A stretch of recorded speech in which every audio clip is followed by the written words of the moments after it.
Bank West, Overhead Door, Stalk and Peterson LLP, Shane's Pharmacy, and Capital City Ford, Lincoln, and Toyota. Swings and lines it in the right center field. One run will come in to score. They will round the other runner. He will come to the plate. The throw not going to be in time. A two-run single for Parker O'Brien gives the Govs a 9-7 lead. Your baseball is also brought to you by American Family Insurance Brittany Scheffelbein Agency, CHS River Plains, Dakota Plains Federal Credit Union, Ferding Electric, Pierre Closets, Dakota Sprinkler and Landscaping, and AGE. 2-0 pitch. That will be a line shot into left center field. That's going to get down for extra bases, and it's going to score Terwilliger. That's one way to bust out of a slump. Sunshine round second. He's on his way to third. The throw will come in. He will Your slide in. baseball is also brought to you by Edward Jones Financial, Gales Gas, Lamb Motors, Xander Auto Parts, Comtech, Envirotech, First Dakota National Bank, Kruger Climate Systems, May Adam, and Hunsley Auto Body. Here's the 0-2. Runner takes off. Terwilliger will sky this one out to center field. Out towards the wall. It is going to get out of here for a two-run shot for Cooper Terwilliger on an 0-2 pitch. Pierre Baseball is also brought to you by Oahe Federal Credit Union, Kone, AirTech Heating and Cooling, Pierre Roofing and Gutters, Wagner Auto, the South Dakota Office of the Attorney General Division of Consumer Protection, and Todd's Electric. 2-0. It'll be a swinging base hit up the middle.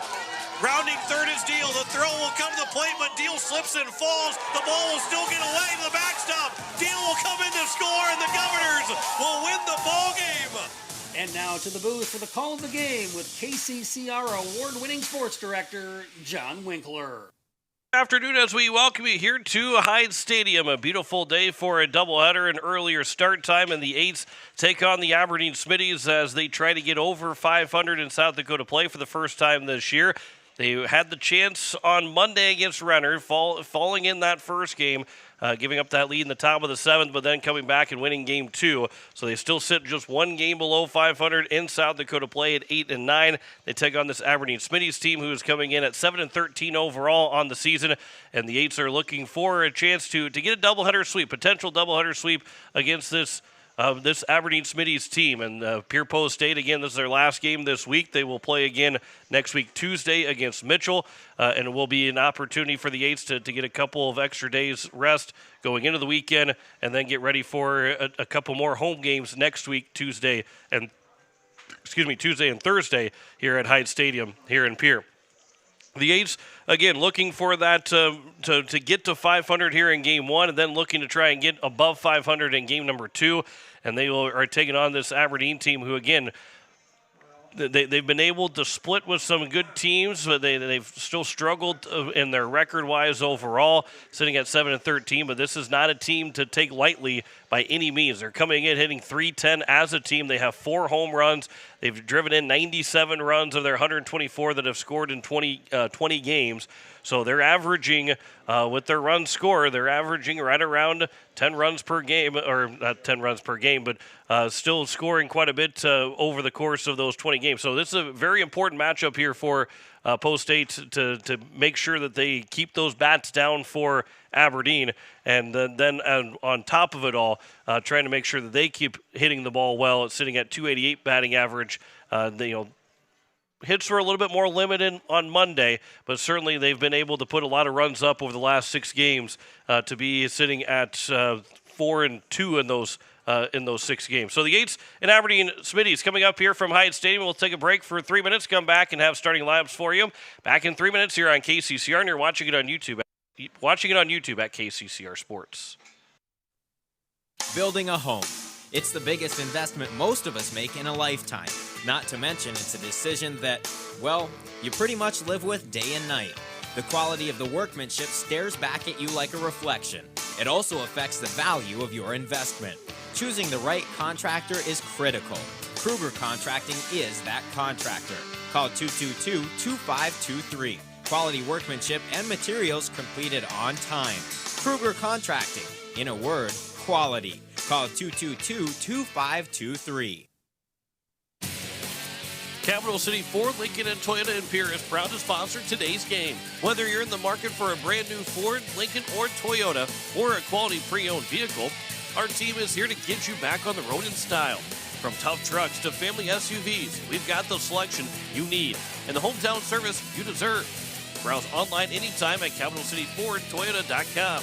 Capital City Ford, Lincoln, and Toyota, where community drives us forward. Hey you. Are you at a job that is fulfilling, has good benefits to support you or a family today, and retirement goes down the road? If you just said no, listen up. CHS River Plains is hiring operations personnel, drivers, and custom applicators at several locations. These come with a knockout affordable benefit package for you and the whole family. Apply to a job with CHS River Plains and up your benefits straight up. To apply, visit us online at chsriverplains.com or stop in at one of our locations. CHS is an equal opportunity employer. Financial investments are very important, but so are the investments of time, patience, and encouragement our young athletes receive from their coaches, teachers, and mentors. Your Pierre area Edward Jones Financial Advisors understand this. That's why Edward Jones is a proud sponsor of Governor Athletics on KCCR. Go Govs! For all your investment needs, call or stop by one of our offices to visit with your Pierre area Edward Jones Financial Advisor. Edward Jones, member SIPC. Step up to the plate with Kathy Sunshine Properties in Pierre, your go-to for buying, selling, and finding your perfect home. Whether you're looking for a cozy cottage or a spacious family home, Kathy Sunshine Properties has you covered. We're committed to helping you make your next big move, on the field or in your life. Ready to find your dream home? Call Kathy Sunshine Properties at 605-224-5588. Your home run in real estate. No one likes to have electrical problems, but when they happen, call Todd's Electric at 223-2518. With over 28 years of experience, Todd's Electric can handle any type of electrical problem, whether it's residential, commercial, or agricultural. Their knowledgeable staff knows and understands the importance of your home, business, or ag facility and are prepared to help. Call Todd's Electric at 223-2518. That's 223-2518. Todd's Electric, serving the Pierre and Fort Pierre areas. The line to power. As we welcome you back, as the starting lineups are introduced and the for both teams, let's take one more break. We'll come back in 2 minutes and have a first pitch between Pierre and Aberdeen Smittys. Back in 2 minutes on KCCR and on YouTube at KCCR Sports. Looking for your next new or used car, truck, or SUV? Then go no further than the comfort of your own home. Shop online at lambmotor.com. On lambmotor.com, you'll find the vehicles Lambs has in stock. You can schedule a test drive or your vehicle's next tune-up, all online. New or used, shop for it all online, anywhere you are. Lamb Motor has the right vehicle for you. Lamb Motor in Oneida and online, lambmotor.com. Step up to the plate with Overhead Door Company of Pierre. Like your favorite team, we deliver reliability, strength, and top-notch performance. For over 100 years, Overhead Door has been the most respected name in the industry, from commercial or residential repairs to full upgrades. Our team of technicians stand ready to provide winning results. Don't let a faulty garage door strike you out. Look for the signature red ribbon and call the industry MVP at 605-224-6200. Bring your garage door game to the big leagues. People helping people. Have you ever wondered what the benefits are of becoming a Owyhee Federal Credit Union member? At Owyhee Federal Credit Union, we reinvest profits in you. We do this in the form of lower interest rates, higher dividends, and low to no fees. So come check us out or come in at 221 East Pleasant Drive in Pierre, because at Owyhee Federal Credit Union, we treat our members like they own the place because, well, they do. Owyhee Federal Credit Union. With any dream, the wind won't always be at your back, the sun won't always be shining, and some rain is going to fall. American Family Insurance is like a good solid roof that you can trust to protect your biggest dreams. With plans that could save you up to 23% when you bundle your home and auto. Also, you can continue to dream fearlessly, no matter what comes your way. American Family Insurance. Visit mfam.com to learn how discounts may apply to you. American Family Mutual Insurance Company assigned its operating company, 6000 American Parkway, Madison, Wisconsin. Contact the Brittany Shufflebind Agency, LLC, 224-6627. As we welcome you back, we are getting set for a first pitch between Pierre and Aberdeen as Will Danberg is on the mound to get us started here in our doubleheader. We look at our starting lineups. First, we'll look at the Aberdeen Smittys starting lineup. It will be J.L. Avilas to get us started. He's the center fielder, followed by the left fielder Carson Borg. Jackson Post, the shortstop, will bat third. Joe Cogley, the second baseman, batting fourth. Michael Dudenhoff for the DH, batting fifth. Bennett Eisenbeiss will bat sixth. He's the right fielder. Drake Soderlin, the third baseman, batting seventh. Deshaun Rivera, the first baseman, batting eighth. And Levi Hoffman, the catcher, is batting ninth for the Aberdeen Smitties here in Game 1. And they go against Will Danberg, who is going to make his third start and fourth appearance overall. He's 2-0 and has one save, so he's factored into all the decisions so far. 13 and a third innings pitched so far for Danberg. 6 hits, 2 runs, 6 walks, 10 strikeouts. He has hit 4 guys. An ERA at 1.05, a whip at 0.9, and a batting average against at 130. He has got a first pitch strike percentage at 55% for Danberg, and so he will try and keep this batting order tamed. A .310 batting average coming in for the Aberdeen Smitties here so far in the summer. And you go back to, it's back in the middle of spring. It was a couple late, it was a very late night in Aberdeen, as it turned into a night that we got out of there at 11 o'clock for the final score. Trying to find where those games are at. Should be able to find them here eventually. But it was a doubleheader sweep for Pierre, being able to knock off that Aberdeen team. Let's see if we can find those games. But it is J.L. Avilas that will step to the plate to get us rolling. It was a 14-9 win in Game 2, a 15-11 win in Game 1, a 14-9 win in Game 2. First pitch swinging, that is flown out towards Porter Hunsley in center. He'll get over to make the catch at 2:57 for first pitch, and it's 1 pitch and 1 out to open things up. And it will bring up now Carson Borg, the left fielder. Those 2 games, it was a 2-hour and 28-minute first game, a 2-hour and 56-minute second game. It was a lot of baseball that was played that night. As it is Carson Borg, here is the first pitch to him from Danberg. That is over for strike 1. We'll go through the Pierre defense here in just a moment as well, and we'll get their starting lineup and their batting order coming up in the bottom of the first inning. Danberg will deliver the 0-1 pitch here to Borg. And this will be popped up into shallow center field, but it will be Hudson Stocher that will back up from the second base bag and make the catch, and there's now 2 down. And it will bring up Jackson Post, the shortstop. As we look at the Pierre defense from left to right, Aiden Johnson out in left, Porter Hunsley in center, Will Eilers in right, Jackson Goodman at third, Carter Shufflebein at short, Hudson Stocher at second, Bridger Babcock at first, Sutton Sonnenschein behind the plate. Will Danberg on the mound looking for a quick first inning as Jackson Post will wait on the first pitch. He'll swing and miss for strike 1. Only the 4th pitch of that inning so far here in the top of the first for Will Danberg. And Jackson Post, the shortstop, number 3 man in the batting order for Aberdeen. Here's the 0-1 pitch to him. That one will bounce in. The count's 1-1. Post is hitting .361, 4 doubles, a triple, 2 of the 4 home runs coming off the bat of Post. 19 runs driven in. He and Carson Borg are the only 2 with double-digit RBIs. He's got 19. Borg's got 17. 1-1 pitch, chopper, third base side, right at the bag. It is fielded by Goodman at the bag. His throw to first is low, but picked out by Bridger Babcock at first. And it is a 1-2-3 inning for Will Danberg, who threw just 6 pitches in that first inning. We get to the bottom of the first. No score between Pierre and Aberdeen as the Eights will come to the plate. Back in a minute on KCCR. Watching it on YouTube at KCCR Sports. Spring is the season for a fresh start, and that includes your technology. Whether you are looking to upgrade or need to breathe new life into your current device, Comtech is your one-stop solution. Experience the brilliance of LG OLED TVs, the immersive sound of Sonos and JBL, or the unmatched performance of Lenovo laptops. Buy with confidence thanks to our price match guarantee and 0% interest on selected purchases. We're your locally owned technology experts on the truck bypass. Comtech, we sell the best and fix the rest.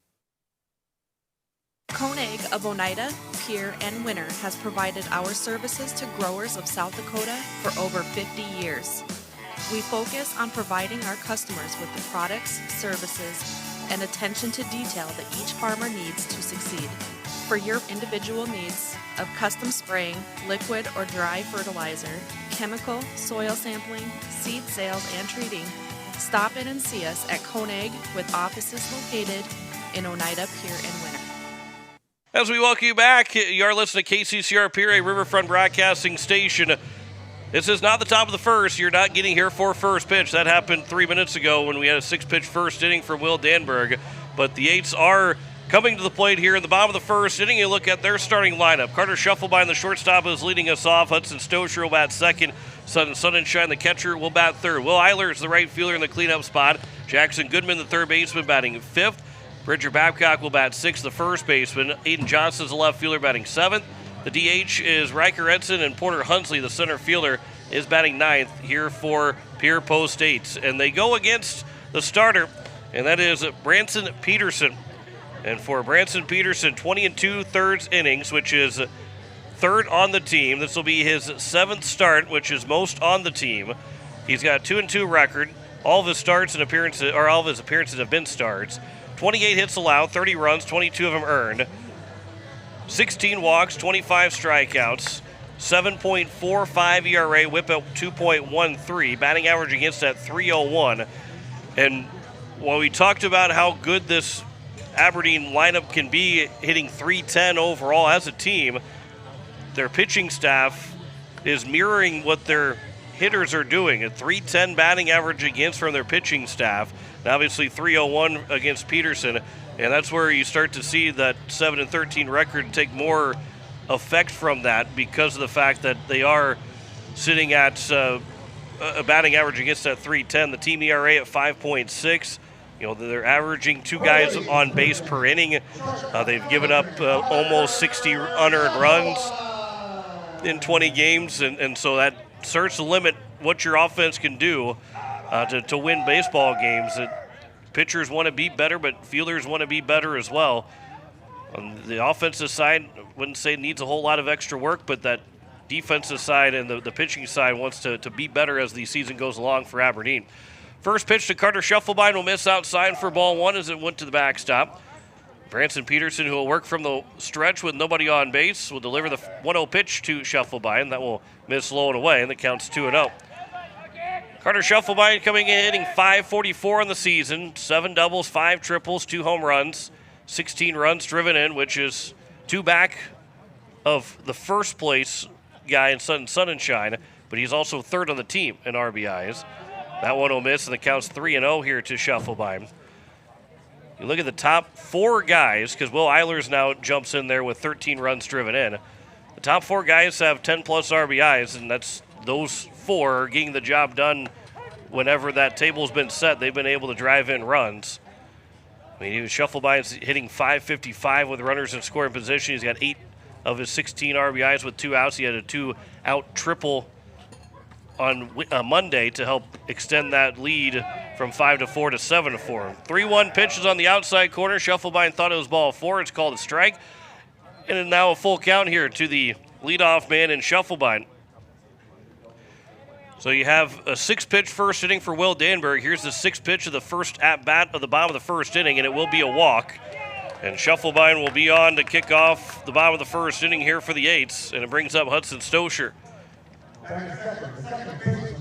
So there's your first base runner from either side, and the Eights will see how quickly they want to try and put guys in motion. If they want to play some small ball early on to try and work that run in. We'll see what Stosher wants to do. Here's a pickoff attempt, and diving back in safely over at first without a tag is Shufflebein.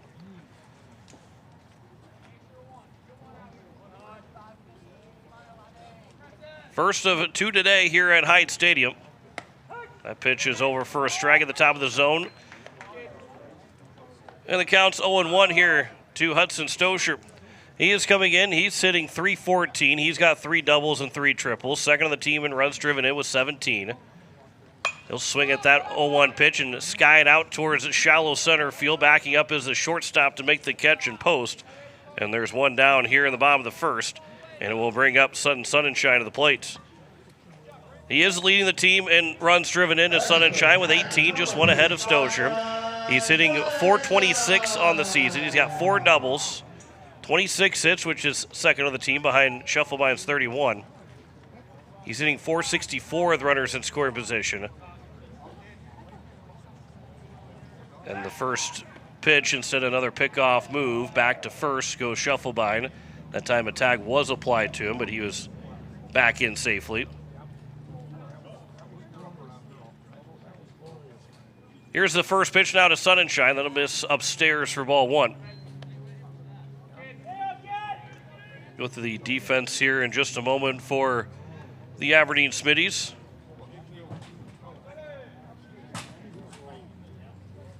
Here's the 1-0.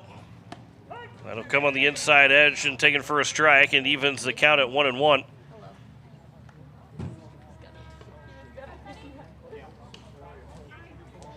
Outfield pretty straight away, although the left fielder and Borg playing a little bit closer towards that left field line.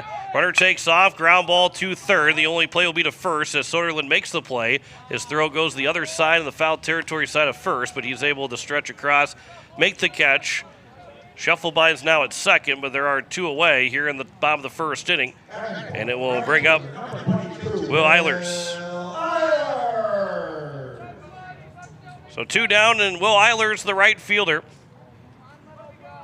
looking for his 14th run driven in, his 8th 2-out RBI. He's hitting .333 coming in, 4 doubles and 2 triples as the first pitch misses outside for ball 1. We look a little bit of the Aberdeen defense right now. We'll go through that here in just a moment. Here's the 1-0 pitch to Eilers. Swings and misses for strike 1. It is Carson Borg in left, J.L. Aviles in center. Bennett Eisenbeis in right, Drake Soderlund at third, Jackson Post at short, Joe Cogley at second, Sean Rivera at first, Levi Hoffman behind the plates, and Branson Peterson delivers the 1-1 pitch that'll miss outside, and the count goes to 2-1 here to Will Eilers. And Tripp Lindekugel out still with the knee injury that hopefully he's able to return from before the end of the season. Here's the 2-1 pitch. That's upstairs. On deck is Jackson Goodman. Parker O'Brien had successful arm surgery similar to what Ridge Leinbach had a couple years ago. That it wasn't Tommy John surgery. It's kind of like the I guess, I don't even know if it's the step below, or as that one's over for a strike, and the count's now 3-2 and a slow curveball.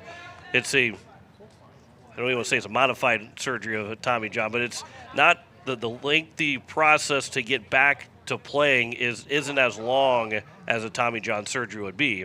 3-2 pitch, that'll miss outside, and that will be ball 4 and a 2-out walk that will allow Jackson Goodman to come to the plate with runners at first and second. Here with 2 outs in the bottom of the first inning. And Jackson Goodman, the third baseman, has an opportunity to drive in the game's first run after the leadoff walk to Scheffelbein, a 2-out walk to Will Eilers. And the Eights are trying to score here in the bottom of the first. Here's the first pitch from Peterson to Goodman. That'll miss low, and the count's 1-0 here to Goodman. But that does give O'Brien a chance to potentially still be able to play next year. And obviously there's a lot of still unknowns and everything has to go well, but it still opens the door for that where, you know, a Tommy John surgery probably effectively eliminates you from being able to do much of anything next spring and summer. And so there's still that possibility there for Parker O'Brien. 2-0 pitch to Goodman. That'll be popped up on the left side, foul territory. The catch will be made by the third baseman, Soderlund, and that will take care of the first inning. No runs, no hits, no errors, 2 men left on base. one complete here at Hyde Stadium, and there is no score between Pierre and Aberdeen. Back in a minute on KCCR, and you're watching it on YouTube at KCCR Sports. Is it the competition that keeps bringing you back? The long-standing rivalries? Or is it seeing friends again and cheering on your favorite team? At First Dakota, we're here for it all. We appreciate the fans, the players, the coaches and officials, the concessions crew. The shared community experience is part of what makes life here great, and we're here for it. See you at the game. First Dakota National Bank, member FDIC. For over 60 years, Birding Electric has been powering homes and businesses across central South Dakota. When you need reliable electrical service, trust the experts with decades of experience. Whether it's a simple residential repair, a complex commercial installation, or even electrical work on your farm, Birding Electric has you covered. And if you're tired of searching everywhere for that hard-to-find bulb, Birding Electric carries a wide selection of bulbs, including those hard-to-find fluorescent and specialty options. Visit us at 2903 East Elizabeth Street or call today, 605-224-8684. As we welcome you back here to the top of the second, no score on the American Family Insurance Brittany Shufflebine scoreboard as the Eights and Aberdeen Smittys scoreless tie so far, and it will be 4, 5, and 6. Joe Cogley along with Michael Dudenhofer and Bennett Eisenbeis. Anybody reaches base, so we go to Drake Soderlin. Here in the top of the second of Game 1 of our doubleheader. After today, we'll be off until next Tuesday, where the Eights will take on Mitchell. And then next week, Thursday, it'll be against Huron to get us to the 4th of July break. They'll play the Monday after the 4th of July against Watertown. Then they will go to the Gopher Classic that weekend. And it will then end the regular season for the Eights. So there's still another 3 doubleheaders after this here in the regular season. 2 of those 3 at home. And then the Gopher Classic as the first pitch swinging. There's a line drive right down the first base line, and it was a fair ball, and it will go all the way out to the corner. Cogley's got extra bases to kick off the inning. Eilers is able to pick it up quickly out in the corner and keeps Cogley to a double. And on the first pitch, the first hit and first base runner here at the top of the second for Aberdeen as Cogley's got himself a double. That is his first double of the season. And it brings up Michael Dudenhofer with an RBI opportunity. He's got 2 doubles, a triple, and a home run. 7 runs driven in for Dudenhofer, the .235 batting average. So we'll see Danberg go from the stretch for the first time here this afternoon.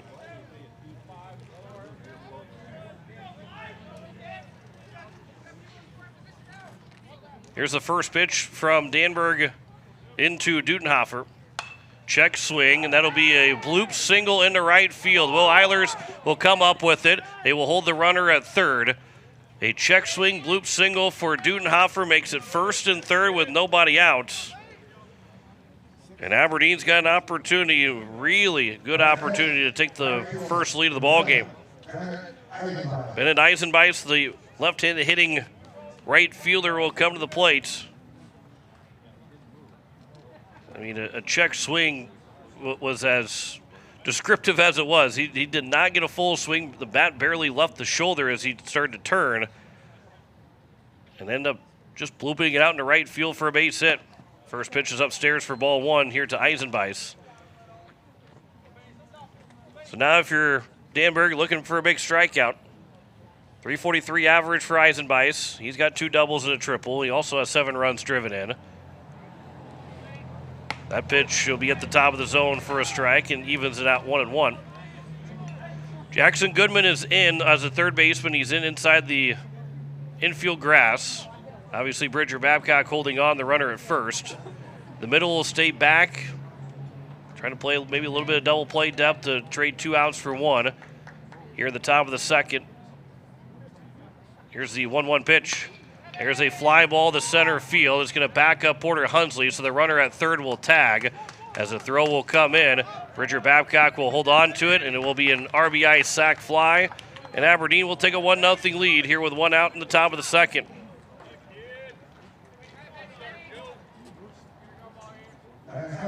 Eighth RBI of the season for Eisenbeis. Drake Soderlin now to the plate. Now you're looking for a ground ball to get out of the inning here quickly, but the Smittys will take that 1-0 lead here in the top of the second. Soderlund, as he comes to the plate, he's hitting .312. He's got a double and a home run. He's driven in 6 overall so far this summer. First pitch swinging, that's fouled back to the screen for strike one.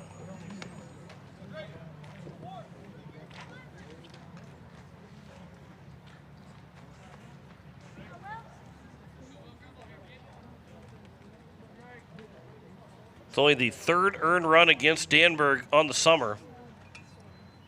Here's the 0-1 pitch. There's a swing and a miss on a check swing, but a full swing that counts 0-2. The only other 2 earned runs came in that top of the 5th in that 15-2 win over Spearfish last Friday, where Danberg went those 5 innings, got a complete game 5-inning win. 0-2. Looking to swing at it was Soderlund. He does check his swing. Count goes to now 1-2.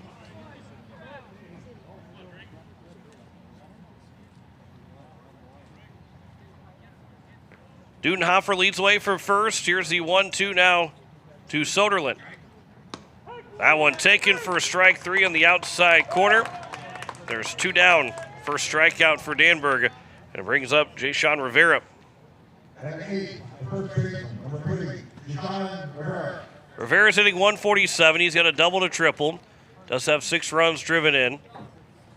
5 of 34 so far on the summer. The lefty will dig back in. Second lefty in the batting order. He is the number 8 man here for the Aberdeen Smittys. Here's the first pitch from Danberg. That one will catch the inside part of the plate for strike 1.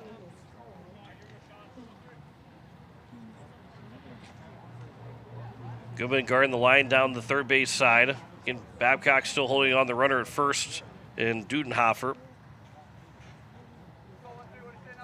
Here's the 0-1. That'll bounce in. Stopped there by Sonnenschein behind the plate. The 8s in the bottom of the second will have 6, 7, and 8s. They'll still be looking for their first hit.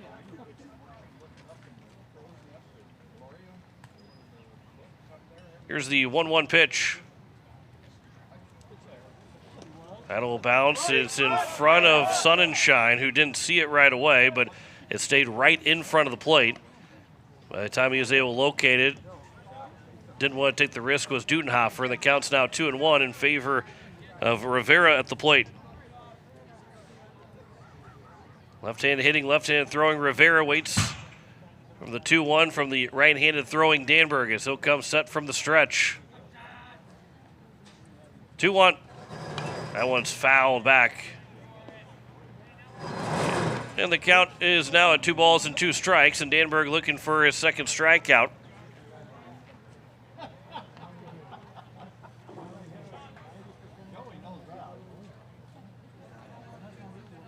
Danberg gets the sign. He'll come set from the stretch. Here's the 2-2 pitch. Hard ground ball to second baseman Stoscher. He'll stay down on it. He'll throw to second for the easy out. And that will take care of the top of the second. But a run does score on 2 hits in the inning. No errors and a man left on base. Inning and a half gone by. Aberdeen leads Pierre 1-0. American Family Insurance, Brittany Schuffelbein scoreboard. Back in a minute on KCCR, and you're watching it on YouTube at KCCR Sports. When you're looking for quality trash pickup services, look no further than Envirotech. 6 days a week, their trucks are on the road picking up trash, even holidays. They're also the place to contact for recycling services. Their friendly, professional staff is ready to assist with weekly pickups or even special pickups. Check out the website at EnvirotechWaste.com. Envirotech is locally operated. Call 224-4804. Envirotech Waste Services in Pierre, proud to support high school athletics. At Shane's Pharmacy, your health and your time matter to us. Our team takes pride in providing personal, professional care, from filling your prescriptions quickly to answering your questions every step of the way. Need a little extra convenience? We offer free delivery right to your home or office. Because at Shane's Pharmacy, you're our family, friends, and neighbors, and we're honored to care for you. Shane's Pharmacy. Feel better for less and stay well with us. Call 605-223-9200 or stop by in Fort Pierre. Shane's Pharmacy, proud to support our local high school athletes. Back here it is the bottom of the second. And the 8's down 1-0 on the American Family Insurance Brittany Shufflebein scoreboard. It's 6, 7, 8. Bridger Babcock, Aiden Johnson, Riker Edson. Anybody reaches base, it'll go to Porter Hunsley. And the 8's now down here in this game. They trailed for just a moment in the entire doubleheader. They trailed in the top of the 5th in game 2 for taking the lead back in the bottom of the 5th. They didn't trail at all until the top of the 7th of game 1, which of course they end up losing that game.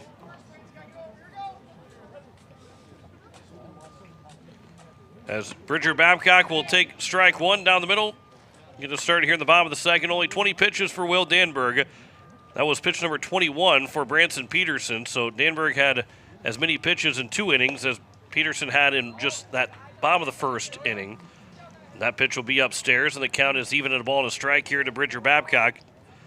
The 8th first baseman, lefty in the lineup, waits on the 1-1 pitch. Slow curveball that will be grounded foul to the first base dugout, and the count's now 1-2. Babcock hitting .306 coming into today. He's got a double and 7 runs driven in. Here's the 1-2 from Peterson. Taken for strike 3. And there is the first strikeout. 1 down here in the bottom of the second, and it brings up Aiden Johnson, the left fielder.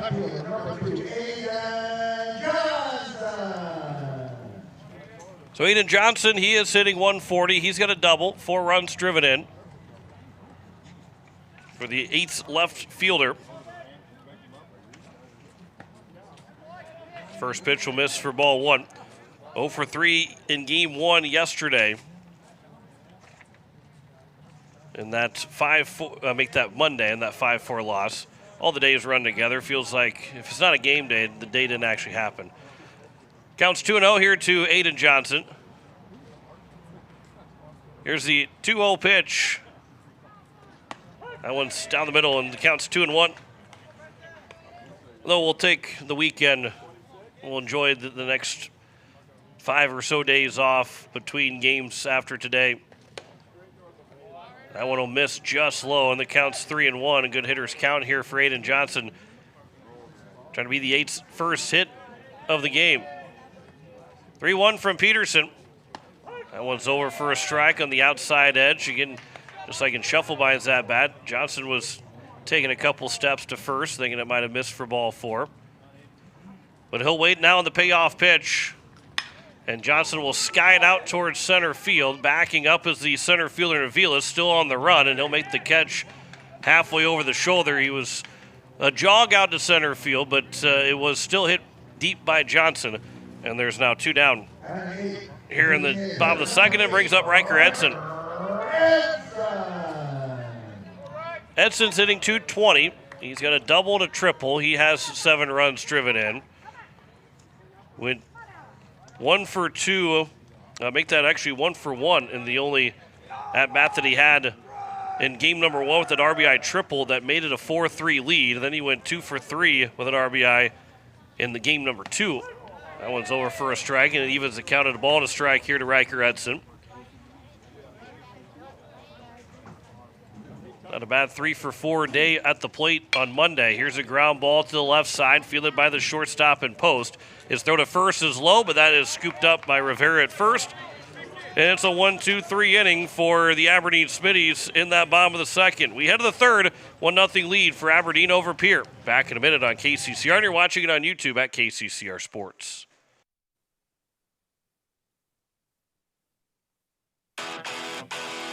When your tank's running low and your stomach is growling, there's one place Pierre trusts, DJ Settings. Feel up fast, grab ice-cold drinks, selection of fresh donuts, and that perfect cup of coffee to keep you moving. Friendly faces, quick stops, and everything you need right when you need it. So next time you're on the go, make the easy stop. DJ Settings. Fueled by community, driven by you. For years, you have trusted Larry Fry Heating and Cooling to keep your home comfortable, no matter the season. Now that same commitment to quality service and expert care has a new name. Introducing Kruger Climate Systems. We're familiar faces, the reliable technicians, and the same dedication you've always known, now under a new banner. From essential repairs and routine maintenance to brand new installations, we're here to ensure your home's perfect temperature. Kruger Climate Systems, your trusted partner for a comfortable home. Call us today for all your heating and cooling needs. It is the top of the third, and a 1-0 lead for Aberdeen over Pierre on the American Family Insurance Brittany Shufflebine scoreboard. 9-1-2, Levi Hoffman, J.L. Vielison, and Carson Borg. Anybody reaches base, it'll then go to Jackson Post. 20 pitches so far through 2 innings for Will Danberg. Again, after today, everybody that can and will pitch today will be available next week Tuesday whenever the Eights play again against Mitchell. So there's really, it's all about the feel of the game for Coach Iverson, and not so much do we want to get him right now and save him for another game. Well, there's no another game until Tuesday. So, Danberg's, who he can go to 105 pitches, well, he can go get 105 pitches. And if Coach Iverson doesn't want him to throw 105 pitches, he can go get him before 105. There's no restriction in terms of what the games, what the day will have, as the first pitch will come in and hit Levi Hoffman. And so that would be a base runner on the first pitch of the top of the third. So Hoffman is on. And we're going to see if they will courtesy run. Wheeler Malsom is the only guy on the bench, so he will come in courtesy run for Levi Hoffman, the catcher.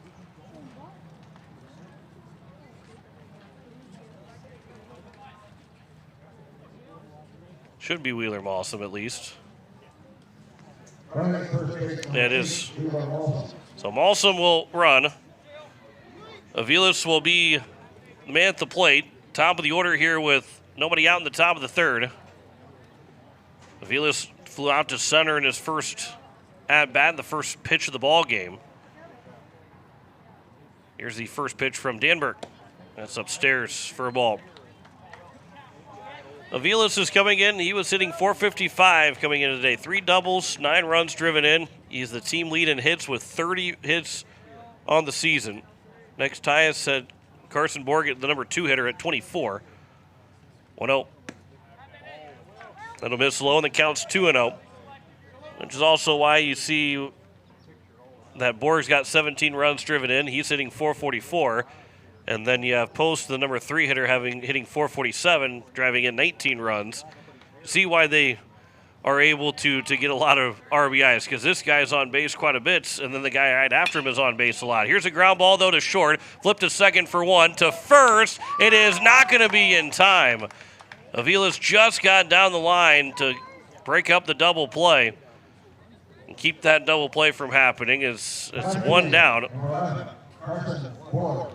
And it brings up Carson Borg to the plate. So 6-4 fielder's choice. Game of inches. If that ball is just a little bit hit farther to the left of Shufflebine, might be able to just get there just a split second quicker to get to Stosher, who gets the first split second faster and ends up being out at first. Here's a fly ball to right, and that'll be out of play for strike 1. To Carson Borg, who popped out to the second baseman Stosher in his first at-bat. But also Aviles hard out of the box to get there before that throw got to it first. And we'll see how the inning plays out, but that could be a difference between maybe a run scoring and not a run. Well, now he's picked off. The throw from Babcock to second. They will get him out at second. Danberg, he was going on first. Movement was Aviles. Danberg threw it to first to Babcock, who then took 1 step, fired it a second because Aviles put his head down, was going to try and get there before the throw got there from Babcock. And Shufflebine put the tag down, and so now there's 2 away. And that's a big second out. And an 0-1 count here to Carson Borg. Here's the 0-1. This will be fouled out of play behind home plate. So now the count's 0-2. And a good job by Bridger Babcock, who probably thought as soon as he caught it that Aviles was going to be looking at him, and then when he wasn't, just fired a strike to second and allowed Shufflebine to catch it and put the tag down. Here's the 0-2 pitch. That's upstairs, and the count's now 1-2. It can throw a first baseman off a little bit when a pickoff comes and the guy's taking off for second instead of diving back into first. Here's the 1-2 now from Danberg. That is a full swing by Borg and a strikeout, and it will end the inning. Second strikeout for Danberg. No runs, no hits, no errors, no one left in base. Minimum based in that top of the third. 1-0 lead for Aberdeen over Pierre. Back in a minute on KCCR. And you're watching it on YouTube at KCCR Sports. First Gold Gaming Resorts giveaways just got bigger, including the all-new Friday Night Frenzy, followed by the $10,000 Hot Seat Takeover on Saturday nights. Then on the final Saturday of the month, that's this Saturday, it's the monumental $21,000 Cash Surge Hot Seat Drawings from 5 till 11:45 p.m. Just be playing your favorite slot machine with your club card engaged to win your share of $21,000 in cash and promo play. The biggest giveaways are even bigger at First Gold Gaming Resort. It's where Deadwood begins and the winning never ends. Stulken Peterson LLP has been your local CPA firm for over 40 years, offering tax preparation, bookkeeping, payroll, and consulting services. If your business, farm, or ranch needs professional, accurate, and reliable services, we are your firm. Our clients are our #1 priority. If you need a higher level of accounting service, give us a call at 605-224-5828. That's Stulken Peterson, LLP, 222 East Missouri Avenue in Pierre. As we welcome you back, it is the bottom of the third, and it is a 1-0 lead on the American Family Insurance Brittany Shufflebine scoreboard for Aberdeen over Pierre, and it will be 9-1-2 now for the Eights. Porter Hunsley, Carter Shufflebine, and Hudson Stosher. And it will be for the Eights, still trying to find that first hit. They have got 2 walks so far for the only 2 base runners. Danberg's thrown 28 pitches through 3 innings. This will be pitch number 34 for Branson Peterson to get started here in the bottom of the third. So Danberg sitting in a good spot to go deep into this ball game. Aberdeen's got the only 2 hits so far. It turned into a run scoring in that top of the second. The leadoff double followed by a check swing, bloop single, as the first pitch to Porter Hunsley will miss low and outside for ball 1. Bennett Eisenbeis, the one with the RBI. Got the RBI sac fly out to center. 1-0 pitch. That'll come inside, and the count's 2-0. That one hit the brick and came all the way back. Or hit the concrete and came all the way back to the home plate area. So the count's 2-0.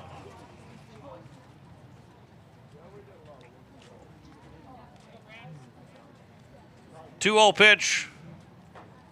That one's over for a strike, and the count goes to now 2-1. Here to Porter Hunsley from Branson Peterson. 2-1. This will be popped up high in the infield. The shortstop post on the left side of the second base bag will make the catch.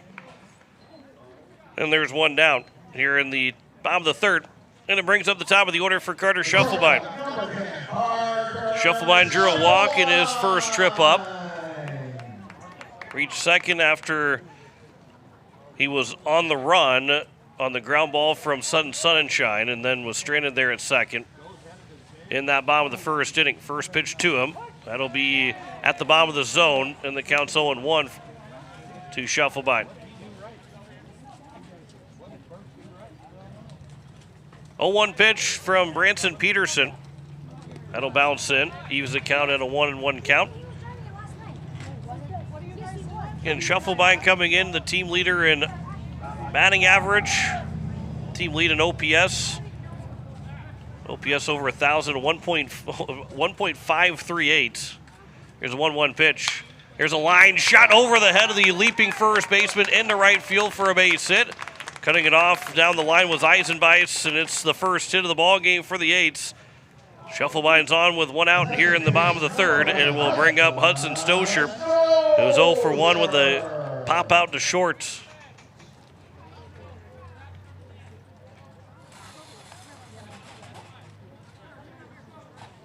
Stoscher digs in. 1 on and 1 out. We'll see. It probably won't be playing small ball with Stoscher at the plate, but he'll pop this one up behind home plate.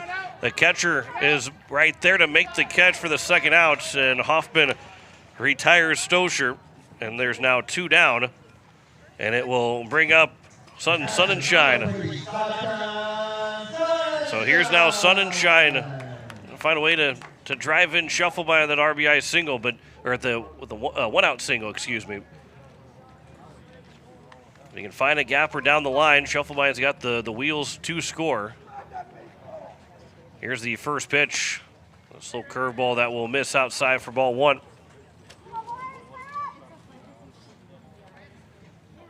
Sun and Shine again coming in, hitting .426.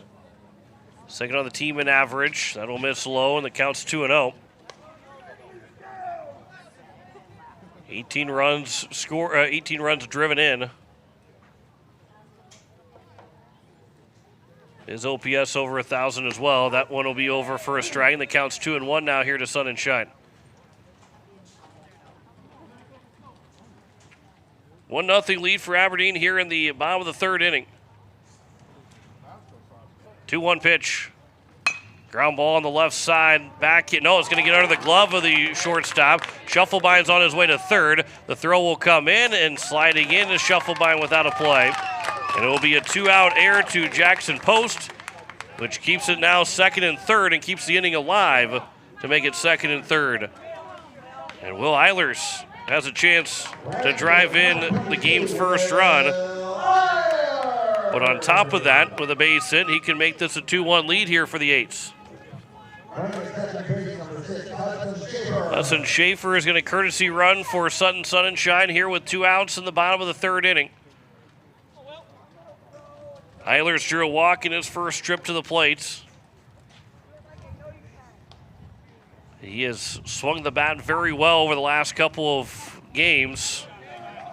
The first pitch will miss for ball 1. I mean, he's a guy that quickly jumped into that conversation of the top RBI batters for the Eights, with now 13 runs driven in. That one's over for a strike, and the count's now 1-1. He's hitting .267 with runners in scoring position, and again, 7 of his 13 runs driven in have come with 2 outs. Does have 4 doubles and 2 triples for Eilers. That one will get to the backstop, and it will tie the ball game up. Shufflebine scores without a play. It's a 1-1 time. Count goes to 2-1, and Sun and Shine still stands at third. So Eilers still has an opportunity to give the Eights the lead here in the bottom of the third inning.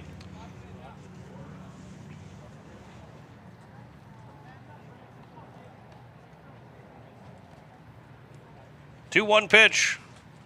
Ground ball that is snagged by the pitcher and Peterson as it went right back up the middle. An underhand flip to first to retire Eilers, who labeled that base hit up the middle. But a run does score on 1 hit, 1 error, and 1 man left on base. 3 gone here in game 1, and it's a 1-1 tie between Pierre and Aberdeen. Back in a minute on KCCR, and you're watching it on YouTube at KCCR Sports. Has life left a dent in your ride? Or maybe you're dreaming of a fresh start for your classic. At Hunsley Auto Body and Sandblasting, we bring vehicles back to life. Located right here in Fort Pierre with over 25 years experience, we specialize in expert auto body repair, from minor dings to major collision work. Got a boat or RV with fiberglass damage? We handle that too. And for projects needing a complete refresh, our professional sandblasting service preps anything ready for a perfect finish. For quality work you can trust, Hunsley Auto Body and Sandblasting, 605-280-4451, 310 West Highway 1434 in Fort Pierre. Dakota Sprinkler and Landscaping wants to make it easy for you to get that lush green lawn and that yard haven that you've been dreaming of.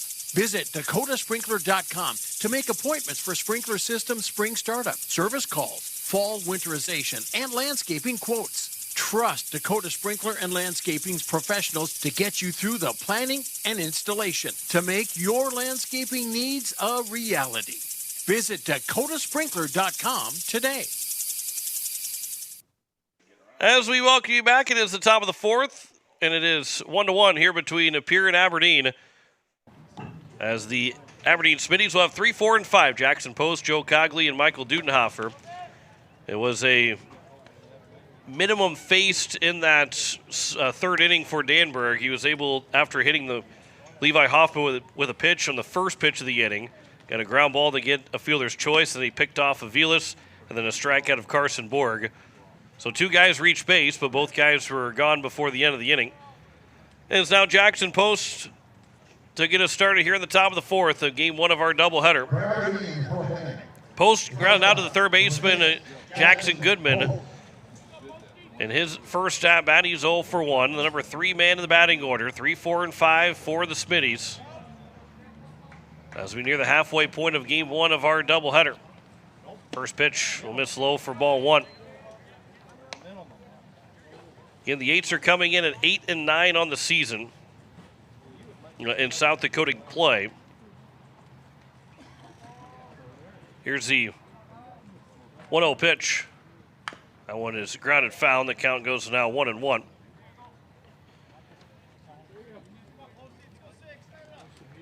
Aberdeen on the other side, they are coming in and still sitting at 14th place in the standings. That pitch will miss inside, and the count's now 2-1. But they come in at 3 and 8, but they do have a win over Renner and Watertown in a split, and they also split with Huron. That was 2 very high-scoring games. Here's a line shot into right field for a base hit, and Jackson Post will be a leadoff single. 3rd hit of the ball game now for the Aberdeen Smitties. And it brings up now Joe Cogley to the plate. Cogley doubled down the right field line in his first at-bat.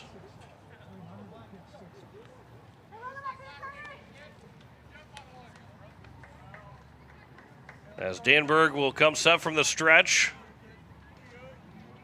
Here's the first pitch. That one is flown to the right side. That'll get out of play for strike 1. While we're looking at the standings, right now Pierre would be hosting Mitchell in the 8-9 matchup. They can't pass anybody today without any extra help of teams losing. If they're they're not the only game. There's a couple of really big games that we'll talk about here at some point, but that one will miss upstairs. Even the count of the ball and a strike. But they won't pass anybody with just 2 wins, but they certainly can fall. They will fall 3 spots with being swept, and they'll actually fall 3 spots even if they split with Aberdeen. So they do want to win both these games. That pitch will miss low, and the count's now 2-1.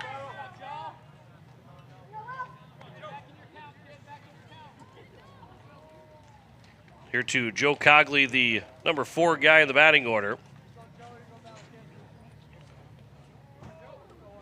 We'll see if we can't get our camera going back. It's a little bit slow to everything. Here's a pickoff attempt. And back in safely over at first is Jackson Post.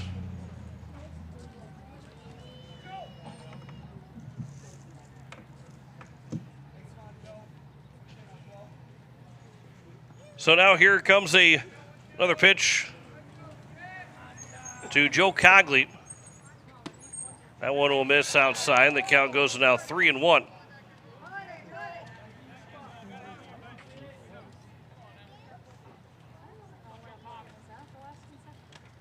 So 3-1 count here to Cogley.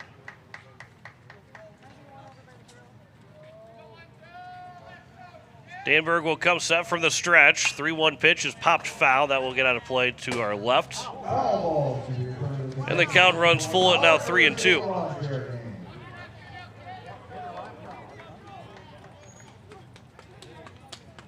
The runner on at first here with nobody out in the top of the 4th.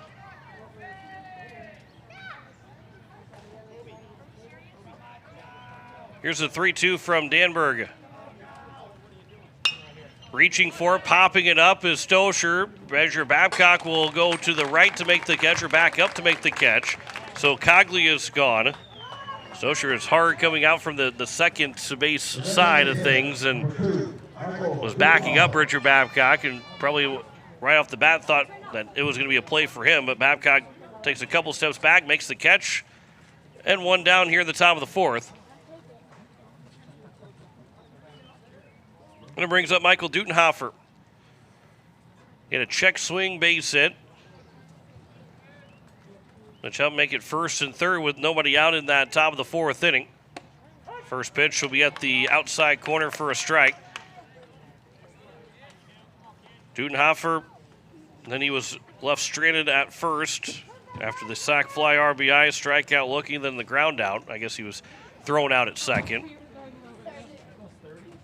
That pitch will be over on the outside edge, and the count's 0-2. Danberg with 2 strikeouts right now, looking for his third.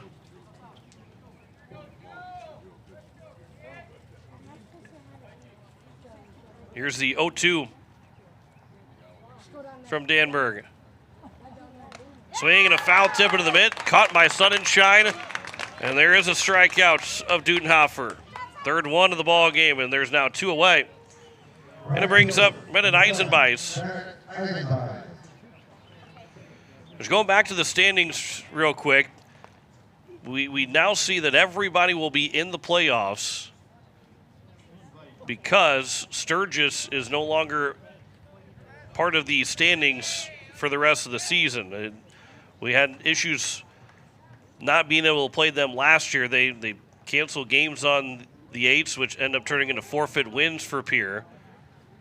As the first pitch is swung on and missed by Eisenbeis for strike one. And I guess they have also been canceling too many games on everybody else, and they will no longer be part of the standings, at least for this year. And so that keeps 15 teams only in the standings. So obviously post-22, they come out of the standings at the end of the year. There's a swing and a miss in the dirt on a tough swing from Eisenbeis, and the count's quickly 0-2. But post-22 will come out of the standings, and then the other 14 teams are paired up to qualify for the state tournament, and will meet post-22 in Rapid City at the Fitz at the end of July, beginning of August for that state tournament. That does not affect the Pierce schedule at all because they were not scheduled to face Sturgis this year. After the debacle of last year, that was not going to be the case that they were going to schedule Sturgis this season, at least this season, but it's going to be harder for post-33 to kind of jump back into playing in Class A Legion baseball, at least for the next few years. 1-2 pitch taken for strike 3, and that will retire the side here in the top of the fourth. No runs, a hit, no errors, and a man left on base. The end of the bottom of the fourth, 1-0 lead for Aberdeen over Pierre. Back in a minute on KCCR, and you're watching it on YouTube at KCCR Sports. Most of us already know that Gales Gas of Pierre is the place to call for propane. They offer an automatic fill plan so you never have to worry about running out of propane. They accept debit and credit payments or a budget payment plan to spread out the cost throughout the year so you never have surprises when you get your bill. For delivery, convenience, and great customer service, call Gales Gas at 224-5518. That's Gales Gas at 224-5518. At Dakota Plains Federal Credit Union, we salute the service and sacrifice of our members. To show our appreciation for veterans, active duty military, and first responders, we're proud to introduce the We Salute Service and Sacrifice Loan Program, granting a special rate reduction on eligible consumer loans. Valid offer on new secure loans only. Internal refinances and unsecured loans do not qualify. Veterans, active duty military, and first responders, contact our loan team for more details. All deposits are insured up to $250,000 by NCUA. At Dakota Plains Federal Credit Union, we're big on you. As we welcome you back, it is the bottom of the fourth, and it is a 1-1 tie between Pierre and Aberdeen on the American Family Insurance Brittany Shuffleby and scoreboard. And it will be 5, 6, and 7. Jackson Goodman, Bridger Babcock, and Aiden Johnson. Anybody reaches base will then go to Riker Edson. And for this post-8 team, again, they're trying to get themselves their first lead here today. As Goodman will get us started here in the bottom of the fourth. He is 0 for 1. popped out in foul territory to his counterpart at third base to finish out that that bottom of the first inning. Here's the first pitch to him. That's over for strike one. To get a start here in the bottom of the fourth. Branson Peterson, again, this Aberdeen team has just one guy on the bench. They are obviously have the DH. Dudenhofer is the DH. And Wheeler Malsom, the only guy on the bench for this Aberdeen Smittys team here in game one. Pierre doesn't have much on the bench either, though. Here's the 1-1 pitch to Goodman. That'll be at the knees, and the count's now 1-2. I think they've got three guys on the bench. Didn't take a picture of the lineup sheet, but and then they also have Tripp Lindekugel, who's not going to be playing today. This is flown out towards right center field. Over to his right is Eisenbeis to make the catch. The leadoff man gone here in the bottom of the fourth, and it will bring up Richard Babcock, who struck out looking in his first trip to the plate. Babcock 0 for 1, looking for the Eights' second hit. 1 run, 3 hits, 1 error for Aberdeen. 1 run, 1 hit, no errors for the Eights. Here's the first pitch. Line shot towards left field. Then it will tail away from the left fielder and down for a base hit. First pitch swinging and a first hit for Richard Babcock. Second hit now for the Eights. And 1 on and 1 out to bring up Aiden Johnson to the plate. He flew out to deep center in his first at-bat. As he'll dig in here with that runner on at first and 1 away here in the bottom of the fourth inning. And a 1-1 tie between Pierre and Aberdeen. First pitch is high and inside for ball 1. Number 7 man the batting order for the Eights.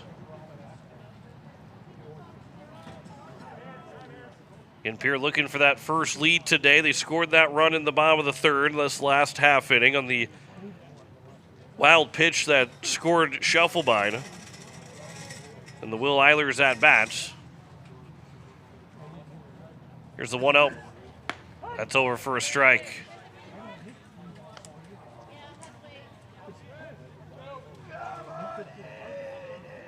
Bridger Babcock will lead away from first. Represents the go-ahead run here. Midway point of this baseball game. That'll miss inside. 2-1 count now to Aiden Johnson.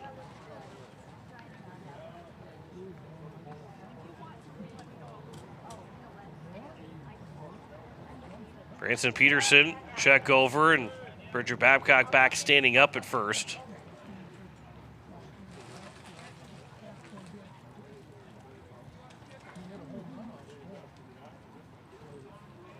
Peterson again from the stretch. He'll come set. 2-1 pitch is lined into left center field. That is down for a base hit. Babcock is cut off by Aviles. Babcock's on his way to third. Johnson will pull up to second. He's got himself a double. And the Eights have second and third with only 1 out. Second double of the season for Johnson. And now with Riker Edson at the plate, number 8 and 9 batting in the order, have a chance to make this the first lead for the Eights. Edson grounded out to the shortstop post in his first at-bat. Corners are in right now here for Aberdeen. First pitch is outside for ball 1. They're going to stay back in the middle.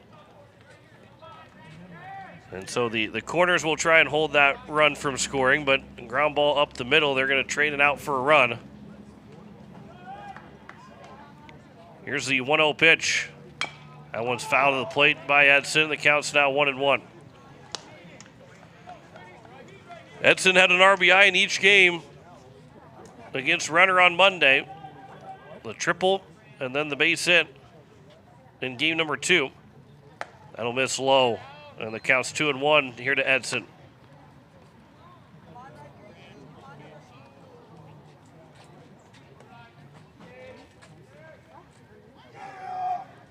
Babcock on at third. Johnson at second. That one's at the knees, and the count's now 2-2 here to Riker Edson.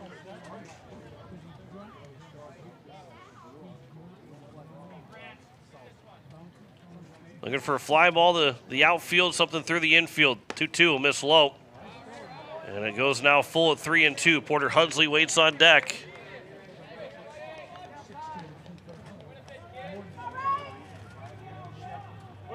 The biggest spots in the ball game right now here for the Eights and for Aberdeen. 3-2 from Peterson. That one's fouled away to the right side, so we'll do it again here at 3-2.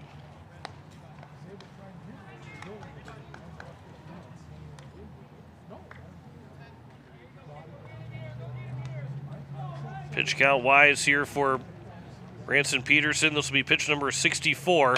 And a ground ball is a line shot that will be off the pitcher's glove. Now they have to throw home. Babcock was forced by Johnson to try and go home. Babcock will slide in, and somebody's going to be out. Everybody just stand on the base until the umpire calls somebody out.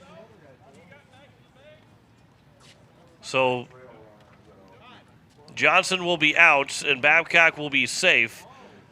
And it'll be a fielder's choice. And there's 2 down now here in the bottom of the 4th inning.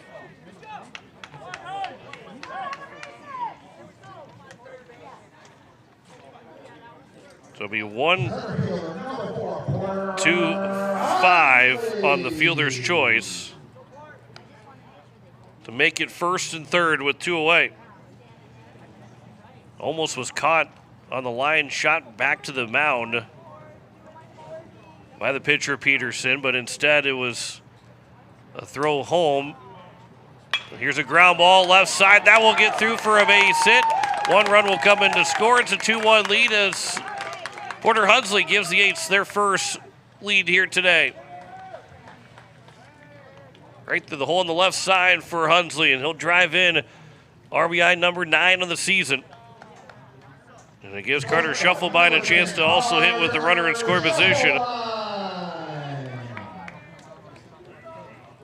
And Shufflebein, who is 1 for 1, he singled back in the 3rd inning. First pitch, swing and a miss from the curveball for strike 1.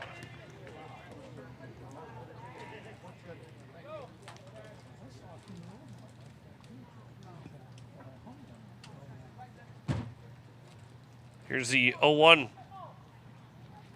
There's a ground ball. That is going to be back into that short by Post. A long throw is not going to be nearly in time. Shufflebein will beat it out for an infield single. The bases are now loaded here with 2 outs to bring up Hudson Stosher to the plate. So Stosher's got a chance to open things up, but time will be called. And Coach Steinwant will make his way out to talk to his pitcher and catcher after a quick conversation with the shortstop and Jackson Post too. But they're back in their positions. But the bases are loaded. Hudson Stosher, who's 0 for 2. Popped down to short, also popped down behind home plate to the catcher. 4 hits in the inning for the Eights. 1 run is scored so far. And Stosher's got a chance to open things up here in this bottom of the 4th.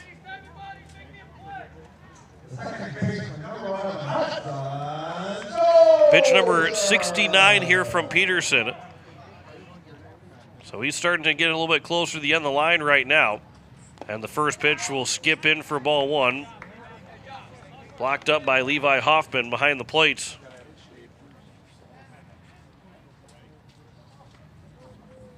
By the way, for Will Danberg, he's thrown just 45 pitches through 4 innings. Swing and a miss by Stosher, and the count's now 1-1. The Eights want to find a crooked number in this inning. Yes, they've got the lead, but got an opportunity to make it a big inning with a base hit. 1-1 pitch. That will miss. It will get away. Here comes the runner and Edson. The throw's not going to be in time. A wild pitch makes it a 3-1 lead now for the Eights. Still runners at 2nd and 3rd. And so the Eights get that crooked number, but again, can add on to it with a base hit here from Stosher.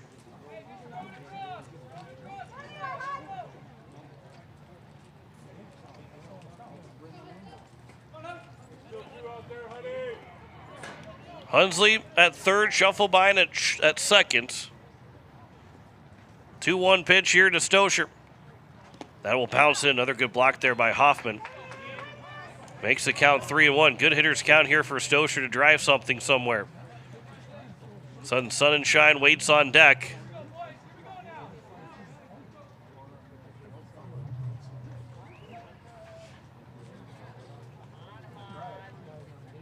Branson Peterson comes up from the stretch.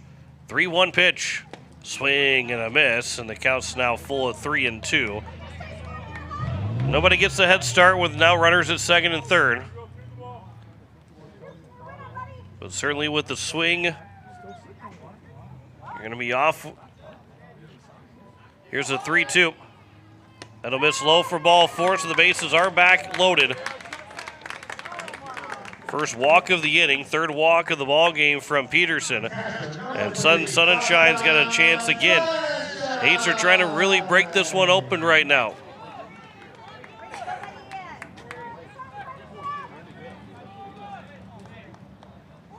They've scored 2 runs on 4 hits here in the inning.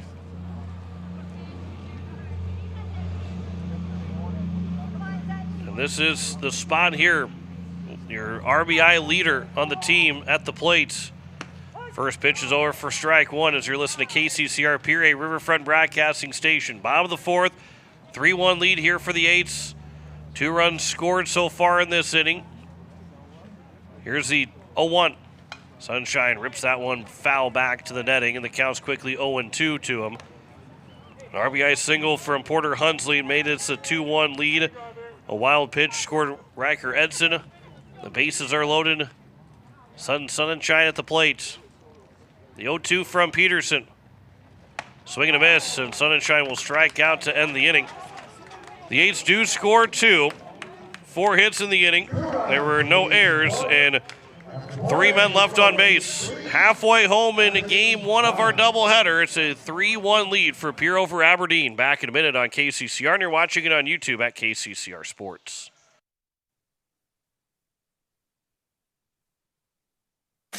Wagner Auto in Pierre has been hitting home runs for over 100 years, delivering quality vehicles and top-notch service to our community. Whether you need a rugged truck, a dependable SUV, or a fuel-efficient car, we've got the perfect lineup to keep you on the road. Proud sponsor of this season's baseball action, we're here to help you drive home a great deal. Stop by today or visit WagnerAuto.com. Wagner Auto, South Dakota's oldest auto dealer.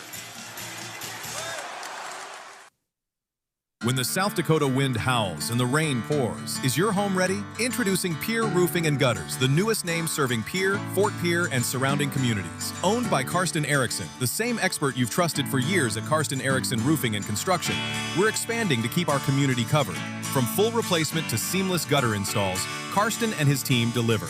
Don't wait for the next storm. Call Pierre Roofing and Gutters today for a free estimate. 605-280-8080. Pierre Roofing and Gutters. Built strong, built local.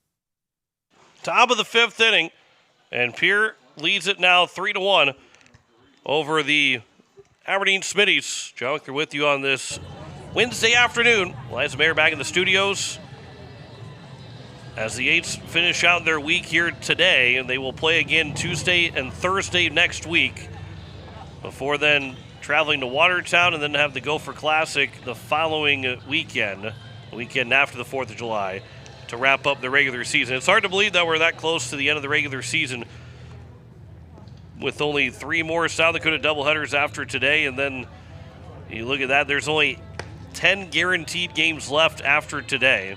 And I say 10 guaranteed games. I guess technically 12 guaranteed games because you're going to play in the first round of the playoffs and you're guaranteed at least 2. But 10 guaranteed games left in the regular season. If the Eights were to win their pool in the Gopher Classic, they'll be able to play at least another game, and you could play 4 more games by winning 2 on Sunday to get to the semifinals of the Gopher Classic and then 2 more to win the championship. But they're guaranteed just the 4 games of the Gopher Classic Friday and Saturday of that weekend. That first pitch will miss for ball 1 to Drake Soderlund. 7-8-9. Soderlund, Rivera, Hoffman here in the top of the 5th inning. Here's the 1-0 pitch. That'll miss low, and the count's 2-0. Only pitch number 47 from Will Danberg, by the way. 45 through 4 innings. On the flip side, You have less than 45 pitches remaining for starting pitcher in Branson Peterson. He had over 70 by the end of that bottom of the fourth inning. 2-0 pitch will miss. Quickly a 3-0 count here to Soderlund to lead us off in the top of the fifth.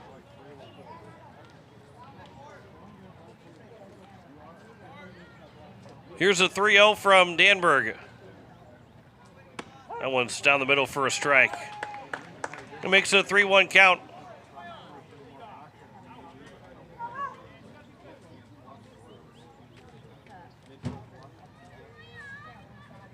Right-hander from the windup delivers the 3-1 pitch. That one's over, and from 3-0 it's now to 3-2. And Danberg looking for strikeout number 5. 3-2. Wind up and the delivery from Danberg. Will miss for ball 4. That's just the first walk issued by Danberg today. And the leadoff man's on base. That'll be the 4th straight inning the leadoff man has reached base now for Aberdeen Smittys after a 1-2-3 first inning. Danberg has faced the minimum in the 3rd again, but the leadoff man got on him by hit by pitch. So you've had a double hit by pitch, single, and a walk to lead off the 2nd, 3rd, 4th, and 5th. Rivera steps to the plate, and his first pitch will come inside for ball 1.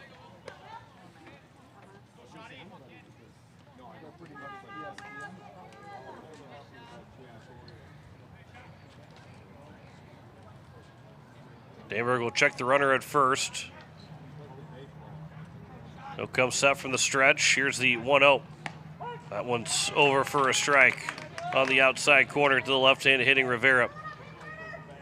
By the way, we mentioned it earlier, there's a couple of big games coming up with the fact that it is Brandon Valley that is playing Sioux Falls West today.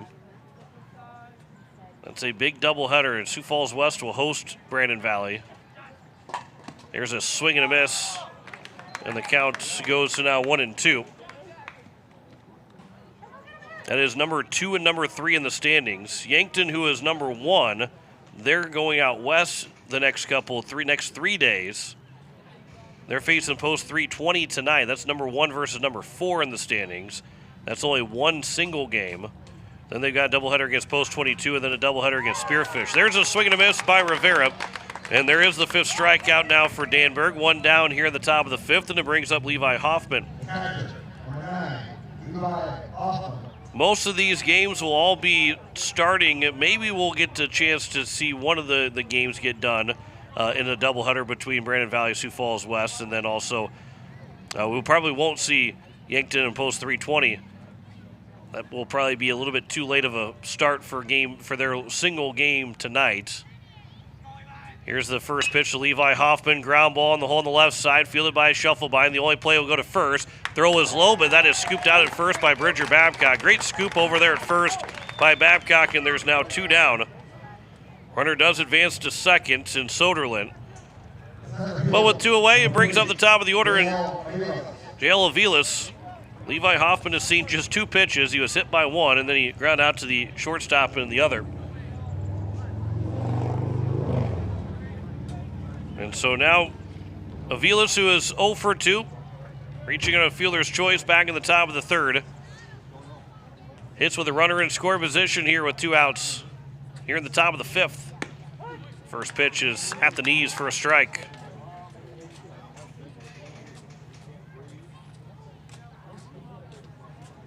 So a good set of games. Huron's also playing Mitchell later on tonight.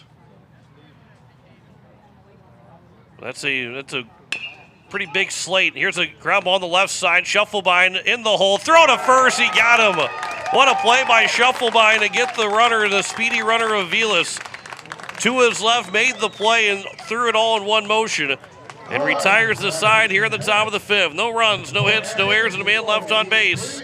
To the bottom of the 5th, a 3-1 lead for Pierre over Aberdeen. Back in a minute on KCCR, and you're watching it on YouTube at KCCR Sports. As community bankers, BankWest employees are deeply committed to supporting local causes, growing the local economy, and creating local opportunities. At a time when you can bank anywhere, we hope you choose BankWest. We'll be your financial partner for the long haul, helping you and your community achieve financial success. BankWest. Convenient, connected, committed. Member FDIC. AGE Corporation has been building South Dakota for over 60 years. For all your site work, construction, and crane needs, AGE is there for you. If you need a boat dock and dock lighting, AGE has what you need. Visit their website, agecorp.com, or give them a call at 223-2732.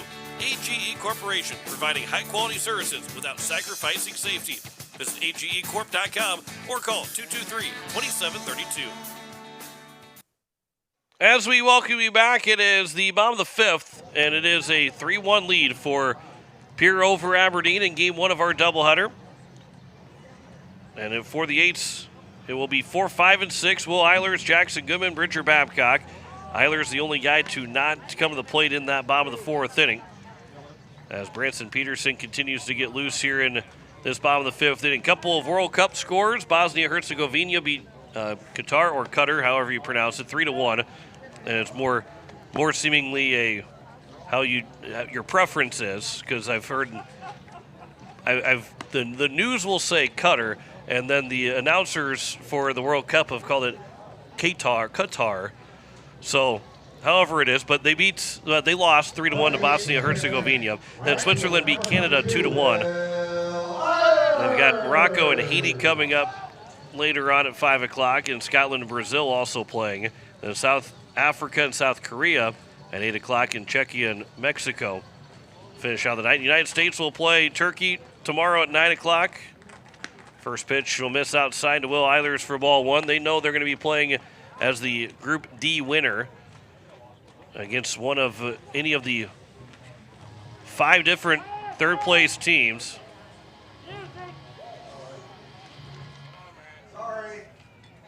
As the count 1-0 here to Will Eilers, 0 for 1. Walked in the first, grounded back to the pitcher in the third. Here's the 1-0 pitch. That is upstairs, and the count's 2-0.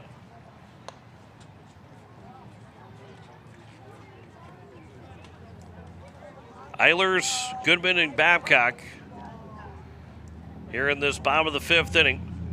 That 2-0 pitch will miss, and it's now quickly 3-0. Here to the 8th right fielder. Danberg's got through 5 innings. He's got 58 pitches through those 5 innings. Here's the 3-0 pitch. That's over for a strike, and the count's now 3-1. That was pitch number 81 from Branson Peterson. Danberg threw 28 pitches to the first 3. He threw 30 in the last 2 innings. 3-1 pitch. Here's a ground ball on the left side that will be eaten up by the third baseman, or eats up the third baseman, Soderlin. Leadoff error that will put the runner on at first, and picking up now Jackson Goodman to the plate. Second error by Aberdeen so far here in game one. So 3 runs on 5 hits and no errors for the Eights. 1 run, 3 hits, and 2 errors so far for Aberdeen. Runner takes off on the first pitch. The throw to second is high. Will get into center field. Eilers might have been deked a little bit by the second baseman bluffing the tag that the throw didn't go into center field, but a stolen base for Eilers. And it is a 1-0 count as well to Jackson Goodman, so he does steal second. Goodman took it inside for a ball. And a runner in scoring position here with nobody out in the bottom of the fifth inning. That one's over for a strike.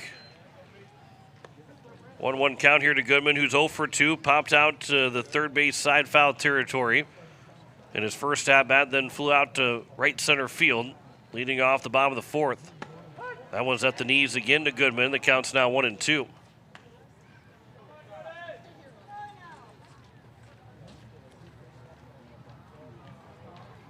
Here's the 1-2 pitch. Good move, the ground ball on the right side. That's going to get through for a base hit. Eilers will round third. He will come in to score without a play. It's a CNI single to the right side for Jackson Goodman and an RBI to boot. And it's a 4-1 lead for the Eights here in the bottom of the 5th inning with nobody out. Good piece of hitting there for Goodman. Going the other way with it. And with the second baseman holding on the runner. It wasn't the hardest hit ball. The exit velocity was pretty light to it, but it got through the infield. And once it got into right field, Coach Iverson wasted no time waving Eilers in. And the RBI single makes it a 4-1 game here for the Eights. Third straight inning, the Eights have scored. They will steal here again. The throw to second after the swing and miss by Babcock was, I think, wide of the bag, but the shortstop in post was off the bag anyway. So a stolen base for Jackson Goodman. And now he's back in scoring position. The Eights are starting to run a little bit more here on Peterson, as he will throw pitch number 88 upcoming here to Bridger Babcock, who is 1 for 2. That'll miss, and the count's now 1-1. Struck out looking in the second, singled with 1 out in the 4th, came around to score on the RBI from Porter Hunsley. That'll be upstairs, and the count's 2-1 now to Babcock.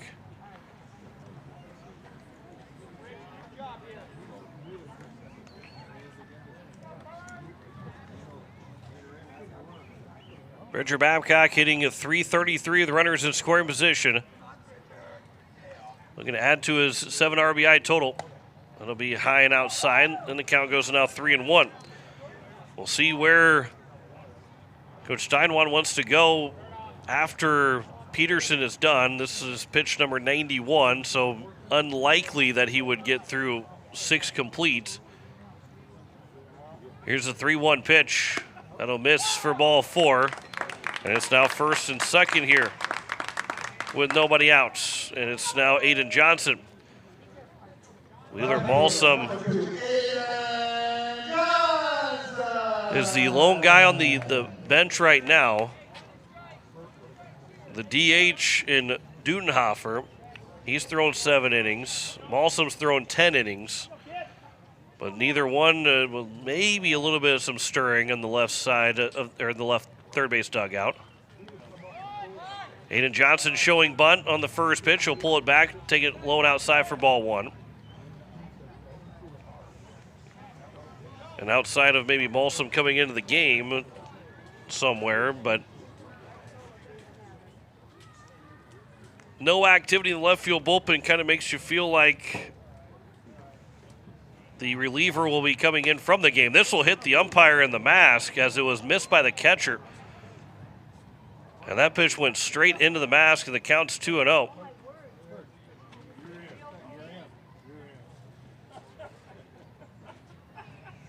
Knocked his mask off, backed him up a couple steps. Actually seen that a couple times this summer now that we've had a bunt attempt, and the man's pulled the bunt back.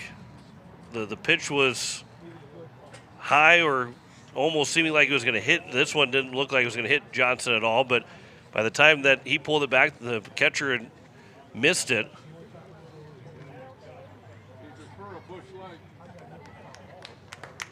And the count's now 2-0.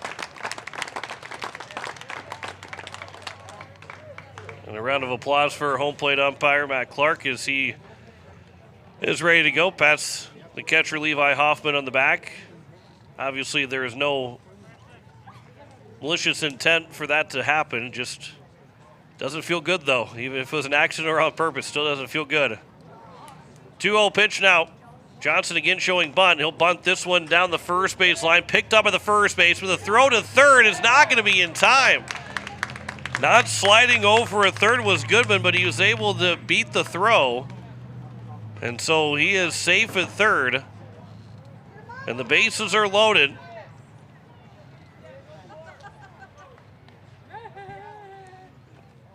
It'll go down as a fielder's choice. Again, with the bases loaded here, it's now Riker Edson at the plate. Perfectly placed bunt by Johnson. Riker Edson, that'll miss for ball one.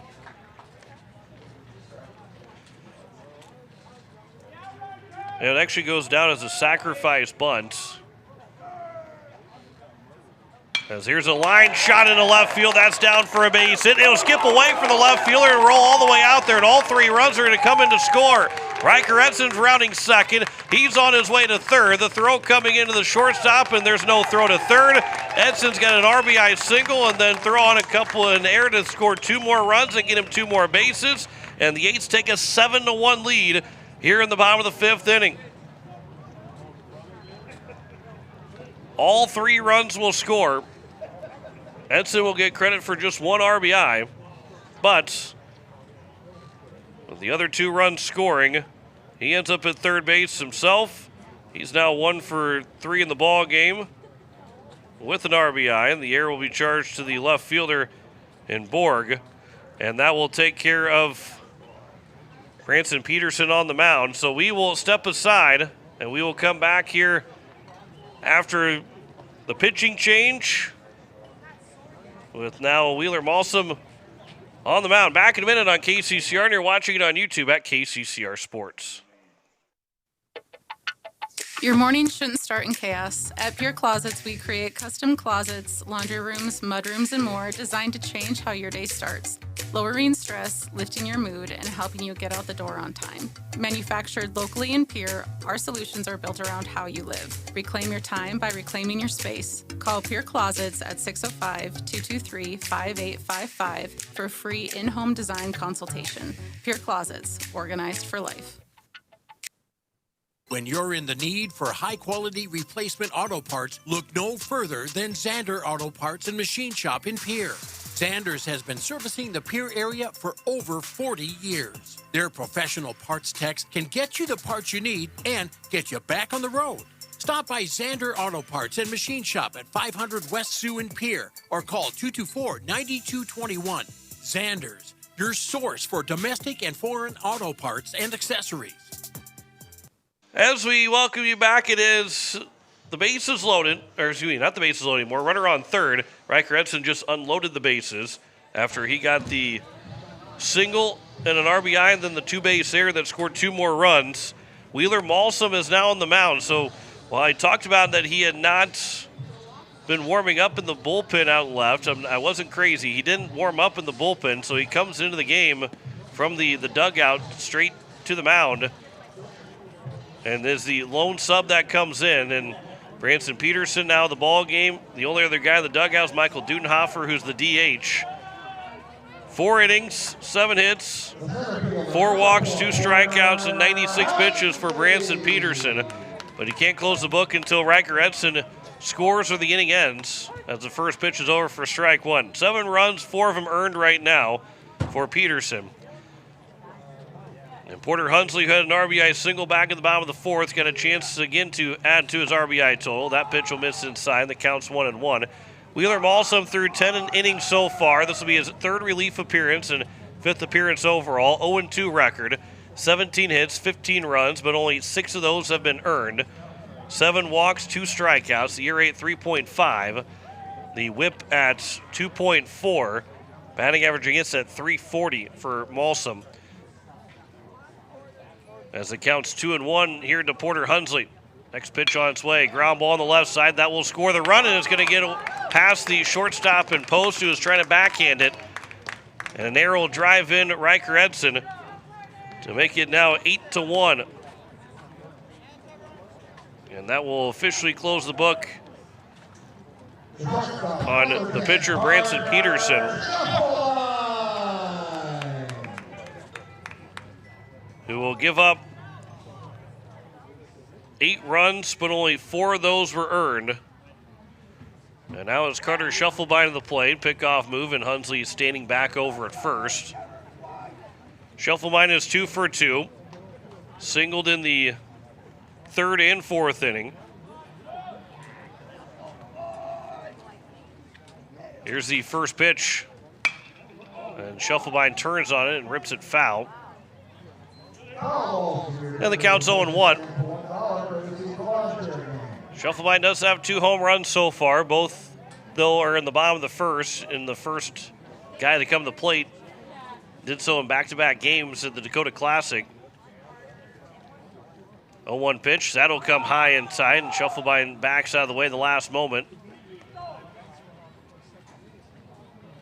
So the count goes to 1-1.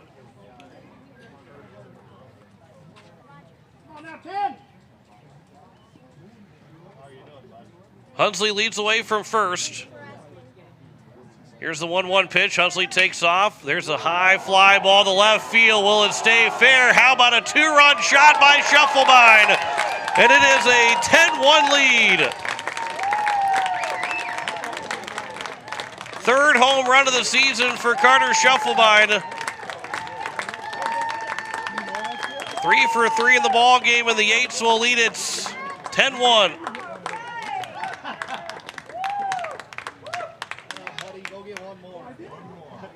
And now all of a sudden the Yates are 1 run away from winning the ball game here at the bottom of the 5th inning.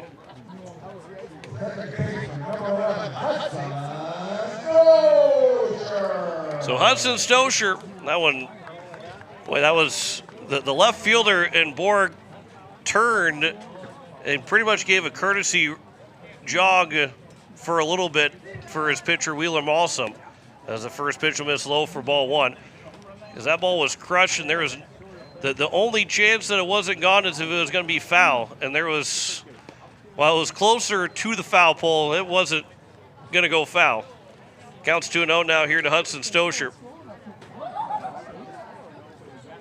Puts a little buzz into the crowd here. A 9-run lead for the Yates. That pitch misses inside. The count's 3-0 here to Hudson Stosher. He represents the winning run now for the Yates, who have scored 7 times in this inning. And it's a 4-pitch walk to Stosher. And it brings up Sutton Sunshine to the plates. And how aggressive, if you're Coach Iverson, are you going to be to try and put Stosher in a scoring position? You don't want to run into an out, but certainly if you're able to get him moving into scoring position, it helps benefit this team to try and win here in the 5th inning. First pitch, that's over for strike 1. So after the home run by Shufflebein, it was 4 straight misses from Malsum to Stosher. RBI's 17 and 18 for Shufflebein. That one will miss low, and the count's 1-1, which now has tied for the team lead. Passing Stosher, who is, I guess technically would be 3rd, but only 1 back at 17, and Sunshine with those 18 runs driven in. Counts 2-1. That one misses low. The Yates trailed 1-0 after 2 innings. They tied it after 1-1 after 3, and it was only a 3-1 game coming into this bottom of the 4th. They scored 7 runs without an out. 2-1 pitch. Here's a ground ball to the shortstop post. He'll throw to second for 1. To first. It is not going to be in time. Aviles couldn't handle it anyway, and it turns into a fielder's choice. That would have been a big twin killing for Aberdeen if they could have turned it. But there's now 1 down, and it brings up Will Eilers, who reached on an error to open up this 5th inning. So 1 away. Eilers to the plate.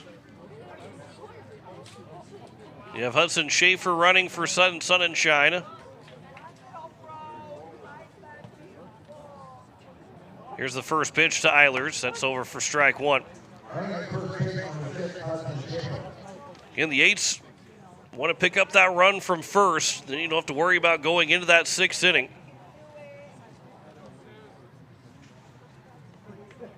Here's the 0-1 pitch. There's a line shot. That will get past the second baseman into right field for a base hit. Schaefer had to pause for a moment, make sure it wasn't caught. And it's a base hit for Will Eilers. He's now 1 for 3 in the ball game, and his first and second. And Jackson Goodman, who had an RBI single in that earlier in this inning, has a chance now to end the ball game here for the Yates.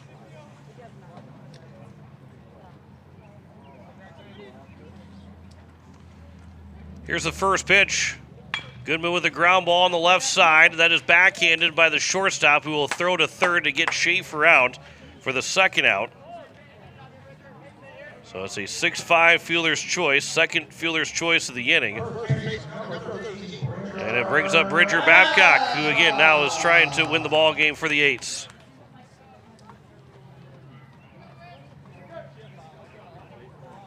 So Eilers represents the winning run here in the bottom of the fifth. If not, we'll go to the sixth. Here's the first pitch to Babcock, and then we'll foul that one back for strike one. He is 1 for 2. Struck out looking in the second, single in the fourth, and walks here in the fifth.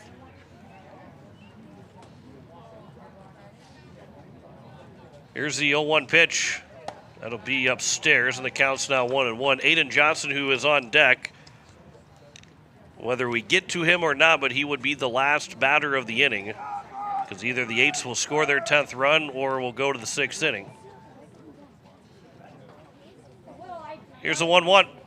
That's outside, and the count's now 2-1.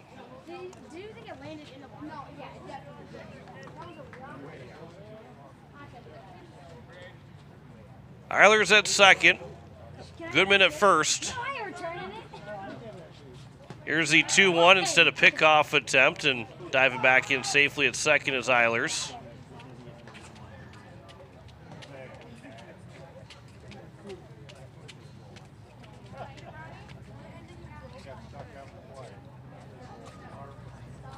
Babcock again waits now on the 2-1 pitch from Wheeler Malsum. That is on the outside corner for a strike, and the count's now 2-2. The Deuces are wild here in the bottom of the fifth as the Eights are trying to win it here in the fifth inning, leading 10-1 over Aberdeen. 2-2 from Malsum here to Babcock. That is high and outside, and the count runs full of 3-2, and making sure that Malsum goes home. Eilers will get a head start, same with Goodman. And it really makes a base hit, winning the ball game for the Eights. Here's the 3-2 pitch. Babcock fouls it away. So we'll do it again here at 3-2.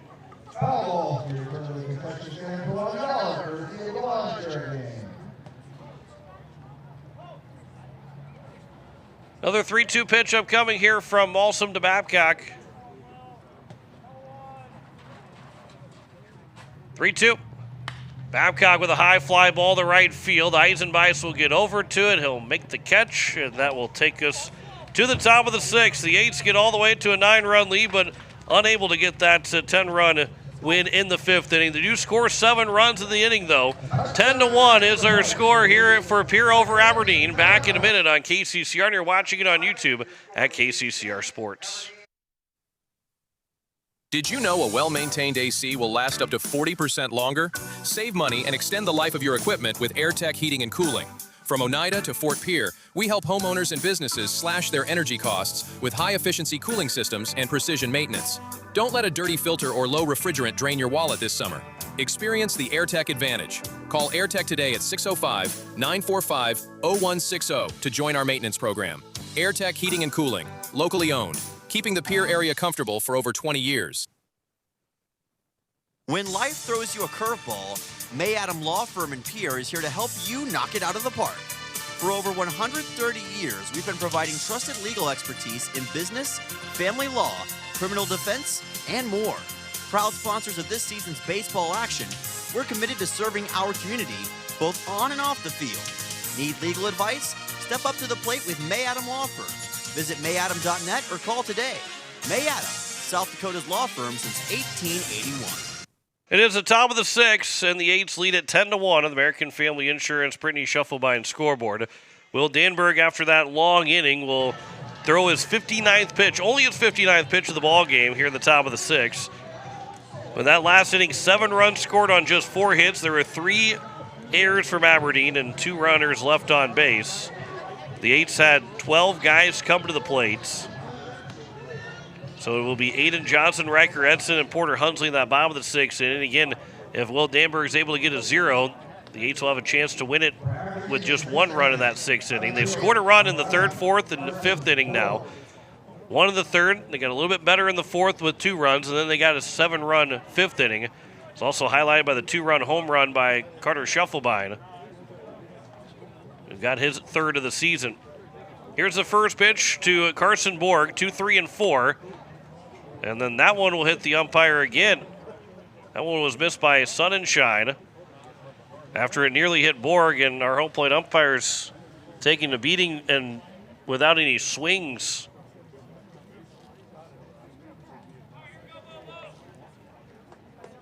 Earning his pay here in this first game. He's going to be happy to take the gear off and umpire the bases in game number 2. Borg is 0 for 2.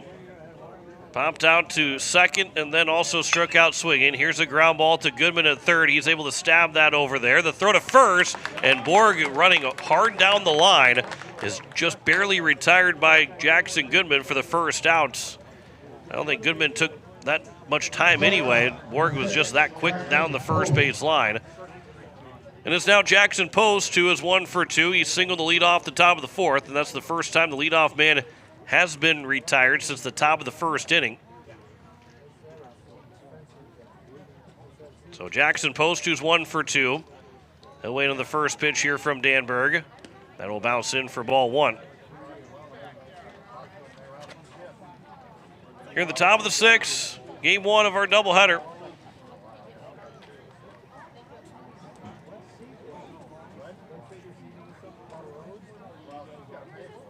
Here's the 1-0 pitch. That one's fouled away for strike 1. The 5 o'clock start for Sioux Falls West and Brandon Valley.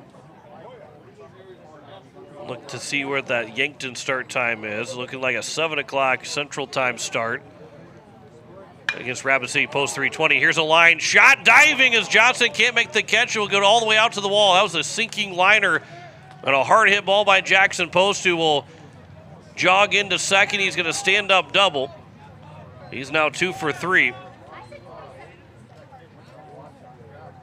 And that was a really hard hit ball by Jackson Post, and Johnson nearly got over to it out and left.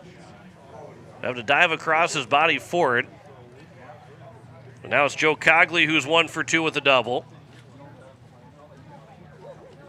Runner on at second here with 1 away in the top of the 6th here of game 1.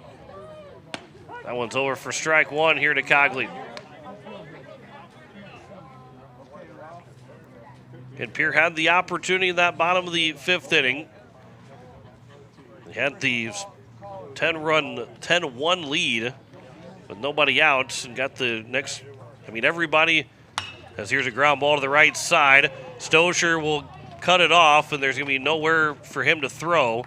Danberg was coming over to try and cover, but by the time that he picked it up and was gaining his balance, there was no chance to throw out Cogley. He's got a base hit to make it now 1st and 3rd with 1 away, and it brings up Michael Dudenhofer to the plate. So the DH is now at the plate with 1 away. I think even had Stoscher, obviously that Bridger Babcock going for it, but had he stayed put at first, and Stoscher would have had no play, and certainly had none anyway. Here's the first pitch now to Dudenhofer. Here's a ground ball back to Danberg. He'll throw to second, but he throws it into center field, and a run will come in to score. Danberg threw it between Stoscher and Scheffelbein. And so a run scores. It'll be the first error of the ball game for the Eights. And it's now 1st and 2nd.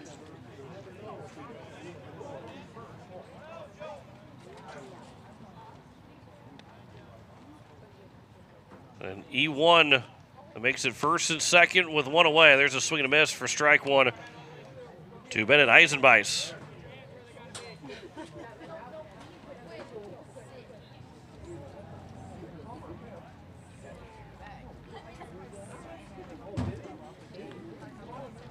Oh, 1 pitch. That's high and outside for ball 1.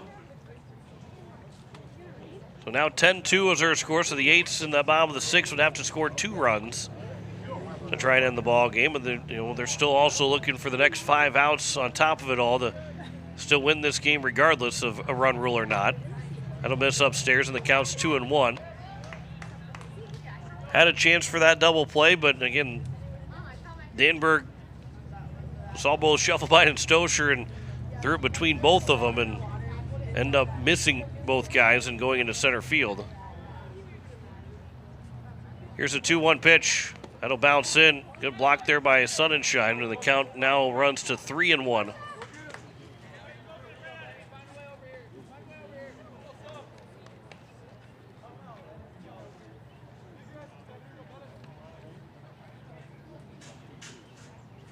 Danberg peers in for the sign. Here's the 3-1 pitch to Eisenbeis. That one just missing for ball 4, and the bases are now loaded here with only 1 out. And while all the talk was about the fact that the Eights had a chance to win the game in the 5th inning, still going to find ways to get outs here because all of a sudden a big hit from Drake Soderlund can make this a 3-run ball game, or at least get a 3-run inning here for Aberdeen. That puts this game from nearly being out of reach to all of a sudden Aberdeen find a way to bounce right back in here.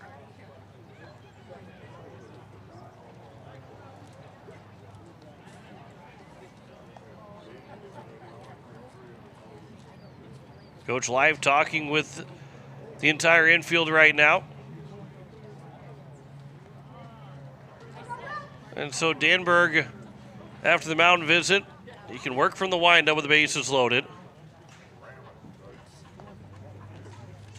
Drake Soderlund is 0 for 1, struck out looking and then drew a walk in his 2 trips to the plate. Quarters are in, the infield stays back, the middle of the infield stays back. First pitch, there's a swing and a foul tip for strike 1.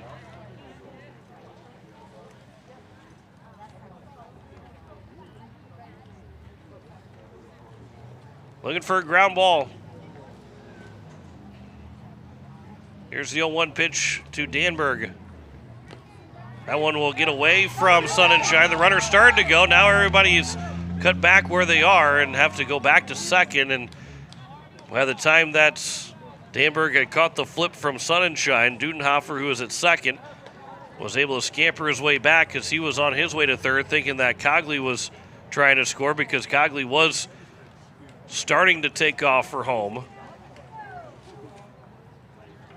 So now here's the 1-1 pitch from Danberg to Soderlund.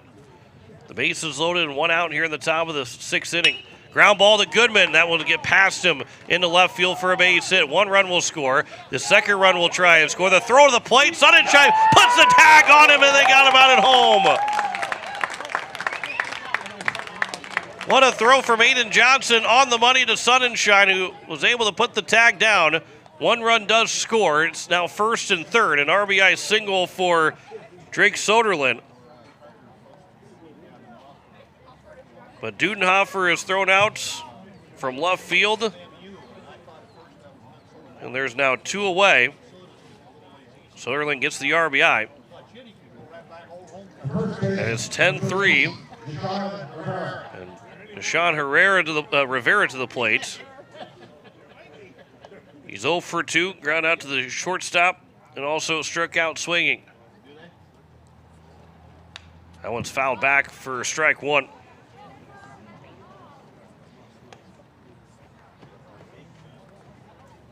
So with 2 away, Aberdeen does put up a crooked number. First time they scored since the top of the 2nd. Make it a 7-run ball game here at the top of the 6th inning. Here's the 0-1 pitch. That one's over for a strike, and the count's now 0-2. And that Aiden Johnson throw, it's one where I'd be saying, hey, throw the cutoff man, keep that runner at second, keep that force out of third. But when you're going to throw on the money like that, you're going to get everything applied. I think everybody will accept exactly how that play ran out, because if you're Aberdeen saying, well, he's got to make that throw 10 out of 10 times, or does he do it 10 out of 10 times? But Johnson able to throw it in and get the man out. And, of course, with the lead that you have opportunity to maybe take advantage of that. Here's a fly ball down the left field line. That will be foul as it lands away from Johnson. And so now here with the 1-2 count, Danberg looking for the strikeout to get out of the inning.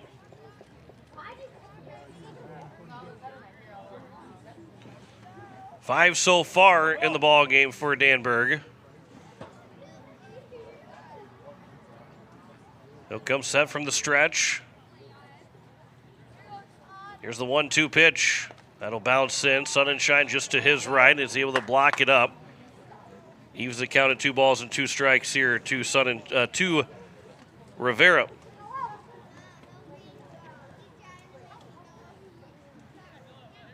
In the 8s, we'll have 7, 8, 9 in the bottom of the 6th inning with Aiden Johnson, Riker Edson, and Porter Hunsley.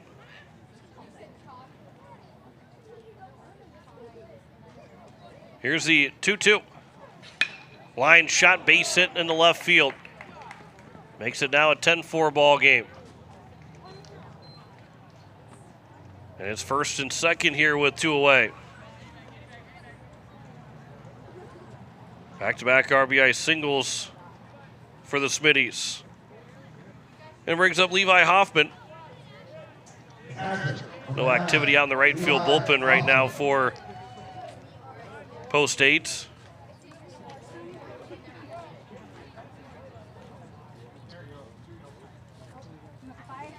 So Levi Hoffman, number 9 man, he is 0 for 1. Was hit by a pitch back in the 3rd and ground out to the shortstop. Here's a line shot. That will get through the left side for a base hit. Aiden Johnson cuts it off, and they'll respect the arm of Johnson this time, and the bases are loaded here with 2 away. 3rd straight hit now for Aberdeen. And it brings up now Jale Aviles. Aviles is the 9th man to come to the plate here in this top of the 6th inning. And again, from a 9-run lead, it's now trimmed to 6 and could be down to 4 with a base hit. First pitch is over for strike 1.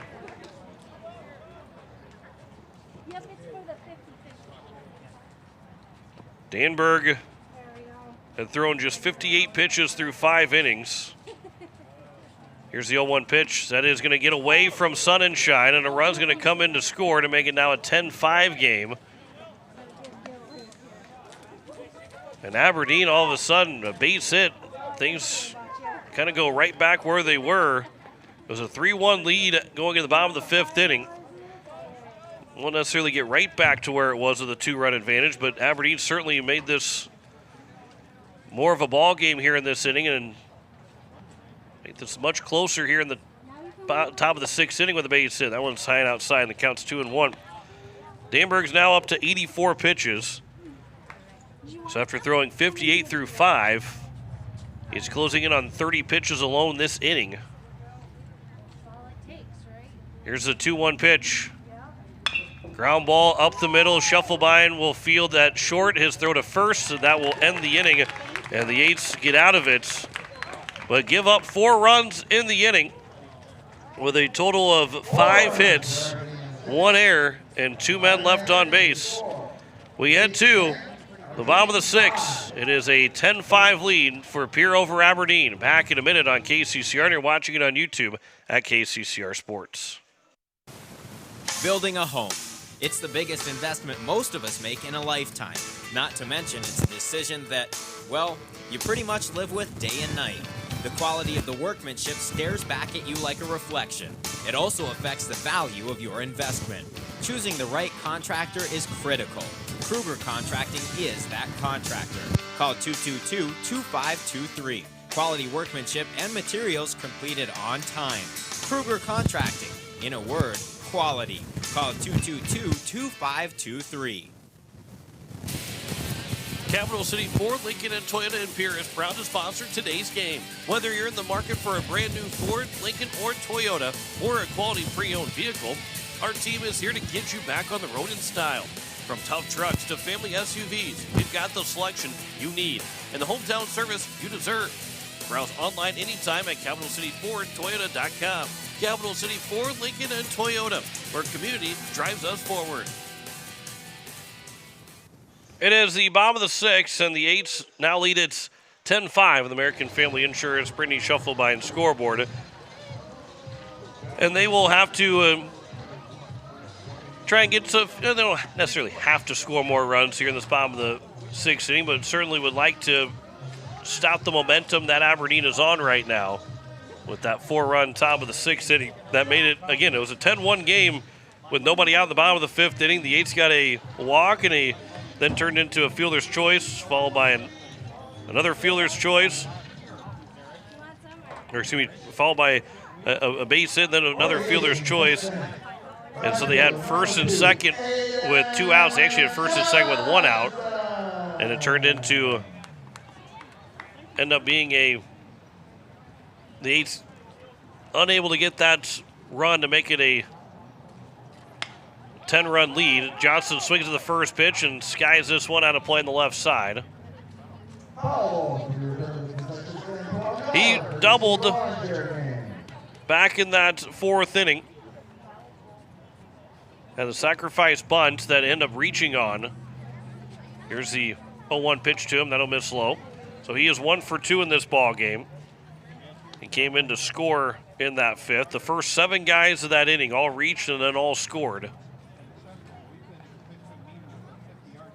Here's the 1-1 pitch. Swing and a miss. Counts now 1-2. And the only guy to not reach base in that inning was Bridger Babcock's second at-bat. Everybody else reached base. The other 2 were fielder's choices that end up making it still reaching base. Here's a fly ball left side right at the third base dugout, right next to the steps, staying in play. The catch was made by the third baseman, Soderlin, to retire Aiden Johnson. It ran out of screen, but, I mean, he was right at the edge of the wall and the third base dugout, right near the steps. There's small steps to step into, but he was still in play and makes the catch for the first out here in the bottom of the 5th inning. And the first pitch over for strike 1 to now Riker Edson, who singled home a run, ended up coming up to the plate with the bases loaded. Got a single, then an error that helped drive in 2 more runs. Put him over at third as the count's 1-1 now here to Edson. 1-1 pitch, that's upstairs, and the count's 2-1. Seeing the sun kind of go back behind some clouds. There is some rain, but it's on the very southwest edge of Stanley County. So nothing that, and the track of it, nothing that should affect us unless it expands out, as the count's 3-1 here to Edson. Certainly not expecting it to affect us at all. Here's a fly ball towards right center field. Coming in is Aviles, the center fielder, to make the catch. And 2 down now here in the bottom of the 6th, and it's number 9-man Porter Hunsley to the plate. He reached on an error in that 5th inning. There was 4 errors in that 5th inning that helped score those 7 runs, or make that 3 errors. Pierre had 4 hits, and there were 3 errors that helped score 7 runs in that inning for Post 8s. Here's the first pitch to Porter Hunsley with 2 outs and nobody on. Swings to the first pitch, pops it up behind home plate. Levi Hoffman nonchalantly will make the catch, and that will take care of the bottom of the 6th inning. So we out of the 7th. It is a 10-5 lead for Pierre over Aberdeen. 3 outs away from a Game 1 win for the 8s. Back in a minute on KCCR, and you're watching it on YouTube at KCCR Sports. Hey you. Are you at a job that is fulfilling, has good benefits to support you or a family today, and retirement goes down the road? If you just said no, listen up. CHS River Plains is hiring operations personnel, drivers, and custom applicators at several locations. These come with a knockout affordable benefit package for you and the whole family. Apply to a job with CHS River Plains and up your benefits straight up. To apply, visit us online at chsriverplains.com or stop in at one of our locations. CHS is an equal opportunity employer. Financial investments are very important, but so are the investments of time, patience, and encouragement our young athletes receive from their coaches, teachers, and mentors. Your Pierre area Edward Jones Financial Advisors understand this. That's why Edward Jones is a proud sponsor of Governor Athletics on KCCR. Go Govs! For all your investment needs, call or stop by one of our offices to visit with your Pierre area Edward Jones Financial Advisor. Edward Jones, member SIPC. We head to the top of the 7th. It is a 10-5 lead on the American Family Insurance Brittany Shufflebine scoreboard. As it is going to be Hudson Stosher that will be on the mound. Riker Edson will move to second base from the DH spot, so nothing will change the batting order. But Hudson Stosher will try and get the final 3 outs to finish out this Game 1 win here for the Eights. So again, no change the batting order. Edson moves to second from the DH spot. And we'll give you the totals here for Will Danberg, who goes 6 innings, giving up 8 hits, 5 runs, 4 of them earned, 2 walks, and 5 strikeouts. And it is opportunity for Hudson Stosher, who is going to be making his 6th appearance, 4th relief appearance, 12 and a third innings so far for Stosher. He's given up 20 hits, 22 runs, 15 of those have been earned, 13 walks and 10 strikeouts.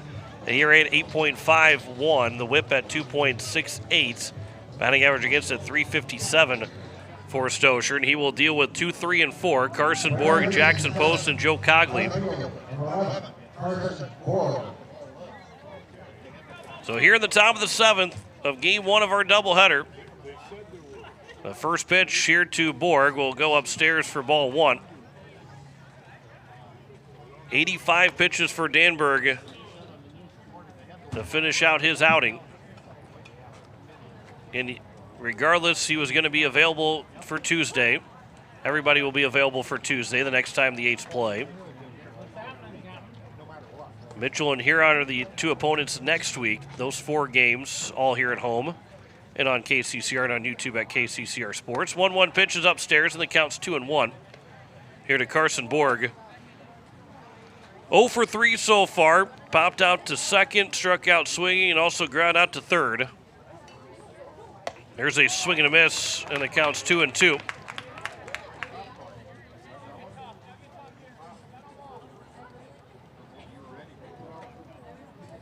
Stosher working from the stretch with nobody on base. Here's a 2-2. Comes inside. Runs the count full at 3-2.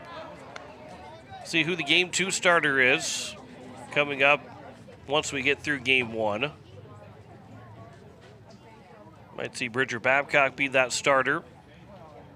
That will come in and hit Borg with the 3-2 pitch. So it will be a hit by pitch to get us started here in the top of the 7th. The Eights are leading by 5, so they've got some wiggle room, but want to find a way to get 3 outs here quickly and get to the end of this first game.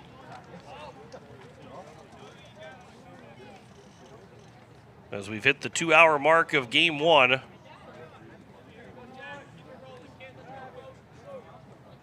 Jackson Post, who's 2 for 3. He singled in the 4th and doubled in the 6th. Looking for his 3rd hit today. First pitch will be at the knees for strike 1.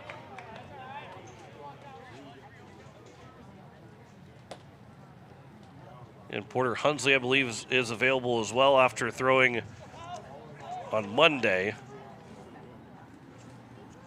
I say Bridger Babcock, he's not available. He threw on Monday against Renner. I want to be fouled away, and the count's 0-2. Carter Templeton and Bridger Babcock are the only 2 guys unavailable, and Riker Edson as well. Those 3 guys unavailable to pitch today. Here's the 0-2. That one taken for strike 3, and a big strikeout of Jackson Post. The number 3 man goes down looking. That's a big first out here in the top of the 7th. And it brings up Joe Cogley, who's also 2 for 3. He doubled in the 2nd and singled in the 6th. He came around to score both times he got base hits. Aberdeen led 1-0 in the top of the 2nd. That held until the bottom of the 3rd. And that one's at the top of the zone for strike 1. Whenever it was a wild pitch to make it a 1-1 tie.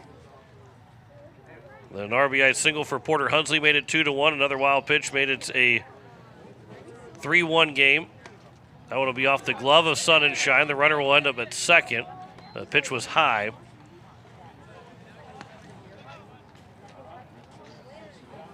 And so runner on at second here with one out in the top of the seventh. Then after a 3-1 lead after the bottom of the fourth, they scored 7 runs in that fifth inning, did the A's. Here's a ground ball to the second baseman, Riker Edson. That will get through into center field. Hunsley will come up with it. He'll fire it in. Stoscher will cut it off. And it's now a 10-6 game. Being here charged to Riker Edson at second. And Aberdeen is pulled now within 4.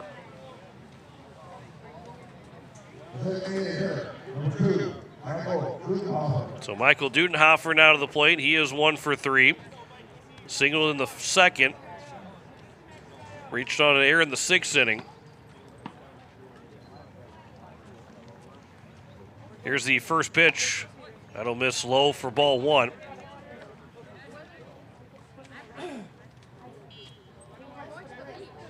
Dudenhofer, then Eisenbeis, and then Soderlund. That one is fouled away. And the count's now 1-1. Listen to KCCR Pierre Riverfront Broadcasting Station as we hit 5 o'clock here on a beautiful Wednesday evening now here at Hyde Stadium. Liza Mayer back in the studios. John McThur with you.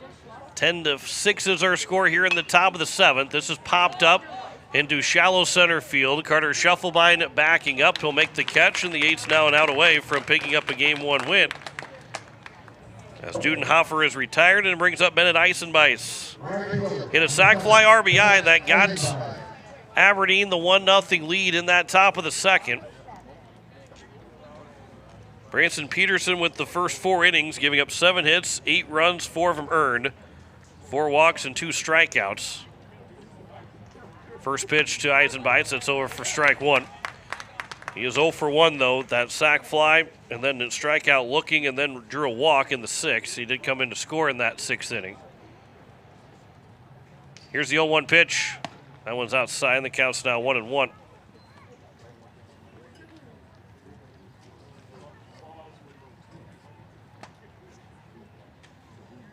Leading away from first is Cogley. That one's outside, and the count's 2-1. His run doesn't mean anything here for Aberdeen or for the Eights right now, but he certainly has to. He has to score 2 if you're Aberdeen to try and make the comeback happen. 2-1 pitch. That is high and outside, and the count's 3-1.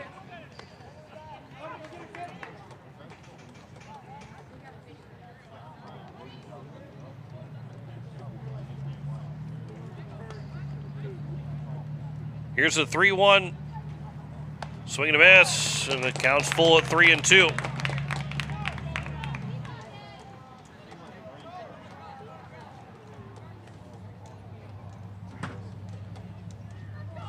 Stoscher from the stretch. The payoff pitch misses low for ball 4, and it's now first and second. Second free pass issued by Stoscher here in this 7th inning.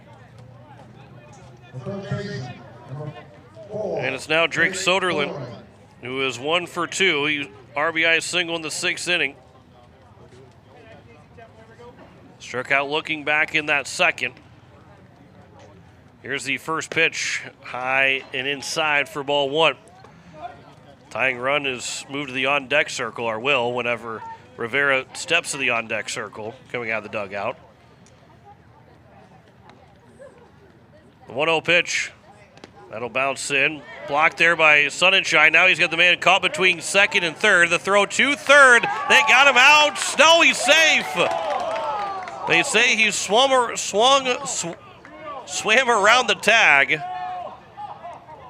And Goodman unable to put the tag down to get the out.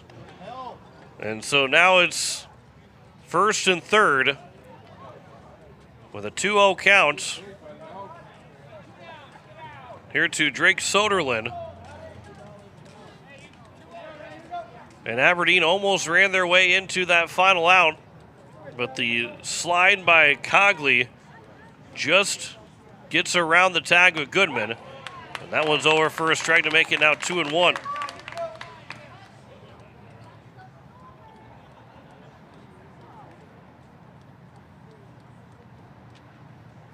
Two-one pitch. That one is over for a strike, and now it's 2-2. And again, the Eights a strike away from taking game one.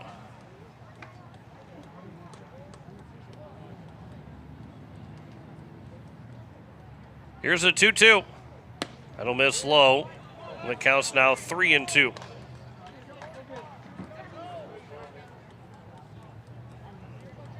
Runner at first, and Eisenbites will get a head start.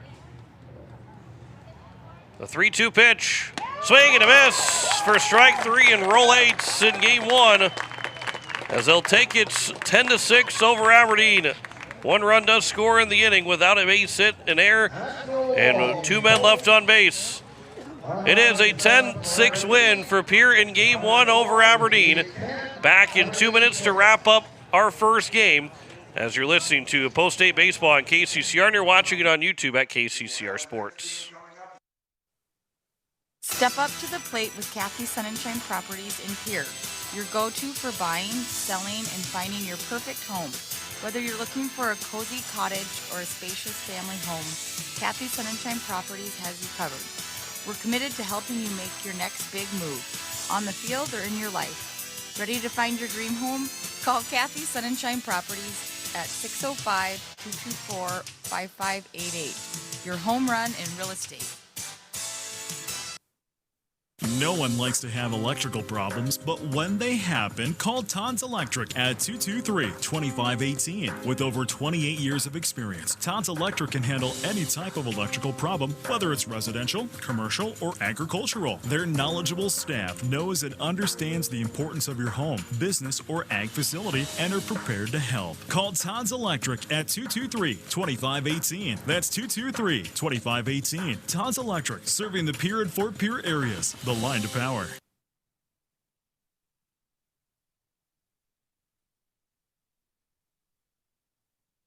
Looking for your next new or used car, truck, or SUV? Then go no further than the comfort of your own home. Shop online at lambmotor.com. On lambmotor.com, you'll find the vehicles Lambs has in stock. You can schedule a test drive or your vehicle's next tune-up, all online. New or used, shop for it all online, anywhere you are. Lamb Motor has the right vehicle for you. Lamb Motor in Oneida and online, lambmotor.com. Step up to the plate with Overhead Door Company of Pierre. Like your favorite team, we deliver reliability, strength, and top-notch performance. For over 100 years, Overhead Door has been the most respected name in the industry. From commercial or residential repairs to full upgrades, our team of technicians stand ready to provide winning results. Don't let a faulty garage door strike you out. Look for the signature red ribbon and call the industry MVP at 605-224-6200. Bring your garage door game to the big leagues. As we welcome you back, it is a final score in game one. Pierre Post-State takes it 10-6 over Aberdeen. And the Eights will get that win with 10 runs, 9 hits, 2 errors, and 8 men left on base in that ball game. Aberdeen with 6 runs, 8 hits, 4 errors, and 7 men left on base. Aberdeen led 1-0 after 2 complete before the 3 run scoring in the third inning for Post-State. That made it a 1-1 tie. Then in the bottom of the fourth, they scored 2 runs to make it a 3-1 lead. They got an RBI from Porter Hunsley in there to make it a 2-1 advantage for the Eights.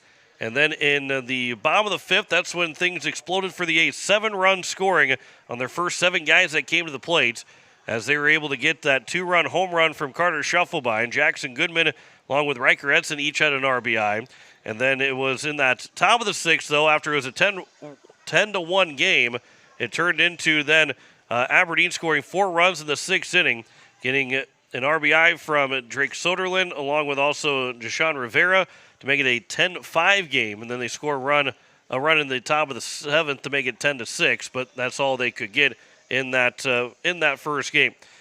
Will Danberg will pick up the win on the mound as he goes 6 innings, giving up 8 hits, 5 runs, 4 of them earned.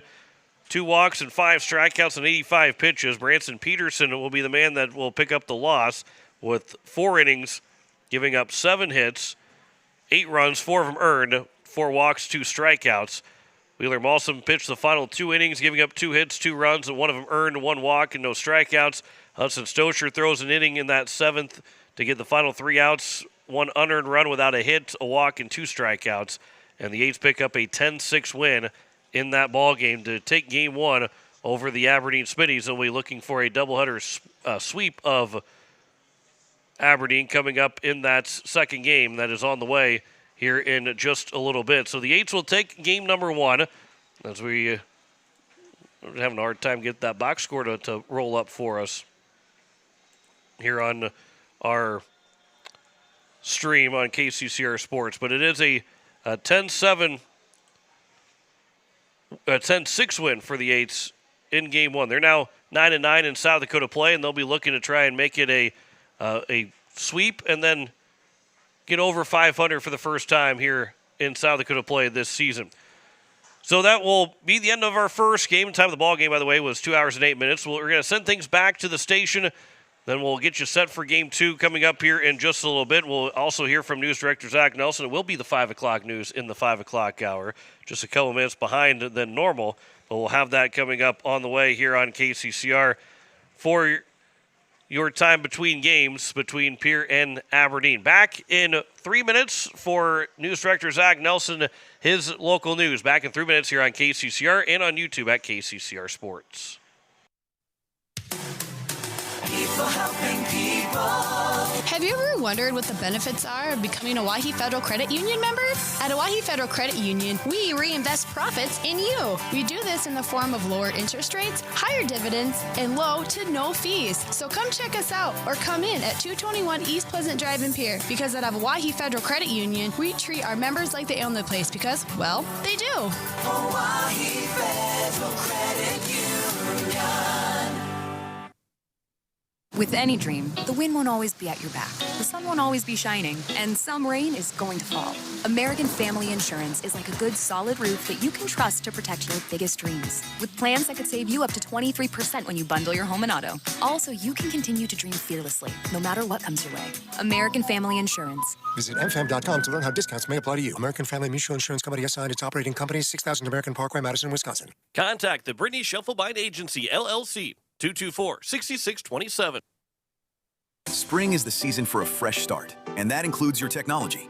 Whether you are looking to upgrade or need to breathe new life into your current device, CommTech is your one-stop solution. Experience the brilliance of LG OLED TVs, the immersive sound of Sonos and JBL, or the unmatched performance of Lenovo laptops. Buy with confidence thanks to our price match guarantee and 0% interest on selected purchases. We're your locally owned technology experts on the truck bypass. CommTech, we sell the best and fix the rest. Koenig of Oneida, Pierre, and Winter has provided our services to growers of South Dakota for over 50 years. We focus on providing our customers with the products, services, and attention to detail that each farmer needs to succeed. For your individual needs of custom spraying, liquid or dry fertilizer, chemical, soil sampling, seed sales, and treating, stop in and see us at Koenig with offices located in Oneida, Pierre, and Winter. Is it the competition that keeps bringing you back? The long-standing rivalries? Or is it seeing friends again and cheering on your favorite team? At First Dakota, we're here for it all. We appreciate the fans, the players, the coaches and officials, the concessions crew. The shared community experience is part of what makes life here great, and we're here for it. See you at the game. First Dakota National Bank, member FDIC. For over 60 years, Ferding Electric has been powering homes and businesses across central South Dakota. When you need reliable electrical service, trust the experts with decades of experience. Whether it's a simple residential repair, a complex commercial installation, or even electrical work on your farm, Ferding Electric has you covered. And if you're tired of searching everywhere for that hard-to-find bulb, Ferding Electric carries a wide selection of bulbs, including those hard-to-find fluorescent and specialty options. Visit us at 2903 East Elizabeth Street or call today, 605-224-8684. When you're looking for quality trash pickup services, look no further than Envirotech. 6 days a week, their trucks are on the road picking up trash, even holidays. They're also the place to contact for recycling services. Their friendly, professional staff is ready to assist with weekly pickups or even special pickups. Check out the website at envirotechwaste.com. Envirotech is locally operated. Call 224-4804. Envirotech Waste Services in Pierre, proud to support high school athletics. At Shane's Pharmacy, your health and your time matter to us. Our team takes pride in providing personal, professional care, from filling your prescriptions quickly to answering your questions every step of the way. Need a little extra convenience? We offer free delivery right to your home or office. Because at Shane's Pharmacy, you're our family, friends, and neighbors, and we're honored to care for you. Shane's Pharmacy. Feel better for less and stay well with us. Call 605-223-9200 or stop by in Fort Pierre. Shane's Pharmacy. Proud to support our local high school athletes. When your tank's running low and your stomach is growling, there's one place Pierre trusts, DJ Smittys. Feel it fast. Grab ice-cold drinks, selection of fresh donuts, and that perfect cup of coffee to keep you moving. Friendly faces, quick stops, and everything you need right when you need it. So next time you're on the go, make the easy stop. DJ Smittys. Fueled by community, driven by you. For years, you have trusted Larry Fry Heating and Cooling to keep your home comfortable, no matter the season. Now that same commitment to quality service and expert care has a new name. Introducing Kruger Climate Systems. We're familiar faces, the reliable technicians, and the same dedication you've always known, now under a new banner. From essential repairs and routine maintenance to brand new installations, we're here to ensure your home's perfect temperature. Kruger Climate Systems, your trusted partner for a comfortable home. Call us today for all your heating and cooling needs. Stulken Peterson LLP has been your local CPA firm for over 40 years, offering tax preparation, bookkeeping, payroll, and consulting services. If your business, farm, or ranch needs professional, accurate, and reliable services, we are your firm. Our clients are our #1 priority. If you need a higher level of accounting service, give us a call at 605-224-5828. That's Stulken Peterson LLP. 222 East Missouri Avenue in Pierre. The Pierre City Commission has approved a street closure for next week on Dakota Avenue. Construction manager Josh Bible stood in for contractor R&W Construction in making the request. We are requesting to close Dakota Avenue from the intersection of South Pierre Street to Coteau Street. This will be from June 29th to July 7th, and this is to install a new sanitary sewer service for Bank West. This closure is going to take a bit longer than normal. This is because Dakota Street is a concrete street and the restoration work just takes a little bit longer. Once poured, the concrete is going to take up to 7 days to cure, so that's the reasoning for the time length. In addition to Bank West, Mad Mary's and La Minestra restaurants are also on the block to be closed. Commissioner Todd Johnson asked Bible about access and communication with local businesses. I do plan to work with the contractor and to ensure that even though we have a block closed off, that we have alley access, and then that we can make sure we have enough parking for all the local businesses. I know DOT sometimes with projects that shut us down to this amount, they have a public meeting. Is there some idea that that would guarantee that they all get the information that would help them out for that week? That's a good question. To be honest with you, Commissioner, I have never had to shut down a big street like this, so I don't know if that's a possibility to do or not. Bible says the actual work area is small compared to the entire block of Dakota. Does it stop at the alley on that east side, or does it go beyond that? Well, it's really kind of just directly across from Bank West. I mean, the reality is we're only going to be probably 20 feet from the intersection back. So, I mean, we're not going to really be blocking La Minestra or Mad Mary's. It's just that, the through traffic to get to them from the north side is going to be a little skewed, but. Okay. So, but the reality is they can still get to their businesses. Okay. For sure. Well, it sounds like you got a plan. We do. The commission approved the street closure request by unanimous vote. Family members of the victims of an April 29th single vehicle crash on Interstate 90 in Mitchell joined a special program remotely Monday to thank the 4 first responders and 2 civilians who rendered aid to the vehicle's occupants. 34-year-old Shane Willis and his wife, 38-year-old Melinda Willis of Pierre, passed away of their injuries in the crash. 2 child passengers in the vehicle sustained minor injuries. Bruce Willis expressed his thanks. There's not words that can express the gratitude we feel for the jobs you guys do and the effort that you guys put forth in getting these 2 little kids out of that vehicle. I've heard reports that you guys had them out of the vehicle and into the hospital in the ER in less than 10 minutes of the 911 call. Davidson County deputies Kyle Bice and Cole Oster, along with Mitchell police officers Garrett Douglas and Shaden Reiners, plus civilians J.R. Munson and Anthony Reimnitz, were presented plaques in recognition of their efforts.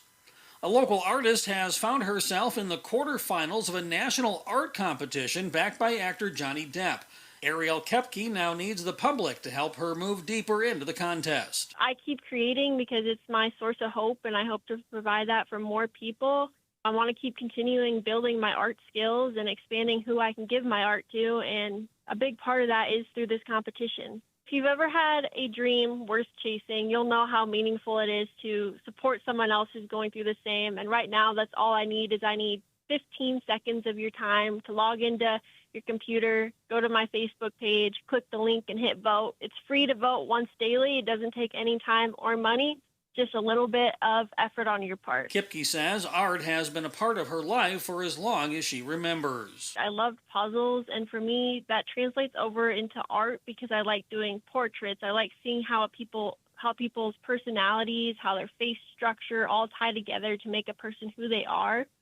And so a lot of my paintings come in the form of portraits. I also do animals and landscapes, just seeing how nature works and how everything fits together. And my art skills have grown basically since I was 5, and I think it really blossomed after I graduated college last year and I found more time to keep creating. Kipke stumbled upon Depp's The People's Artist competition, looking for opportunities to share her passion. And it caught my eye for a couple of reasons. So first of all, some of the proceeds actually go to charity, and the Art of Elysium serves as a reminder that through service, art can be a catalyst for social change. So those things really spoke to me, and I wanted to put my art on a platform that supported the world around me. You can go to my Facebook page, Ariel Illustrates, and in my bio, you'll find a link.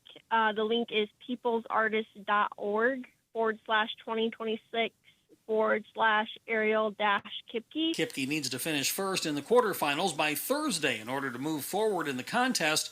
The link to vote for Kipke is posted with this story at kccrradio.com. The South Dakota Commission on Gaming approved a series of resolutions to open the door to 1 day of horse racing this fall at the Stanley County Fairgrounds. Shane Cramey with the South Dakota Horsemen's Association says there's no changes to the racing except one less day. Our proposed races would say, unfortunately, we're only going to race 1 day due to a lack of funding that is available.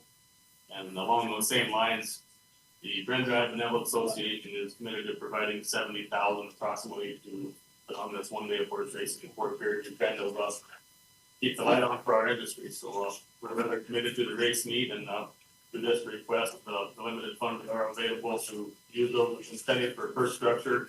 They were requesting no funds for operations. We're going to carry that ourselves. The funding request is for race purses. Cramey told the commission he's hopeful for a few more races to be added to the card in October. We have 7 races on the main card. There's additional funding available. If everything goes well, we can maybe create a couple more races. And when we're taking entries at the races and horses, when they enter in for the races, if we can create a couple more races and have the money available, and my board is always there and give you that leeway and that latitude, we will address that at the time, and hopefully we can create a couple additional races. The commission also adopted rules to allow online pari-mutuel betting. Attorney Doug Abraham reviewed an amendment with the only changes discussed. Where it says comprehensive wagering rules, just striking wagering rules and adding terms and conditions from a clarity standpoint. The next is page 100 of the packet, where it deals with the setting display of available wagers. Essentially what it would do, it would strike and wagering proposition, and the last line would read instead, With added language, it would read, the display must include the approximate odds as updated by tote providers and a brief description of the event. The administrative rules adopted by the Gaming Commission will now go before the Interim Rules Review Committee of the South Dakota Legislature for approval. And Stanley County's Emergency Management Office has completed a comprehensive public safety plan ahead of next week's Boots and Roots 4th in Fort Pierre Independence Day celebration. Officials are expecting thousands to attend rodeos, parades, and concerts along with fireworks displays. Public safety officials have spent months preparing the emergency response plans for the event with first responders, municipal public works departments, transportation, state and federal agencies, event organizers, and community stakeholders.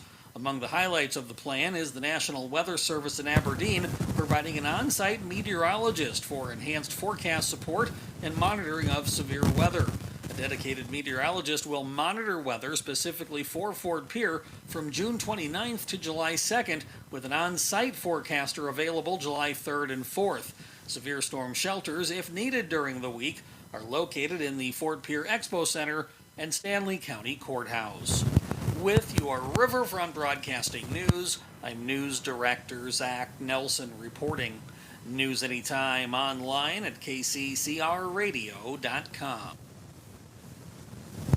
Has life left a dent in your ride? Or maybe you're dreaming of a fresh start for your classic? At Hunsley Auto Body and Sandblasting, we bring vehicles back to life. Located right here in Fort Pierre with over 25 years experience, we specialize in expert auto body repair, from minor dings to major collision work. Got a boat or RV with fiberglass damage? We handle that too. And for projects needing a complete refresh, our professional sandblasting service preps anything ready for a perfect finish. For quality work you can trust, Hunsley Auto Body and Sandblasting, 605-280-4451, 310 West Highway 1434 in Fort Pierre. Dakota Sprinkler and Landscaping wants to make it easy for you to get that lush green lawn and that yard haven that you've been dreaming of. Visit dakotasprinkler.com to make appointments for sprinkler system spring startup, service calls, fall winterization, and landscaping quotes. Trust Dakota Sprinkler and Landscaping's professionals to get you through the planning and installation to make your landscaping needs a reality. Visit dakotasprinkler.com today. Most of us already know that Gales Gas of Pierre is the place to call for propane. They offer an automatic fill plan so you never have to worry about running out of propane. They accept debit and credit payments or a budget payment plan to spread out the cost throughout the year so you never have surprises when you get your bill. For delivery, convenience, and great customer service, call Gales Gas at 224-5518. That's Gales Gas at 224-5518. At Dakota Plains Federal Credit Union, we salute the service and sacrifice of our members. To show our appreciation for veterans, active duty military, and first responders, we're proud to introduce the We Salute Service and Sacrifice Loan Program, granting a special rate reduction on eligible consumer loans. Valid offer on new secure loans only. Internal refinances and unsecured loans do not qualify. Veterans, active duty military, and first responders, contact our loan team for more details. All deposits are insured up to $250,000 by NCUA. At Dakota Plains Federal Credit Union, we're big on you. Wagner Auto in Pierre has been hitting home runs for over 100 years, delivering quality vehicles and top-notch service to our community. Whether you need a rugged truck, a dependable SUV, or a fuel-efficient car, we've got the perfect lineup to keep you on the road. Proud sponsor of this season's baseball action, we're here to help you drive home a great deal. Stop by today or visit WagnerAuto.com. Wagner Auto, South Dakota's oldest auto dealer. When the South Dakota wind howls and the rain pours, is your home ready? Introducing Pierre Roofing and Gutters, the newest name serving Pierre, Fort Pierre, and surrounding communities. Owned by Karsten Erickson, the same expert you've trusted for years at Karsten Erickson Roofing and Construction, we're expanding to keep our community covered. From full replacement to seamless gutter installs, Karsten and his team deliver. Don't wait for the next storm. Call Pierre Roofing and Gutters today for a free estimate. 605-280-8080. Pierre Roofing and Gutters. Built strong. Built local. As community bankers, BankWest employees are deeply committed to supporting local causes, growing the local economy, and creating local opportunities. At a time when you can bank anywhere, we hope you choose BankWest. We'll be your financial partner for the long haul, helping you and your community achieve financial success. Bank West. Convenient, connected, committed. Member FDIC. AGE Corporation has been building South Dakota for over 60 years. For all your site work, construction, and crane needs, AGE is there for you. If you need a boat dock and dock lighting, AGE has what you need. Visit their website, agecorp.com, or give them a call at 223-2732. AGE Corporation, providing high-quality services without sacrificing safety. Visit agecorp.com or call 223-2732.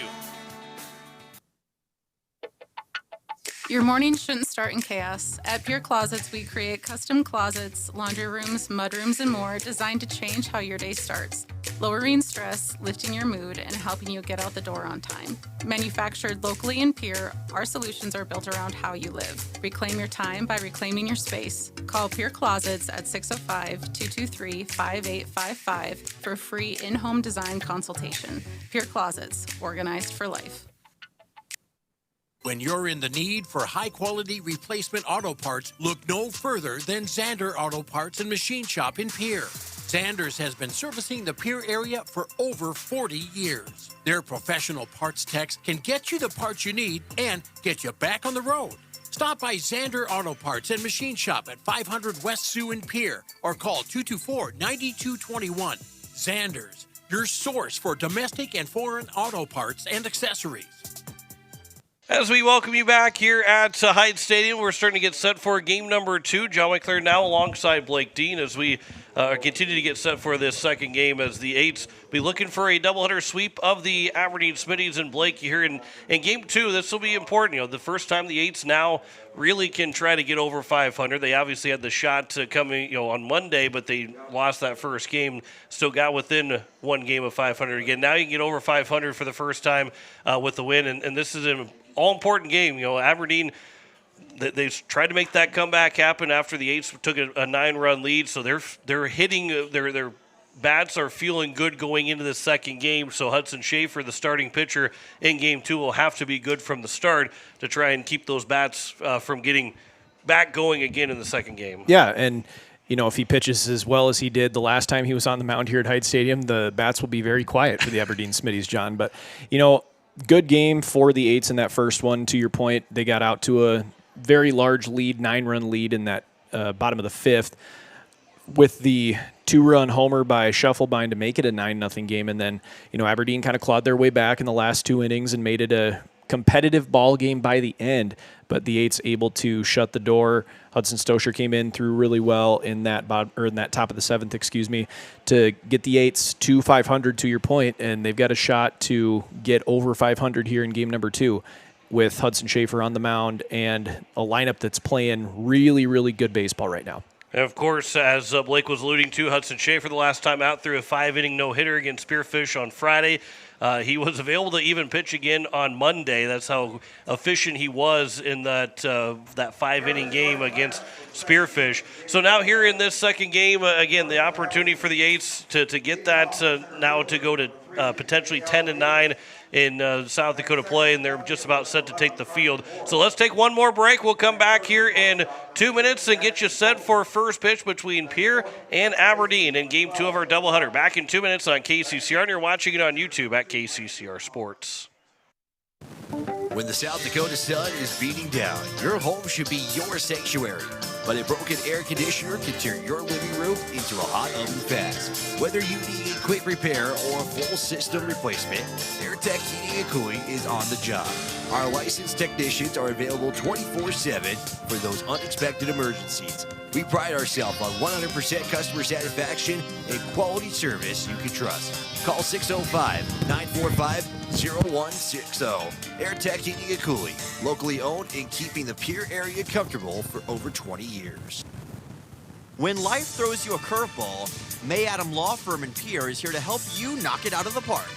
For over 130 years, we've been providing trusted legal expertise in business, family law, criminal defense, and more. Proud sponsors of this season's baseball action, we're committed to serving our community both on and off the field. Need legal advice? Step up to the plate with May Adam Law Firm. Visit mayadam.net or call today. May Adam, South Dakota's law firm since 1881. Building a home. It's the biggest investment most of us make in a lifetime. Not to mention it's a decision that, well, you pretty much live with day and night. The quality of the workmanship stares back at you like a reflection. It also affects the value of your investment. Choosing the right contractor is critical. Kruger Contracting is that contractor. Call 222-2523. Quality workmanship and materials completed on time. Kruger Contracting. In a word, quality. Call 222-2523.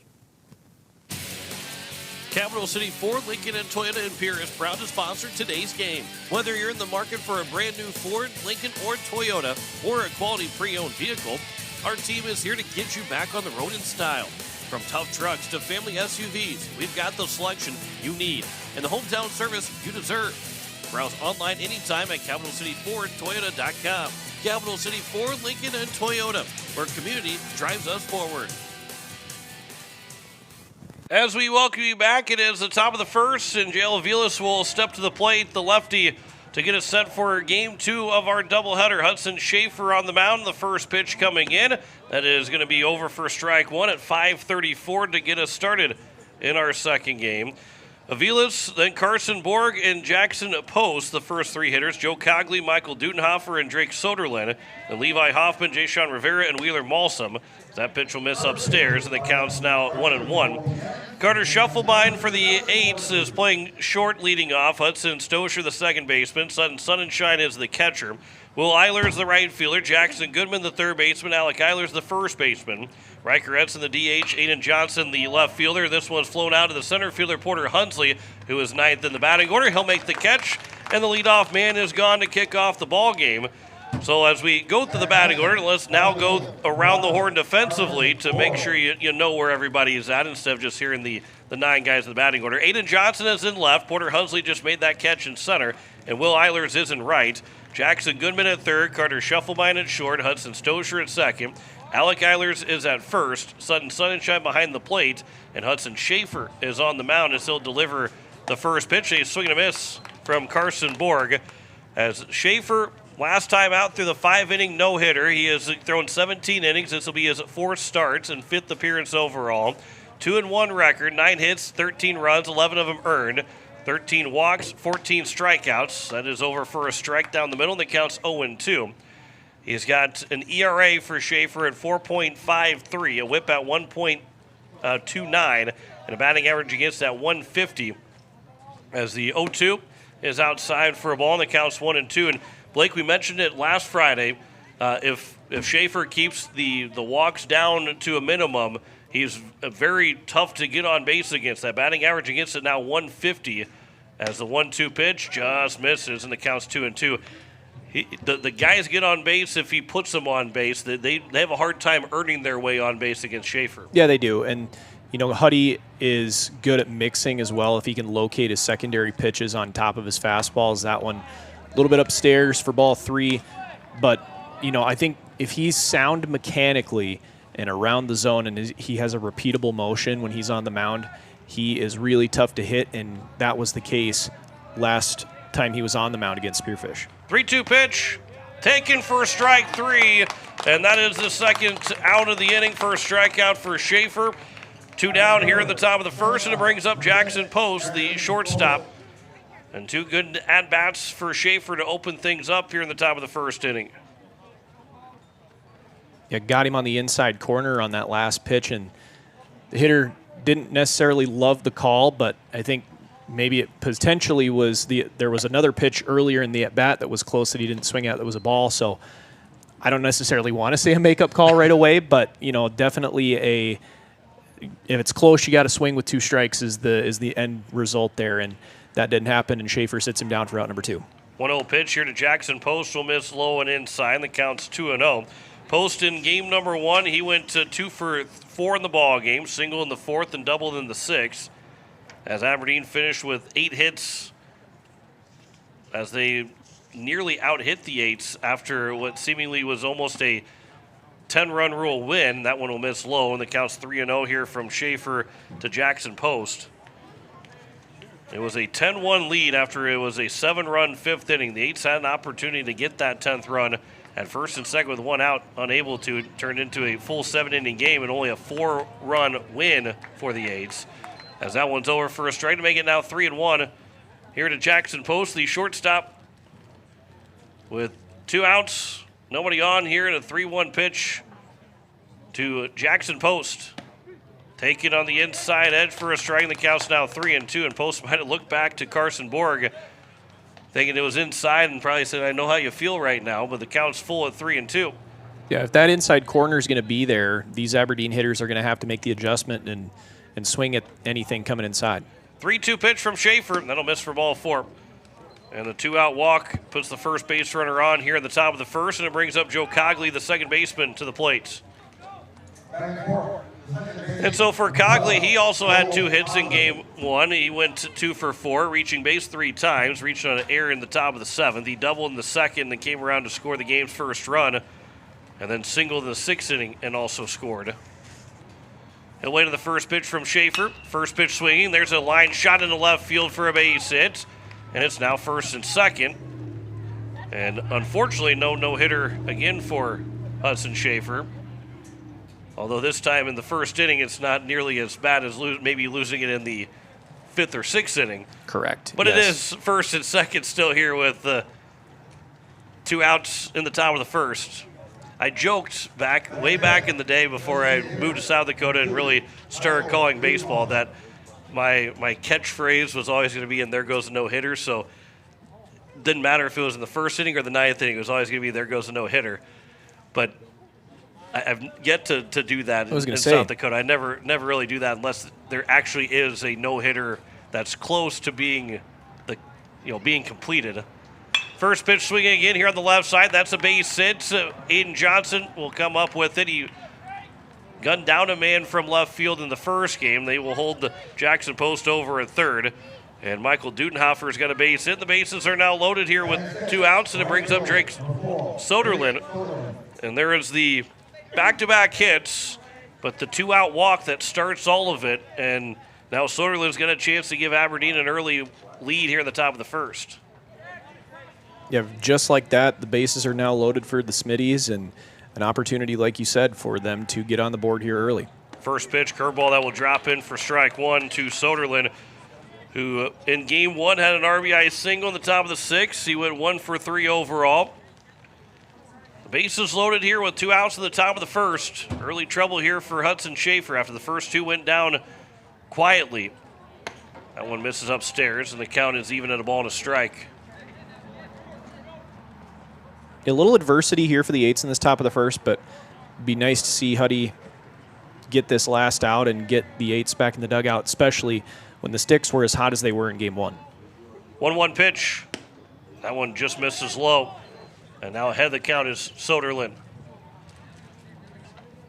Outfield straight away for Soderlin. First 2 retired, then a walk, and back-to-back singles. Here's a 2-1 pitch. Swing and a miss. And it's now a 2-2 count. The bases loaded and 2 outs here in the top of the first inning. Aberdeen did lead 1-0 in the top of the second and all the way to the bottom of the third in game 1. For the Eights tied it up and had a 3-1 lead through 4 innings. There's a swing and a miss by Soderlin, and Schaefer will get 2 strikeouts in the inning and leave the bases loaded. No runs, 2 hits, no errors, and 3 men left on base. We head to the bottom of the first. No score between Pierre and Aberdeen as the Eights will come to the plate. Back in a minute on KCCR. Watching it on YouTube at KCCR Sports. Hey you.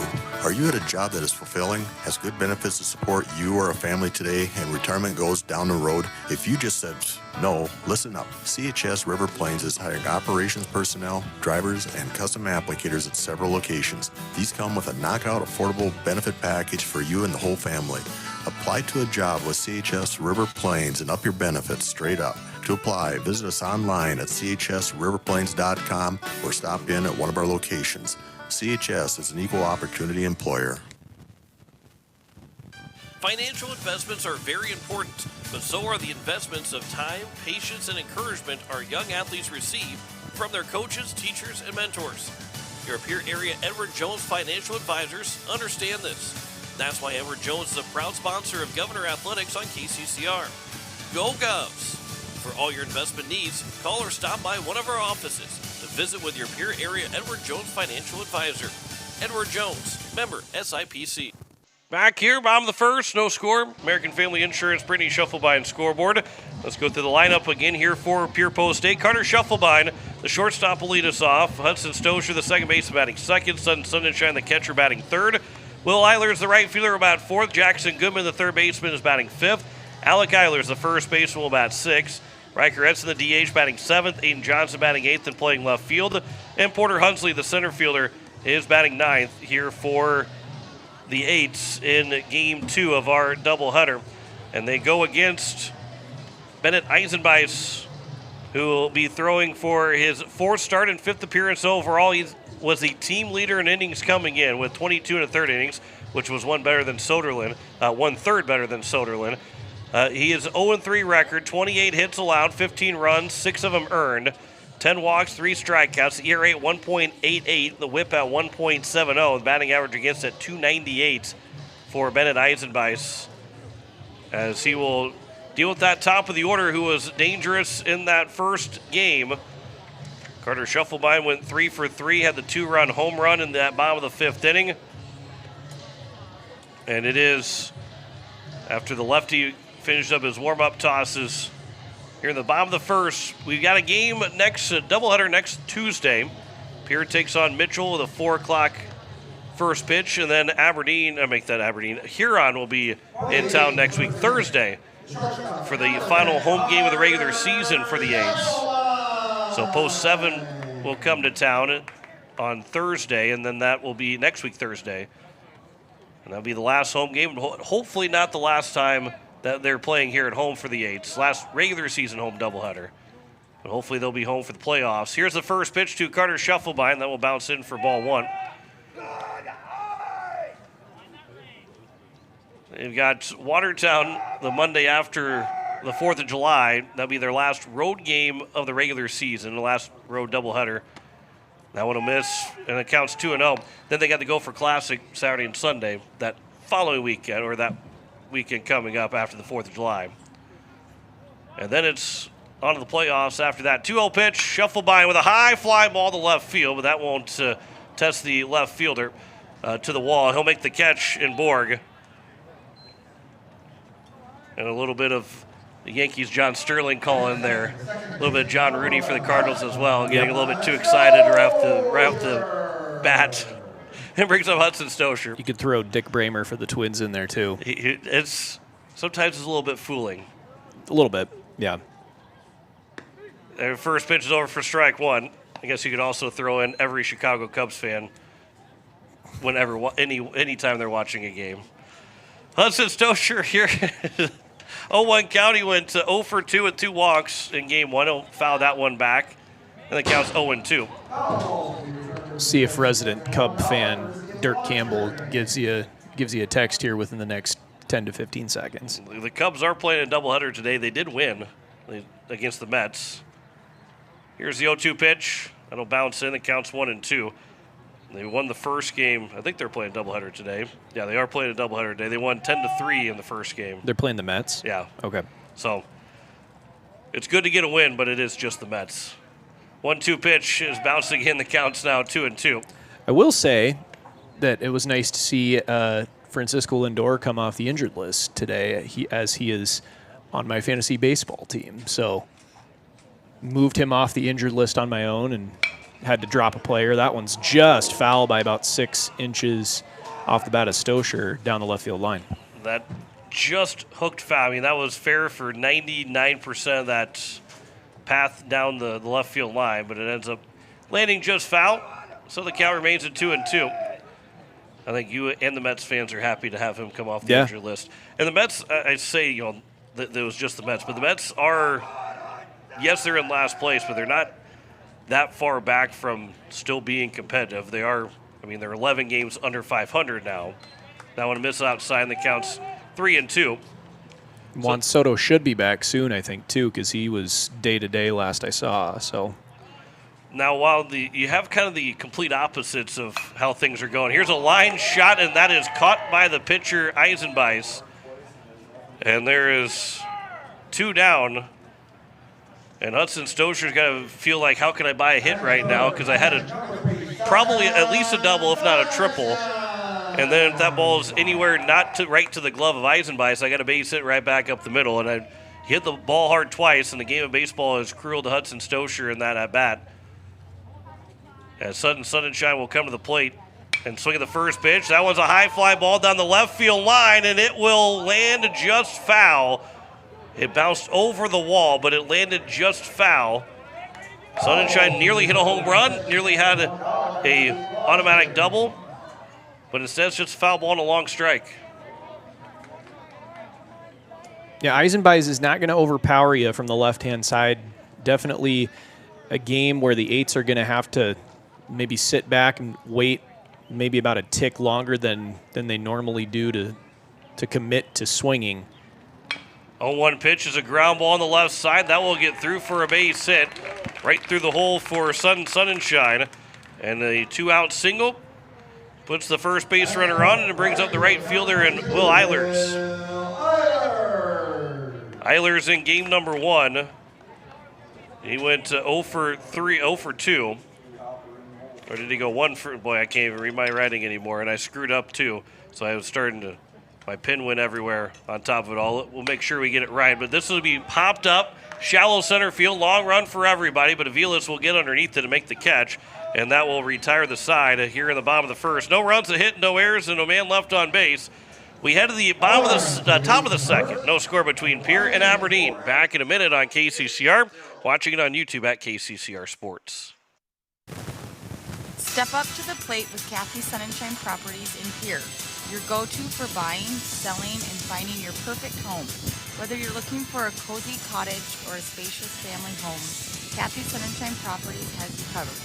We're committed to helping you make your next big move, on the field or in your life. Ready to find your dream home? Call Kathy Sunshine Properties at 605-224-5588. Your home run in real estate.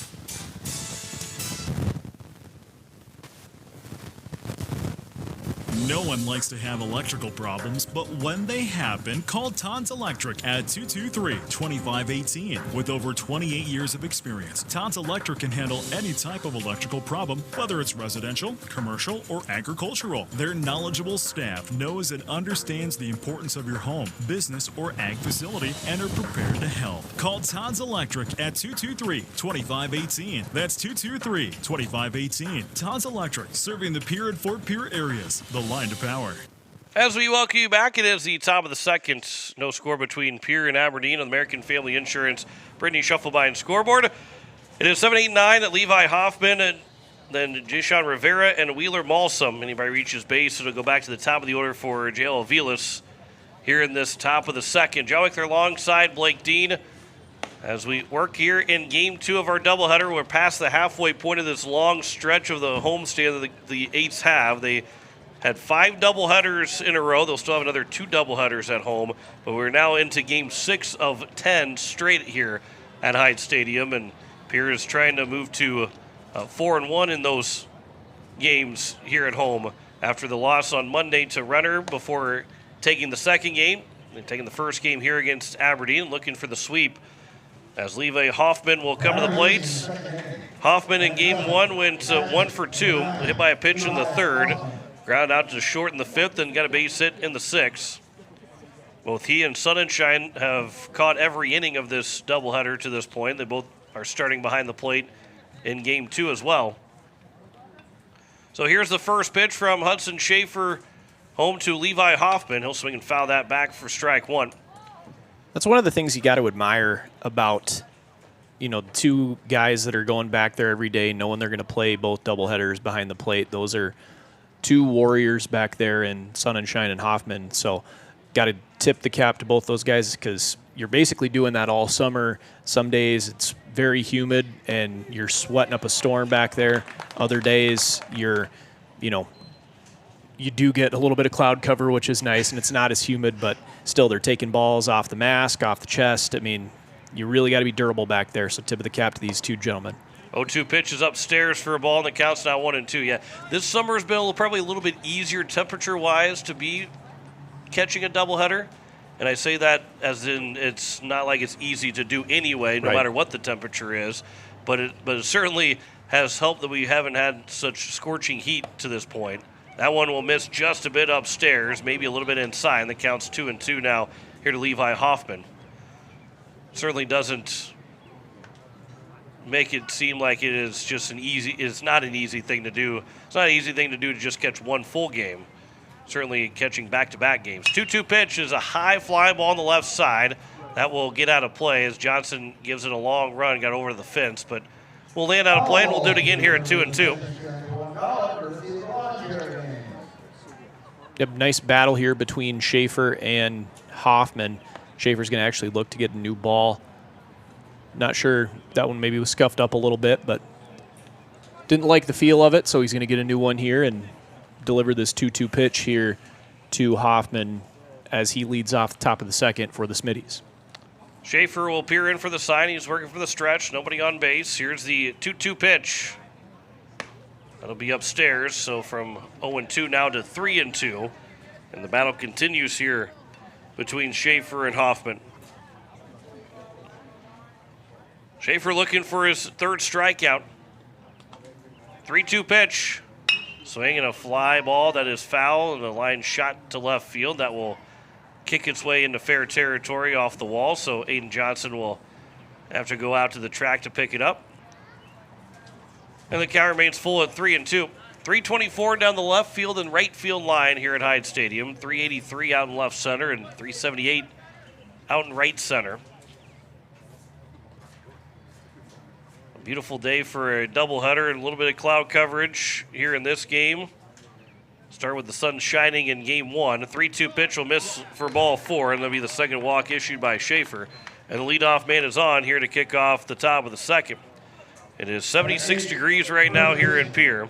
There is a little bit of some rain that is to our southwest, but it is moving southeast, so we should be in the clear for this game. Maybe see a sprinkle here or there, but shouldn't have to worry about any kind of weather that would stop us from playing. There's a swing and a miss by Rivera for strike one.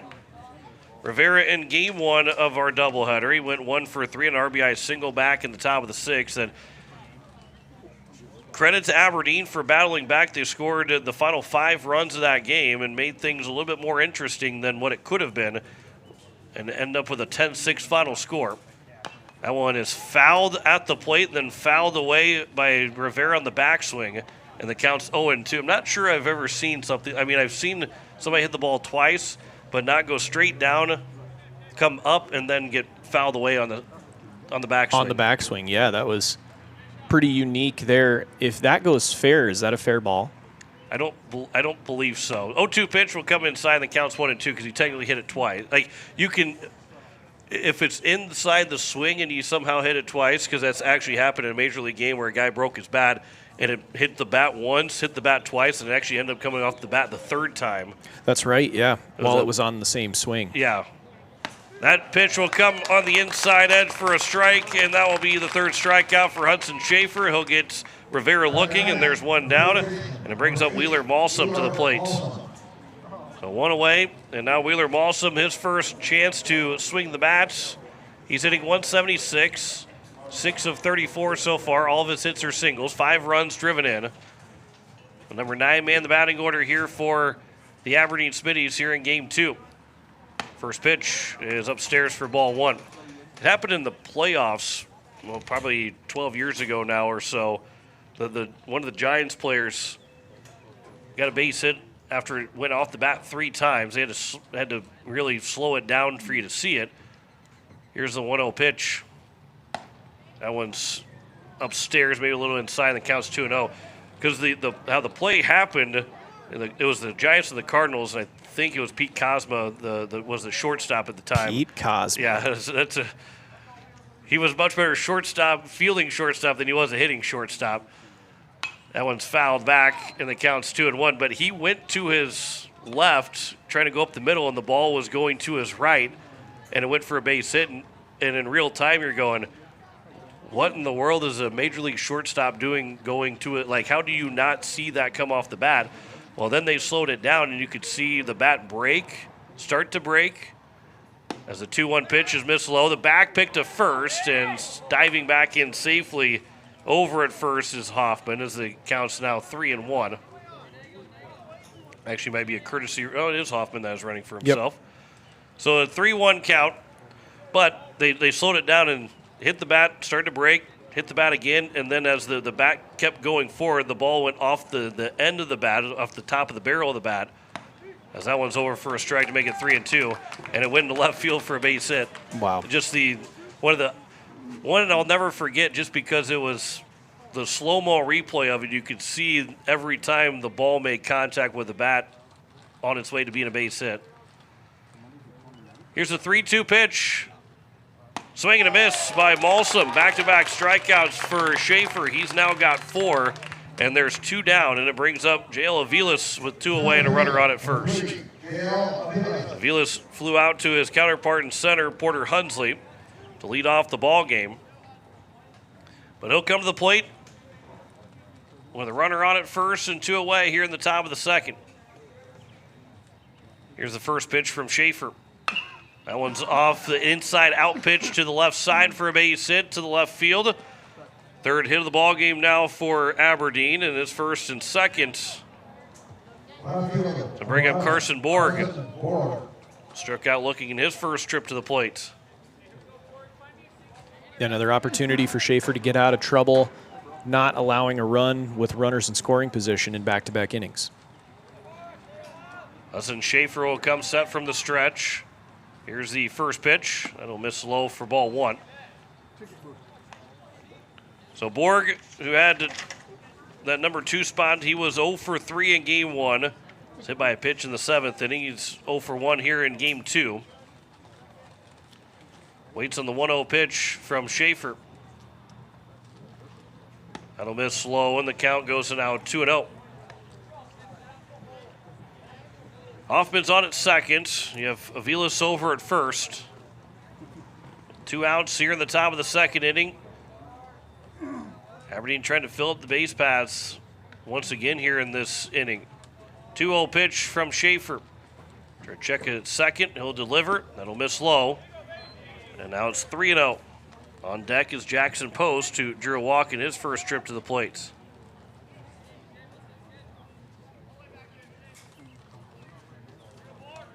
Be danger territory with the bases loaded for Jackson Post. We'll see if Borg's got the green light. He does not. He'll take that pitch, and it is over for a strike, and the count's now 3-1, but a good hitter's count here for Carson Borg, who has second on the team in RBIs with 17. 3-1 pitch. Comes inside for ball 4, and the bases are now loaded. And it's Jackson Post, team leader in runs driven in. The chance to open up the scoring here at the top of the second. Second straight inning now the bases are loaded for Aberdeen. They failed to score in the first. We'll see if the Yates can get out of danger here in the second.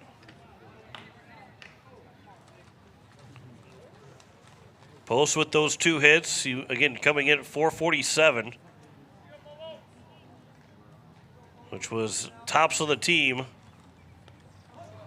And that will be a wild pitch that will get the first run in. And so Aberdeen will take a 1-0 lead here in the top of the second.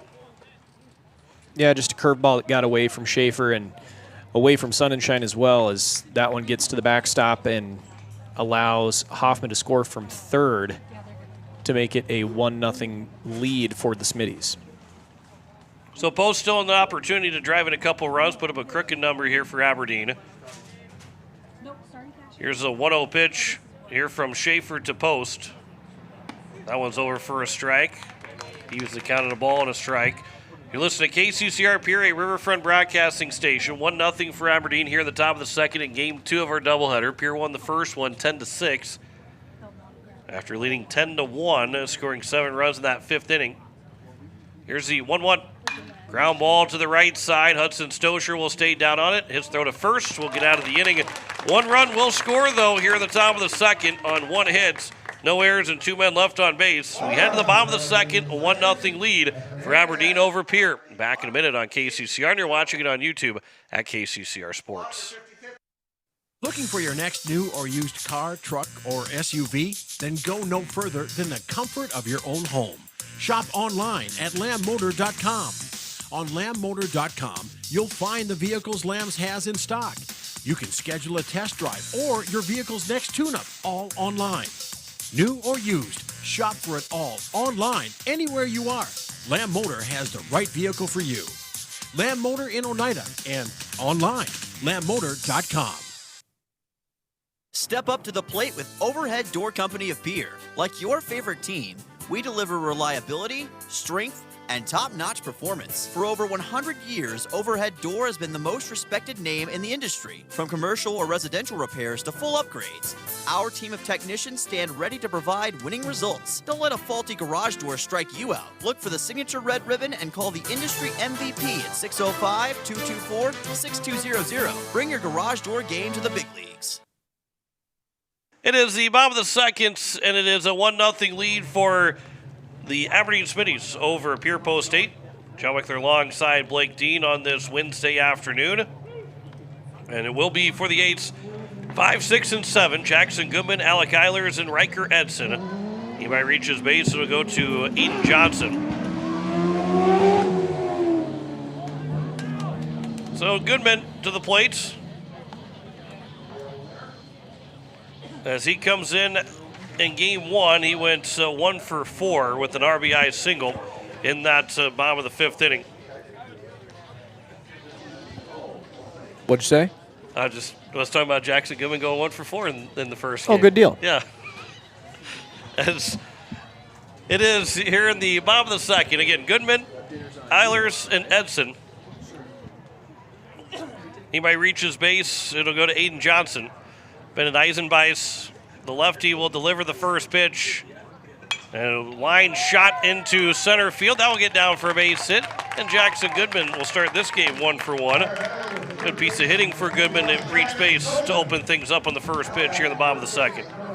Yeah, good piece of hitting there from Goodman, starting the inning off strong. And I think the 8s are going to have a lot of opportunity here against Eisenbeis to put the ball in play, John. So we'll see if maybe they throw a little hit and run together with Goodman on base, or I guess on the flip side, just an opportunity for them to maybe steal some bases as well. Alec Eilers getting his first chance to swing the bat here in this doubleheader. 108 average so far, 4 hits, 3 runs driven in, pickoff attempt, and Goodman will dive back in safely without a tag applied to him.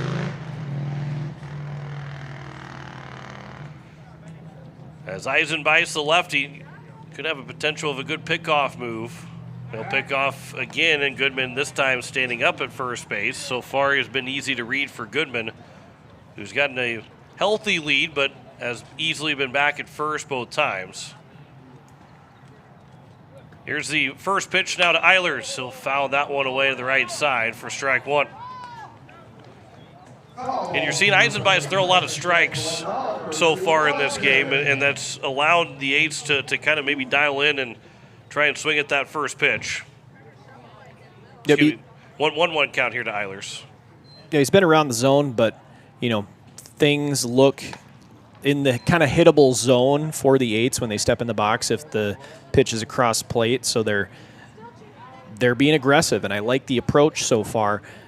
2 hits so far through 2 innings. Let's see if they can string a few together here in this bottom of the second. Here's a 2-1 pitch. Eilers swings and misses on the off-speed pitch, and the count's now 2-2. You get a lefty on the mound that isn't going to throw hard, but can mix pitches and get movement on everything. It makes it a lot harder for guys to lock in. Here's a ground ball to shortstop. The throw to second for 1 to first. It'll be spiked over to first base, and Alec Eilers will beat that out. And it will be a fielder's choice for the first out, 6-4. And it brings up now Riker Edson to the plate with 1 away.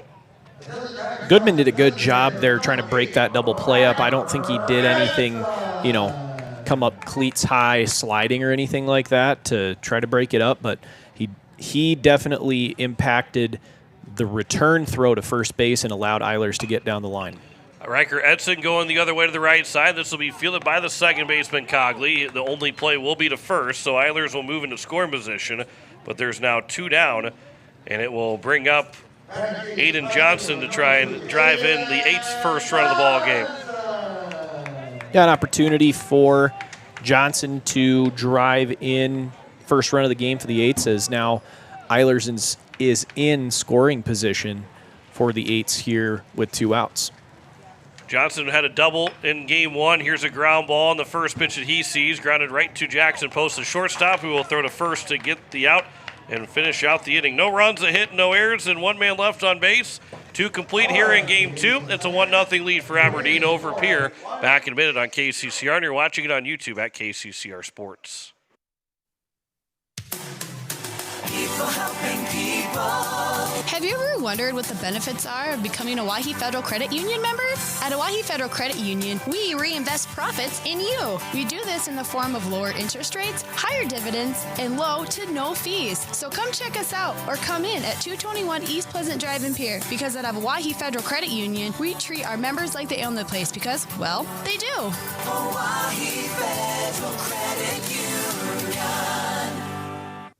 With any dream, the wind won't always be at your back, the sun won't always be shining, and some rain is going to fall. American Family Insurance is like a good solid roof that you can trust to protect your biggest dreams. With plans that could save you up to 23% when you bundle your home and auto. Also, you can continue to dream fearlessly, no matter what comes your way. American Family Insurance. Visit mfam.com to learn how discounts may apply to you. American Family Mutual Insurance Company assigned its operating company, 6000 American Parkway, Madison, Wisconsin. Contact the Brittany Shufflebind Agency, LLC, 224-6627. As we welcome you back, it is the top of the third, and it is a 1-0 lead for Aberdeen over Pierre on the American Family Insurance Brittany Shufflebind scoreboard. 4, 5, and 6, Joe Cogley, Michael Dudenhofer, and Drake Soderlin. He might reach his base. It'll go to Levi Hoffman. The 8s will be off until Tuesday after this game concludes. They'll take on Mitchell, which is still post-18, but it is Palace City baseball now, as they are back into Class A Legion baseball. And so we'll see them come in here to Hyatt Stadium on Tuesday. Joe Cogley singled back in the top of the first inning as he'll wait on the first pitch from Hudson Schaefer. Taken high for ball 1, which, by the way, and Blake, maybe you heard me talking about this during game 1, but Sturgis is no longer competing this season in Class A baseball. It sounds like, when talking with Coach Iverson, here's a ground ball to Jackson Goodman over at third, who will field. His throw to first is going to be in time, and the leadoff man is gone here in the top of the third inning, and it brings up Michael Dudenhofer. Last year, Pierre had problems trying to get Sturgis to play Sturgis. They ended up being forfeit wins for the 8s. And this year, while Pierre doesn't have them on the schedule, Coach Iverson has heard that it's been a struggle again. And it sounds like maybe they have the board, the state board, had kind of voted to just push them out of Class A Legion baseball for at least the year. Wow. So they no longer are competing. I don't know if they were going to have enough games anyway to where they're kind of sitting at and how many games they still had left in the schedule. Not sure they really would have made the playoffs anyway, but now there are only 15 teams competing. That one just misses outside and the count's 2-0. So just asking this not only for my own benefit, but for the benefit of the listener also, does that also include Mitchell?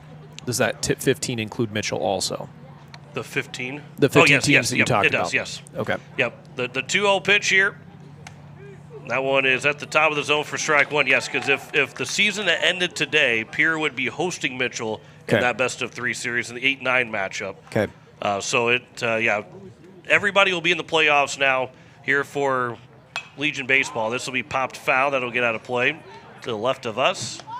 And the count goes now 2-2. So they are competing as post-18. Yes, but just with now under Palace City baseball, yeah. Correct. Yeah, yeah. A new board oversight. Here's the 2-2 now from Schaefer. That one is taken for strike 3 and got Dudenhofer to buckle his knees. Takes it for the strikeout. That's the Third backwards K and 5th strikeout overall for Schaefer now with 2 outs in the top of the 3rd inning. And it will bring up Drake Soderlund, who struck out swinging back in the top of the 1st and ended that inning with the bases loaded. Here's the first pitch from Schaefer home to Soderlund. That'll come upstairs for ball 1. And I didn't check to see if the games that were played prior to that being the case, if they would still actually count or not. And it does not look like they count anymore. That one is upstairs, and it counts 2-0, which certainly helps those teams that have played Sturgis. But I think Spearfish, right now, I think Spearfish is the only one that actually played Sturgis to that point. Sure. And so it actually somewhat helps Spearfish, although kind of hurt now, and then it hurts the Eights because Spearfish lost a couple wins. That one's taken for a strike that counts 2-1, so it put them actually at a 125 winning percentage. But no matter what, the Eights want to win games. You win what's in front of you, and if you do that, you're going to find yourself hosting that first-round playoff series. That one's over for a strike that counts now 2-2. And then you look at the fact that a team like Sioux Falls East is number 12, Watertown's number 11, Harrisburg Gold is number 10. So it really, the seeds probably don't matter too much. Right. You just want to be at home. You want to be the seed that's at home. This one to be popped up on the left side. That will get out of play. And will it take a high hop up here? Nope, it will not. The fan caught off the bounce. And he'll find his way to a dollar bill. I was going to go diving out the window for it, but it wasn't quite close enough yet. The setup wouldn't have loved that, and then you're entrusting me to finish this ball game with very little knowledge of how any of this equipment works. Who says I wouldn't have came right back up the stairs? As a medical professional, me. It would have been a medical miracle for me to come back up the stairs. Yes. 3-2 pitch. Swing and a miss, and Schaefer, it's a 1-2-3, top of the 3rd inning. He's got 6 strikeouts. We head to the bottom of the 3rd. 1-0 lead for Aberdeen over Pierre. Back in a minute on KCCR. Watching it on YouTube at KCCR Sports. Spring is the season for a fresh start, and that includes your technology. Whether you are looking to upgrade or need to breathe new life into your current device, CommTech is your one-stop solution. Experience the brilliance of LG OLED TVs, the immersive sound of Sonos and JBL, or the unmatched performance of Lenovo laptops. Buy with confidence thanks to our price match guarantee and 0% interest on selected purchases. We're your locally owned technology experts on the truck bypass. CommTech, we sell the best and fix the rest. Koenig of Oneida, Pierre, and Winter has provided our services to growers of South Dakota for over 50 years. We focus on providing our customers with the products, services, and attention to detail that each farmer needs to succeed. For your individual needs of custom spraying, liquid or dry fertilizer, chemical, soil sampling, seed sales, and treating, stop in and see us at Koenig with offices located in Oneida, Pierre, and Winter. As we welcome you back, it is the bottom of the 3rd, and it is a 1-0 lead for Aberdeen over Pierre on the American Family Insurance Brittany Shufflebine scoreboard. 9-1-2, Porter Hunsley, Carter Shufflebine, and Hudson Stosher. He might reach his base. It'll go to Sutton Sonnenschein. As the Eights are trying to tie things back up here, Bennett Eisenbeis has been tough so far. The soft-tossing lefty has put the Eights into some fits here early on through the first couple innings. 63 pitches for Schaefer through 3 innings, only 21 for Eisenbeis through the first 2. Obviously, Schaefer's last half inning was a lot cleaner of that inning. He had the bases loaded in 2 different innings, so that certainly pushes the pitch count up quite a bit. As the first pitch to Porter Hunsley will fall in for strike 1. Number 9 man in the batting order. He went 1 for 4 in game 1 at an RBI single that gave the Eights a 2-1 lead back in that bottom of the 4th of game 1. Here's the 0-1. Here's a line shot. That is a base hit into left center field. Hunsley is hard around first. He's on his way to second. The throw will be coming in. He will stop there standing up. He's going to lead off double for Post Eights. And Hunsley gets them right into scoring position here. 2 pitches into the inning. The speed of Porter Hunsley is at work there, John, as that was an easy single, but Porter was hard out of the box, and he rounded first hard, and that was right as the center fielder was getting to the baseball. Porter able to force a throw that was off to the third base side of the bag, and he's able to stand up safely into second base for a leadoff double for the Eights here in this bottom of the third, and that turns the lineup back over to Carter Scheffelbein, who will watch ball one up above his chest here with a runner in scoring position. Third double of the season for Porter Hunsley. Here's the 1-0 pitch to Scheffelbein. High fly ball to left field. Backing up is a left fielder, going back towards the track. The catch will be made by Borg.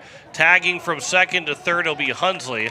Scheffelbein just missed that chance for a second home run today, but he does move Hunsley now 90 feet away from trying to tie the ball game up here in the bottom of the third inning.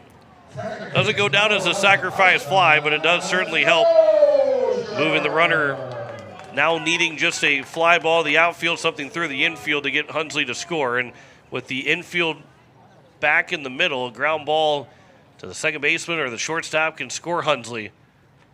As the first pitch to Stoscher, there's a fly ball to right field coming in, long run, and it's going to drop in for a base hit. Hunsley will come in to score to make it a 1-1 ball game. RBI single for Hudson Stoscher. He's tied the team high RBIs again, and it's a 1-1 tie here in the bottom of the third.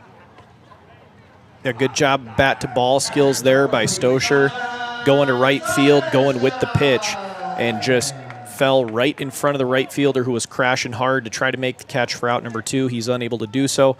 Porter had to kind of hold up at third base as well, but his speed, he's able to get home without a throw from right, and this game is tied at 1-1 now with Sutton Sunshine stepping to the plate with 1 out and 1 runner on at first base here in the bottom of the third. He singled back in that bottom of the first inning. Pickoff attempt and back diving in safely without a tag of Stoscher. So it's now Sunshine, Scheffelbein, and Stoscher, all with 18 RBIs on the season. Here's the 0-1 pitch to Sunshine. This will be popped up. That'll be foul and out of play to our left.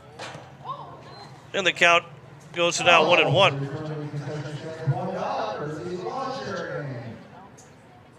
And so for Sunshine, we're going to go to 2 for 2 in this ball game. In game 1, he went 0 for 4, reaching on an air. Runner takes off, line shot, that's a base hit. Stoscher around second. He's going to get to third easily. A little bit of hit and run job there for the Governors, or for the Eights, and it's first and third here with 1 out here at the bottom of the third. A great call, great execution. Coach River Iverson decided to put the hit and run on there, and that worked to perfection as Sunshine drilled it over the head of where post would have been at short, and that allows Stoscher, as he's already running, to move from second to third. So now runners on the corners for the Eights. Pickoff attempt over at first, trying to keep Sunshine from going early. Or trying to maybe tip the hand on if he's going to try and steal to see if the Eights can get a double steal to score a run. Another pickoff attempt. Well, go ahead. I was just going to say, good double pick from Eisenbeis there to try to keep Sunshine close and allow him to force the hand. Runner takes off. The throw will go towards second. It is cut off by the shortstop post. And so Sunshine steals second. Now he's in scoring position. Second and third here with only 1 out. It was a strike called here to Will Eilers, who is 0 for 1, flew out to center. If he does that again, he'll drive in a run. There's a line shot that'll be caught by the third baseman, and he will not be able to get to the third base bag in time. And thankfully for Stoscher, a good job of freezing on that line drive, making sure he was going to get through before he went home, and he was able to scamper his way back. Eilers hit that on the nose right to the third baseman, Walsum. And now Jackson Goodman with a pop-up to right field. Coming in as the right fielder in Soderlund to make the catch, and the Eights will fail to get that go-ahead run to score. But they do tie the ball game up on the RBI single from Hudson Stoscher. 1 run on 3 hits in the inning, no errors, and 2 men left on base. We head to the top of the fourth. It is 1-1 between Pierre and Aberdeen. Back in a minute on KCCR, and you're watching it on YouTube at KCCR Sports. Is it the competition that keeps bringing you back? The long-standing rivalries? Or is it seeing friends again and cheering on your favorite team? At First Dakota, we're here for it all. We appreciate the fans, the players, the coaches and officials, concessions crew. The shared community experience is part of what makes life here great, and we're here for it. See you at the game. First Dakota National Bank, member FDIC.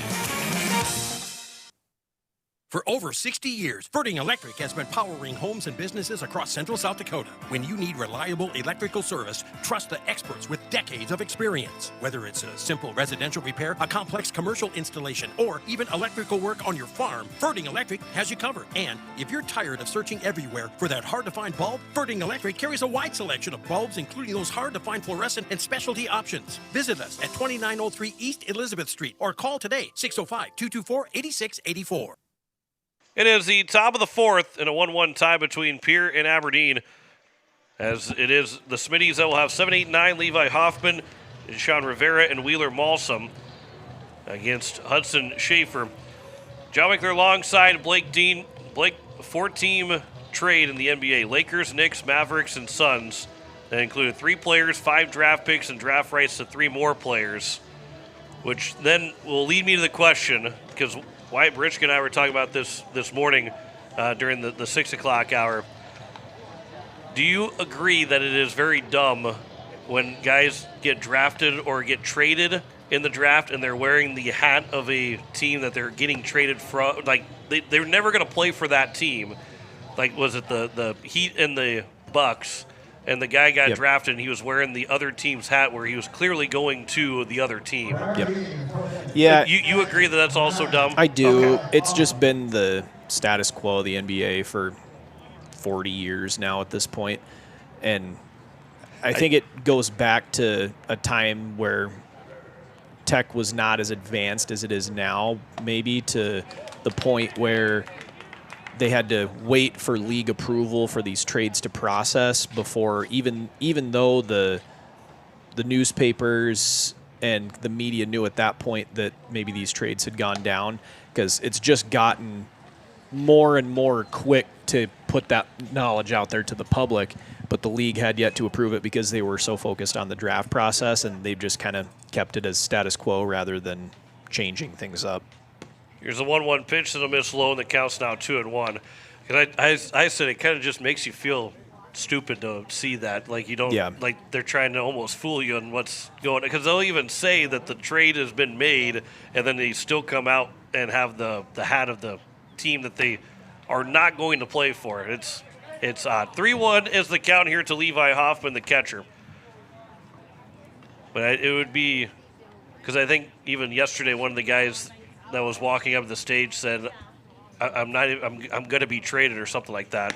3-1 pitch at the knees, and it's now 3-2. So he even knew, like, I'm going to get this hat, and I'm not even going to play for this team. I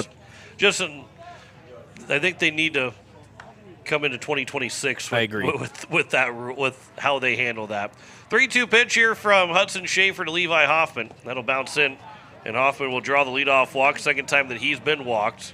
Second time he's led off an inning with the walk. And it will bring up now Sean Rivera. And I guess I'm not sure, to your point, John, if the league just has oversight or larger scale oversight in the NBA than the NFL, where the commissioner has to, or one person has to approve or deny things. But I would have to look into why that's the case rather than just speculate, I suppose.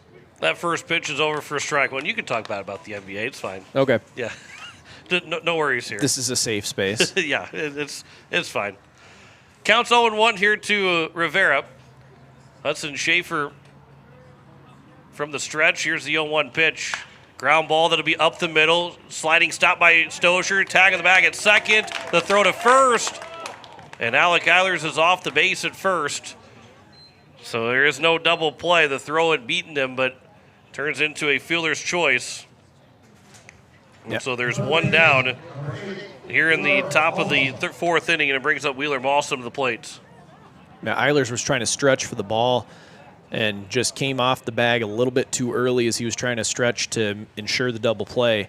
And that allows the runner to become safe at first base, and now we're basically trading guys in positions there at that point because it goes down as a fielder's choice and just trading runners at first. Wheeler Malsom, who struck out swinging in his first at-bat. He's ahead in the count 1-0. Schaefer pickoff attempt, and back in safely over at first is Rivera. And then on top of that, well, not necessarily the NBA anymore, but Major League Baseball last night, I think it was yesterday that it happened, because I think it happened in that Cubs and Mets game, or at least it was at least the Cubs game, because it was Pete Crow Armstrong that was stealing second on a 3-2 pitch. It was ball 4. He was tagged out. I think he was tagged out. Would have been out.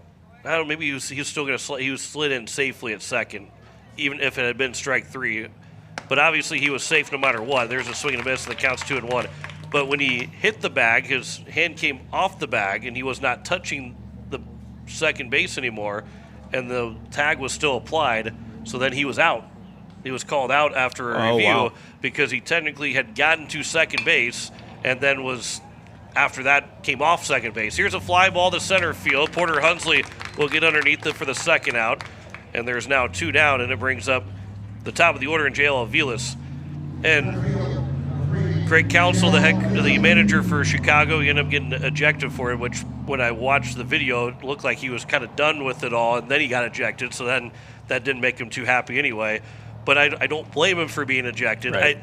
So, like, the call itself makes sense of why he's out, but in the spirit of the game of baseball, that's, even as a guy that hates the Cubs, like, I can say in the spirit of the game of baseball, there's no reason why he should have been out at second. Right.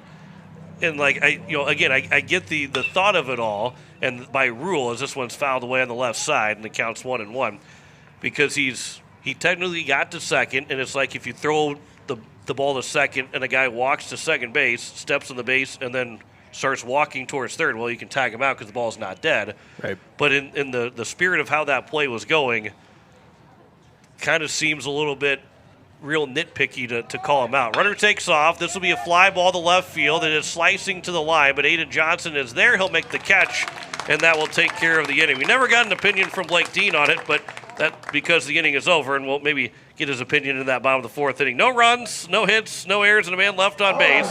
We head to the bottom of the 4th. It is 1-1 between Pierre and Aberdeen. Back in a minute on KCCR, and you're watching it on YouTube at KCCR Sports.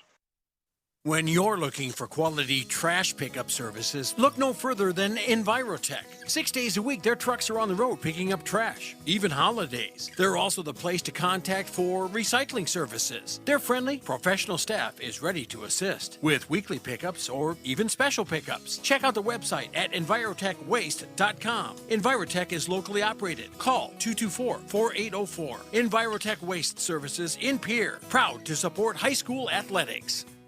At Shane's Pharmacy, your health and your time matter to us.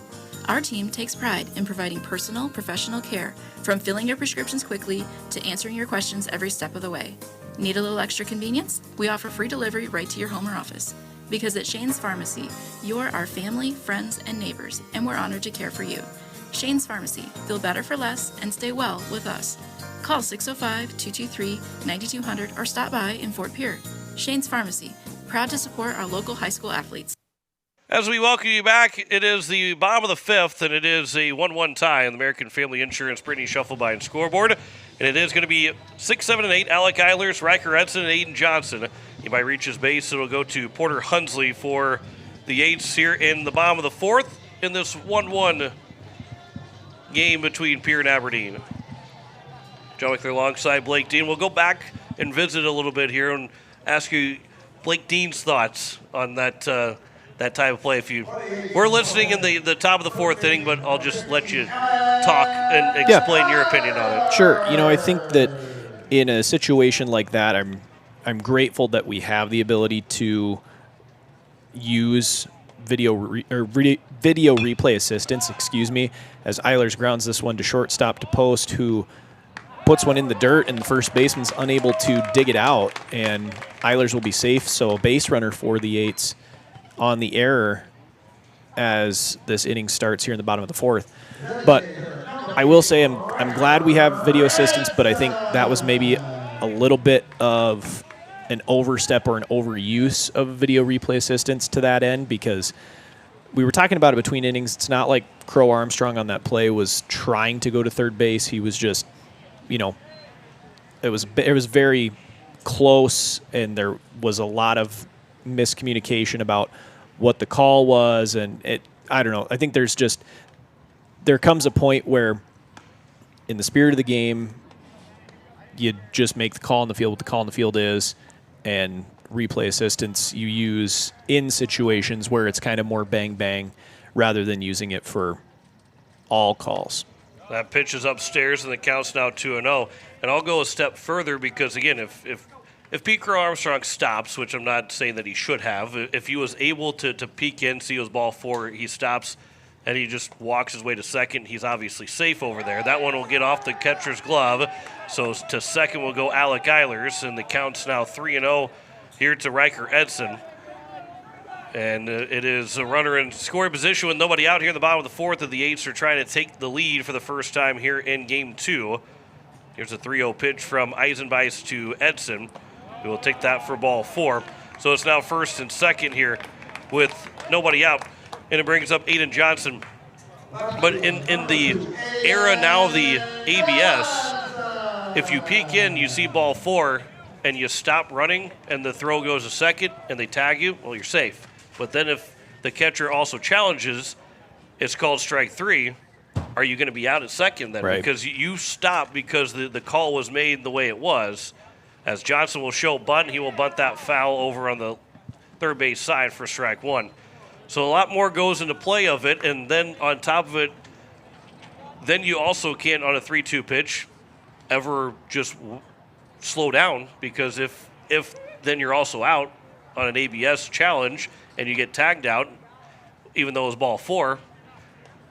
I mean, it can open up a can of worms that I think probably should be looked at, but some question marks that have not been answered yet with the ABS. This will be bunted foul again by Johnson, so the count's now 0-2, and he'll have to swing away here with down 0-2 in the count. Yeah, I think to your point, there's just a lot more nuance now with the video assistance as well as ABS that Major League Baseball, even though this is their first year implementing it, will have to really take a look at and kind of reevaluate a few calls and how to handle them going forward. Because, with anything new, you're going to have to tweak things at least to some degree.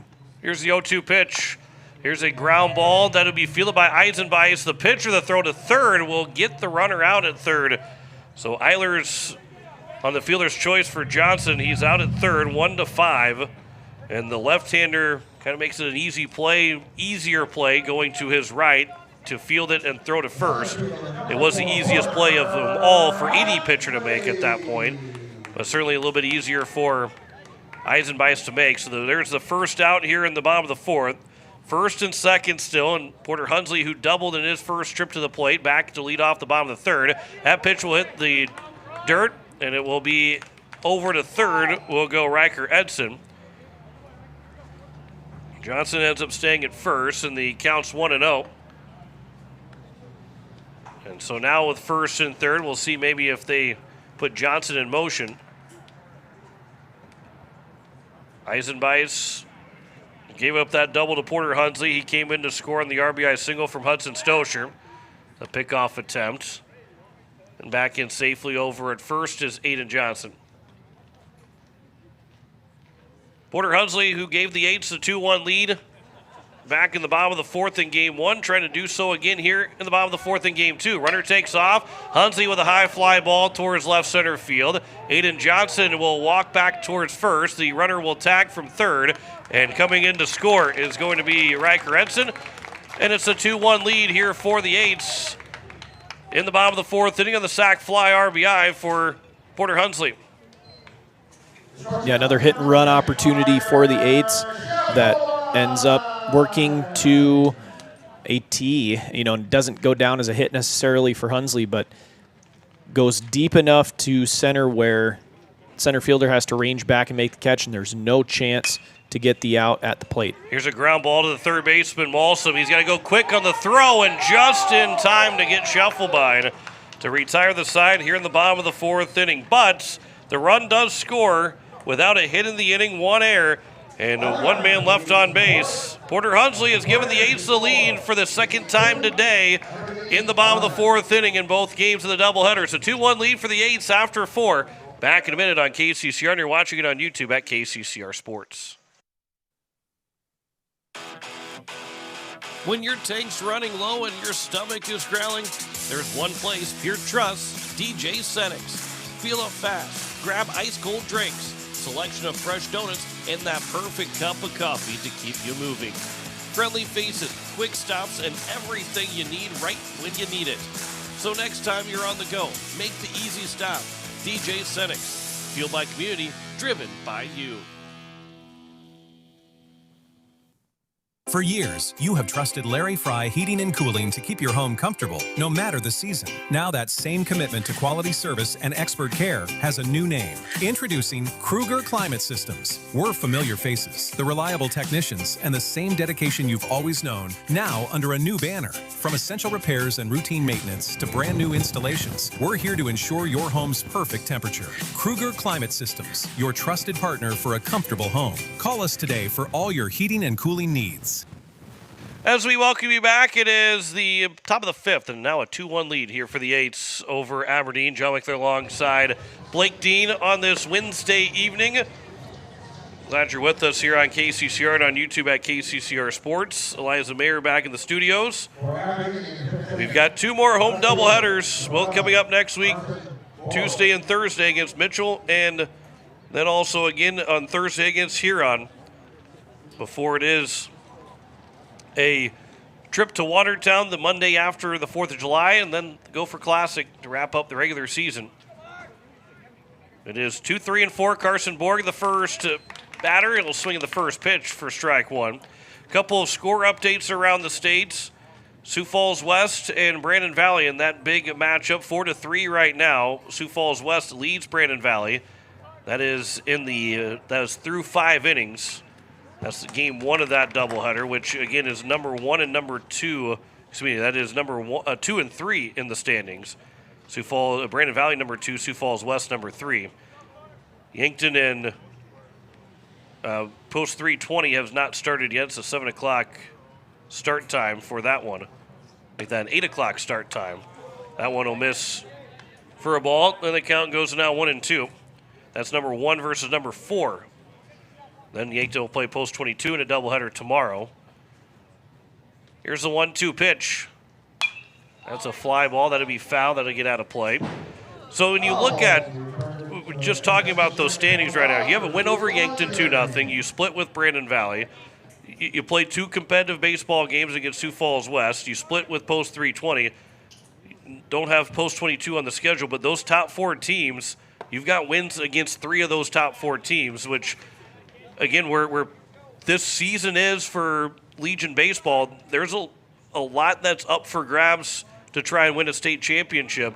And Pierre's got every opportunity, like anybody else does, to go win a state title, as that one's fouled back. And obviously, you have to get through a long stretch of 4 to 5 days to win a state championship, but certainly Pierre feels confident to go and play any of those teams from top to bottom here in the state. Yeah, really there's only 2 power points that separate the top 6 teams in the Legion standings this year, as that ball is just out of the reach of Eilers over in foul territory on the first base side. Still a 2-2 count.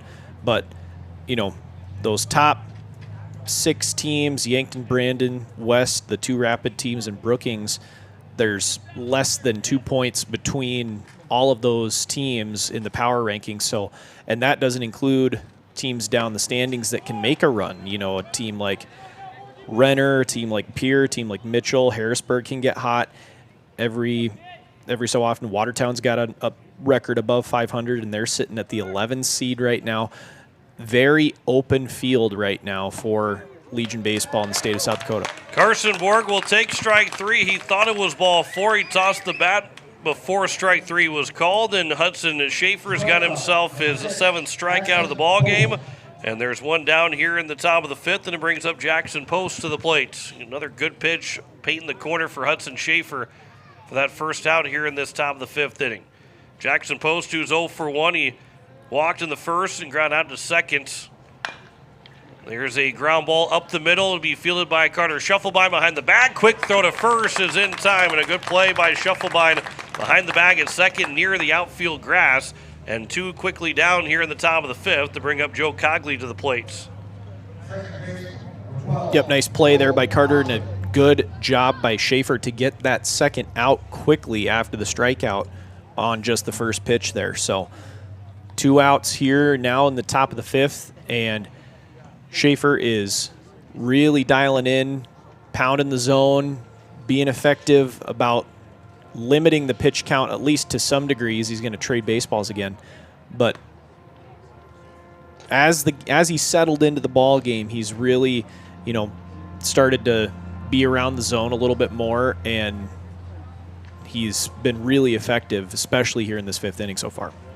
Here's the 1-0 pitch. Here's a ground ball to Jackson Goodman. That'll eat him up. He'll pick it up. Still a throw to first. Not going to be in time. They'll skip away from Alec Eilers, and the runner will end up at second base. So it'll be an air charge to Jackson Goodman to get Joe Cogley into scoring position here with 2 outs. And it will bring up Michael Dudenhofer to the plate, who is 1 for 2. And so tough play for Goodman over at third. Unable to make that play, then that throw getting away. Makes it a runner on at second with 2 outs here at the top of the 5th.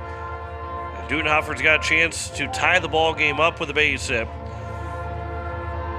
Blake, you mentioned how close everything is in the standings. Just Pierre alone, where they sit at number 8, and I might have to start yelling here so you can hear it over the train coming by.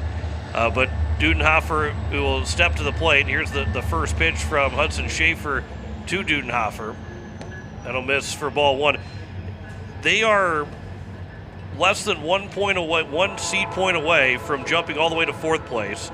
They're actually jumping all the way to, jumping all the way to 4th place, passing post 320, passing post 22, Brookings and Runner. But they're also less than a seed point away from dropping all the way down to 11th place, and they sit at 8th right now as it counts 2-0 here to Dudenhofer. So Mitchell, Harrisburg, and Watertown could easily pass them all up, but they can easily win a couple games and jump all the way up to number 4. And Sioux Falls West at 42.2, Pierce at 40.4, so still under 2 seed points away from catching them as well. It counts now 3-0, but that's just how tight everything is and how very critical wins are down the stretch of this season, because it is where you're sitting at a difference between hosting a first-round playoff series and traveling in that first-round playoff series. 3-0 pitch to Dudenhofer. That's over for a strike to make it 3-1. Yeah, like you talked about, I mean, everything is really clustered right now, and it's a very open field in Legion Baseball in Class A this year. I think any team can put together a solid run and win the state tournament if they get hot at the right time. This is popped foul. Alec Eilers gave it a look, but that will get out of play, and the count's now 3-2. And here is an opportunity for Hudson Schaefer to get out of this inning. Send us to the bottom of the 5th with the 8 still in front, 2-1. Schaefer, that pitch count continues to climb up there. He's going to be throwing pitch number 96 here. 3-2 pitch. There's a pop-up left side. Carter Shufflebine will make the catch right at the edge of the infield dirt.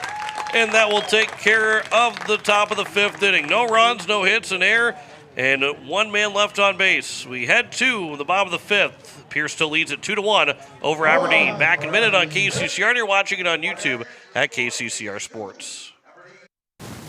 Stulken Peterson LLP has been your local CPA firm for over 40 years, offering tax preparation, bookkeeping, payroll, and consulting services. If your business, farm, or ranch needs professional, accurate, and reliable services, we are your firm. Our clients are our #1 priority. If you need a higher level of accounting service, give us a call at 605-224-5828. That's Stolken Peterson, LLP, 222 East Missouri Avenue in Pierre. Has life left a dent in your ride? Or maybe you're dreaming of a fresh start for your classic? At Hunsley Auto Body and Sandblasting, we bring vehicles back to life. Located right here in Fort Pierre with over 25 years experience, we specialize in expert auto body repair, from minor dings to major collision work. Got a boat or RV with fiberglass damage? We handle that too. And for projects needing a complete refresh, our professional sandblasting service preps anything ready for a perfect finish. For quality work you can trust, Hunsley Auto Body and Sandblasting, 605-280-4451, 310 West Highway 1434 in Fort Pierre. As we welcome you back, it is the bottom of the fifth, and Pierre leads it 2-1 over Aberdeen on the American Family Insurance Brittany Shufflebine scoreboard. And it is going to be 2, 3, and 4. Hudson Stosher, Sun and Shine, Will Eilers. Sun and Shine's 2 for 2. Stosher's got an RBI single. And Will Eilers right now 0 for 2. Looking for his first hit. As Bennett Eisenbeis, he's thrown just 43 pitches, 96 pitches for Hudson Schaefer through 5. Bennett Eisenbeis probably won't get to 96 this inning, because if he gets close to it, probably not a good sign, and he's probably out of the ball game before he gets to 96 pitches in this inning. Yep. Because that would be a 53-pitch inning, which would not be good for Aberdeen. So likely that we're going to see maybe Schaefer will start the top of the 6th inning, go those 105 pitches, as the first pitch is high and outside for ball 1. To Hudson Stosher, the RBI single back in the bottom of the 3rd that tied the game 1-1. Bennett Eisenbeis, the lefty, from the windup. Here's the 1-0 pitch. That one will miss as well, and the count's 2-0. 2 runs on 5 hits, 1 error for Post 8. 1 run, 3 hits, 1 error for the Smittys. Here's the 2-0. Stosher will sky this one up on the right side. Rivera in fair territory will back up a step into the outfield grass. The first baseman will take care of Hudson Stosher for the first out here in the bottom of the 5th. And it will bring up now Sun and Shine the plate, who is 2 for 2 with 2 singles. Yep, an opportunity here for the Eights to maybe pad the lead if they can get some guys on base here in this bottom of the 5th. And to your point, be interesting to see if they trot Hudson Schaefer out for the top of the 6th, knowing that he has 9 pitches to work with. I don't see any activity in the right field bullpen to this point, but maybe we missed some that was happening earlier on, either between innings or in that Post 8, when Post 8 was fielding in the top of the 5th, or even last inning. Here's the 0-1 pitch that is fouled away by Sun and Shine. The count's now 0-2.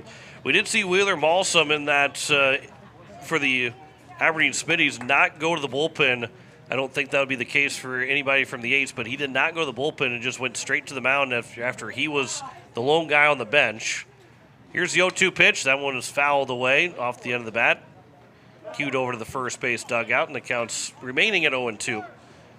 But certainly, Blake, you'd mentioned, too, in the commercial break, Hudson Stosher threw 27 pitches in that first game, so he still could come back and pitch game number 2. Here's a line shot into center, right to Aviles to make the catch, and there's now 2 down here in the bottom of the 5th inning, and it brings up Will Eilers, who is 0 for 2, 1 for 3 in game 1, 0 for 2 here in game number 2. And it's 2 quickly down here in this bottom of the 5th inning.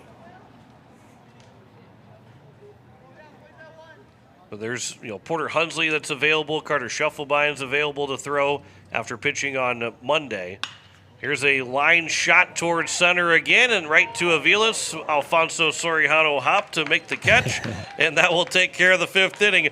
1-2-3 5th for Bennett Eisenbeis. Aberdeen still trailing Pierre 2-1. Back in a minute as you're listening to Post 8 Baseball on KCCR, and you're watching it on YouTube at KCCR Sports. Dakota Sprinkler and Landscaping wants to make it easy for you to get that lush green lawn and that yard haven that you've been dreaming of. Visit dakotasprinkler.com to make appointments for sprinkler system spring startup, service calls, fall winterization, and landscaping quotes. Trust Dakota Sprinkler and Landscaping's professionals to get you through the planning and installation to make your landscaping needs a reality. Visit dakotasprinkler.com today. Most of us already know that Gales Gas of Pierre is the place to call for propane. They offer an automatic fill plan so you never have to worry about running out of propane. They accept debit and credit payments or a budget payment plan to spread out the cost throughout the year so you never have surprises when you get your bill. For delivery, convenience, and great customer service, call Gales Gas at 224-5518. That's Gales Gas at 224-5518. As we welcome you back, it is the top of the sixth inning and a 2-1 lead here for Pierre Post States. Jackson Goodman is on the mound now. Make that Hudson Stosher back on the mound. So Blake was right. We will see Hudson Stosher take back over for Hudson Schaefer. So from one Huddy to the other Huddy, it is now Riker Edson at second. And so everybody kind of stays, everything stays the same batting order-wise. It is just now Stosher on the mound and Edson at second, which was exactly the change that happened in game number one. Stosher threw an inning, gave up an unearned run with a walk and 2 strikeouts on 27 pitches. So he does have 78 pitches only to work with here in game number 2, because you can only throw 105 per day, but you can only throw, is it under 35, Blake? I think it's under 35 or under 30 that you can throw to come back and pitch again in the second game. I can't remember what the total is, what that number is. But I think it changes between Legion and high school, too, because I think it's 30 for high school and 35 for Legion, but I could be wrong. That could be. But now, Post 22 got caught on that last year, and their only South Dakota loss ended up being a forfeit loss to Yankton because they brought a guy back in and pitched in that second game after throwing 45 pitches or so. First pitch swinging, that is fouled away by Drake Soderlund for strike one. You should clarify that it was their only loss in the regular season. Yeah, the regular season. Yeah, they obviously didn't win the state championship last year, but the only loss in the regular season came from a forfeit loss. A one pitch is fouled back. Yeah, they won the game. They won the game, yeah. But they had to forfeit that game. The count's 0-2. So there was a total of 5 forfeits last year. 4 from Sturgis to Pierre, and then 1 from Post 22 to Yankton. So I don't probably see another 5 forfeits happening in the next 10 years in total. No. But we had 5 last year. That pitch is taken for strike 3. Good morning, good afternoon, and good night to Drake Soderlund in the top of the 6th inning. Hudson Stosher puts him down in 3 pitches, and there's 1 down here in the top of the 6th. And Levi Hoffman now the plate, who's walked twice so far in this game. That's always such a great call when it's 3 consecutive strikes like that. That's why he's the best in the biz, ladies and gentlemen. Here's the first pitch, and no immaculate inning for Hudson Stosher, as that will miss low for ball 1. Now, for the first time ever this year, I saw an immaculate inning in person and got to call it too. Carter Templeton had it in Sturgis this spring. That one is upstairs, and the count's 2-0. He had a no-hitter going into the 7th inning on top of it all. But very rare to see an immaculate inning. And in Major League Baseball, there's less immaculate innings than no-hitters. Yep. And you would think, yes, it's a hard feat to do, but there's literally 18 chances, or at least 17 chances in a regulation game to get an immaculate inning, and only 1, as this one will end up hitting the leg of Levi Hoffman. And so it will be a runner on at first with 1 out, and it brings up J. Sean Rivera to the plate. Ooh, here's a fun bit of trivia. So 120 immaculate innings in MLB history by 110 pitchers. But 3 pitchers have done it 3 times. Who are the 3 pitchers that have done it 3 times? I'll give you a hint. 2 of them are still playing, and 1 of them hasn't played in 50 years. One of them hasn't played in 50 years. Here's the first pitch. There's a ground ball to the right side. That'll get past the diving first baseman Alec Eilers into right field for a base hit. And it's first and second here with 1 out in the top of the 6th, and it brings up Wheeler Malson to the plate. Boy, that's a tough question right now. because I feel like I knew this one, and now I'm blanking on anybody. Is Justin Verlander one of those guys? Justin No, he's Verlander not. is not.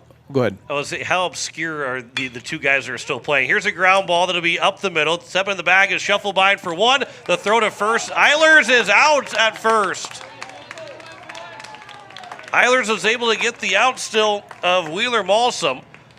They will talk about it. Eilers was off the bag. He tried to swipe the tag. I think he's going to end up, they're going to call him safe. And it's going to be first and third with 2 outs. Yeah, first base coach was immediately after the call asking for assistance between the umpires. Nope, they're going to keep with the call, and it will be a 6-3 double play that will take care of the inning. And Carter Shufflebine's able to turn it to get out of the inning. No runs, no 1 hits, no errors, and 1 man left on base. We head to the bottom of the 6th, still a 2-1 lead for Pierre over Aberdeen. Back in a minute on KCCR, and you're watching it on YouTube at KCCR Sports. At Dakota Plains Federal Credit Union, we salute the service and sacrifice of our members. To show our appreciation for veterans, active duty military, and first responders, we're proud to introduce the We Salute Service and Sacrifice Loan Program, granting a special rate reduction on eligible consumer loans. Valid offer on new secure loans only. Internal refinances and unsecured loans do not qualify. Veterans, active duty military, and first responders, contact our loan team for more details. All deposits are insured up to $250,000 by NCUA. At Dakota Plains Federal Credit Union, we're big on you.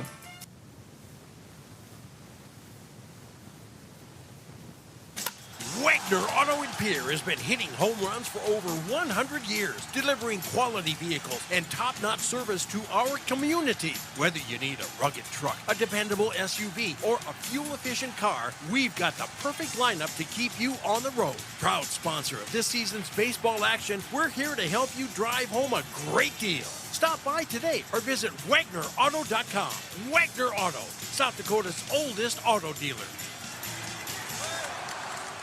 As we welcome you back, it is the bottom of the 6th. Still a 2-1 lead here for Pierre over the Aberdeen Smittys. 5, 6, and 7. Jackson Goodman, Alec Eilers, and Riker Edson.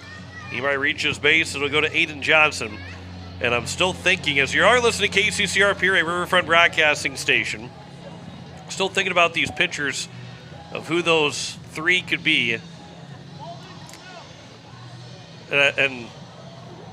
Geez, I'm really struggling because, like, I want to, and you said 50 years, so now my dates, like, you kind of get put on, like, I want to say, like, Satchel Paige was the guy, but it's not Satchel Paige. No. Satchel Paige was before 80 years ago. Yeah, I was going to say, it was a lot longer. Maybe 70. 50 years ago. He pitched a long time. Could have been 70 years ago. That's true. I technically, you could say, well, yeah, he pitched 100 years ago, but he also pitched 60 years ago. Yeah, Satchel Paige pitched for forever. Yeah, he threw such a long time. Here's Jackson Goodman, first pitch. That'll be high for ball 1. So 2 of them are still playing. 2 of them are still playing. They're not obscure players, and they're in the twilight of their careers. One of them less so than the other one. 1-0 pitch. There's a swing and a foul, and the count's now 1-1. Boy, this is... One in the National League, and where's the other one pitch now? One is in the American League. I'm struggling to think of the names. 1-1 pitch. Here's a pop-up on the right side. Rivera, near the line, will make the catch, and Jackson Goodman is gone here to open up the bottom of the 6th inning. I figured they have to be in their twilight of their career. Correct. One in the National League, one in the American League. Yep. Man, oh one man. One of the guys that's still pitching is in his 40s, and the other one is 37. Because it feels like something Clayton Kershaw would have done, as Alec Eilers with a high fly ball to left center field. That is going to get down for extra bases all the way out to the 383 sign in left center field. He's got a 1-out double on base for the 3rd time in the ball game, and big insurance run standing at second base right now for the Eights, where the Riker Edson to the plate here with 1 out. Yeah, nice piece of hitting there by Eilers going to the deepest part of the ballpark here in left center field, and may have 2-hopped or 3-hopped the wall out there as center fielder was quick to retrieve it, but he now stands at second base and is 180 feet from tacking on an insurance run for post 8. As Edson will fly this one to center field, but Aviles is right there to make the catch, and there's now 2 down. Eiler's not tagging, and being the second out anyway, a base hit will score you. And Aiden Johnson can get a base hit through the infield to try and make this a 3-1 ball game. Gonna run out of time here. Yeah, I'm thinking so too. You might have to even give me a team. Okay. For the 2 guys that are playing? Yeah. Or the one that played 50 years ago?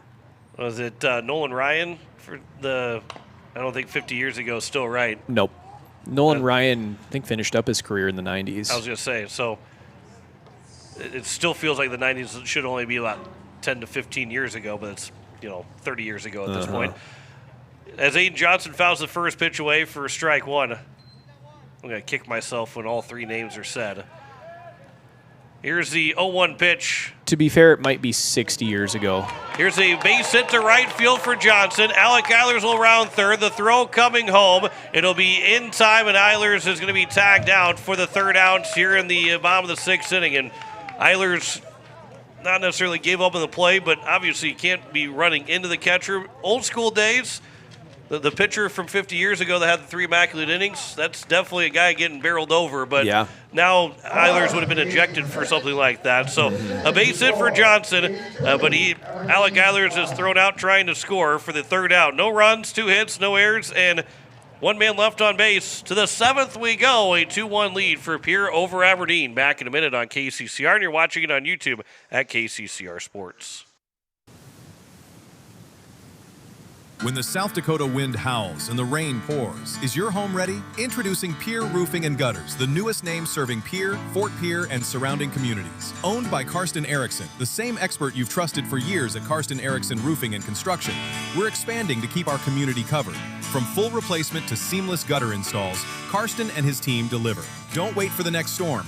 Call Pierre Roofing and Gutters today for a free estimate. 605-280-8080. Pierre Roofing and Gutters. Built strong. Built local.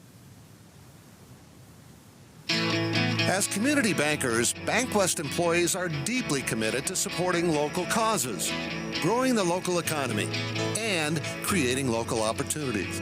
At a time when you can bank anywhere, we hope you choose BankWest. We'll be your financial partner for the long haul, helping you and your community achieve financial success. BankWest. Convenient, connected, committed.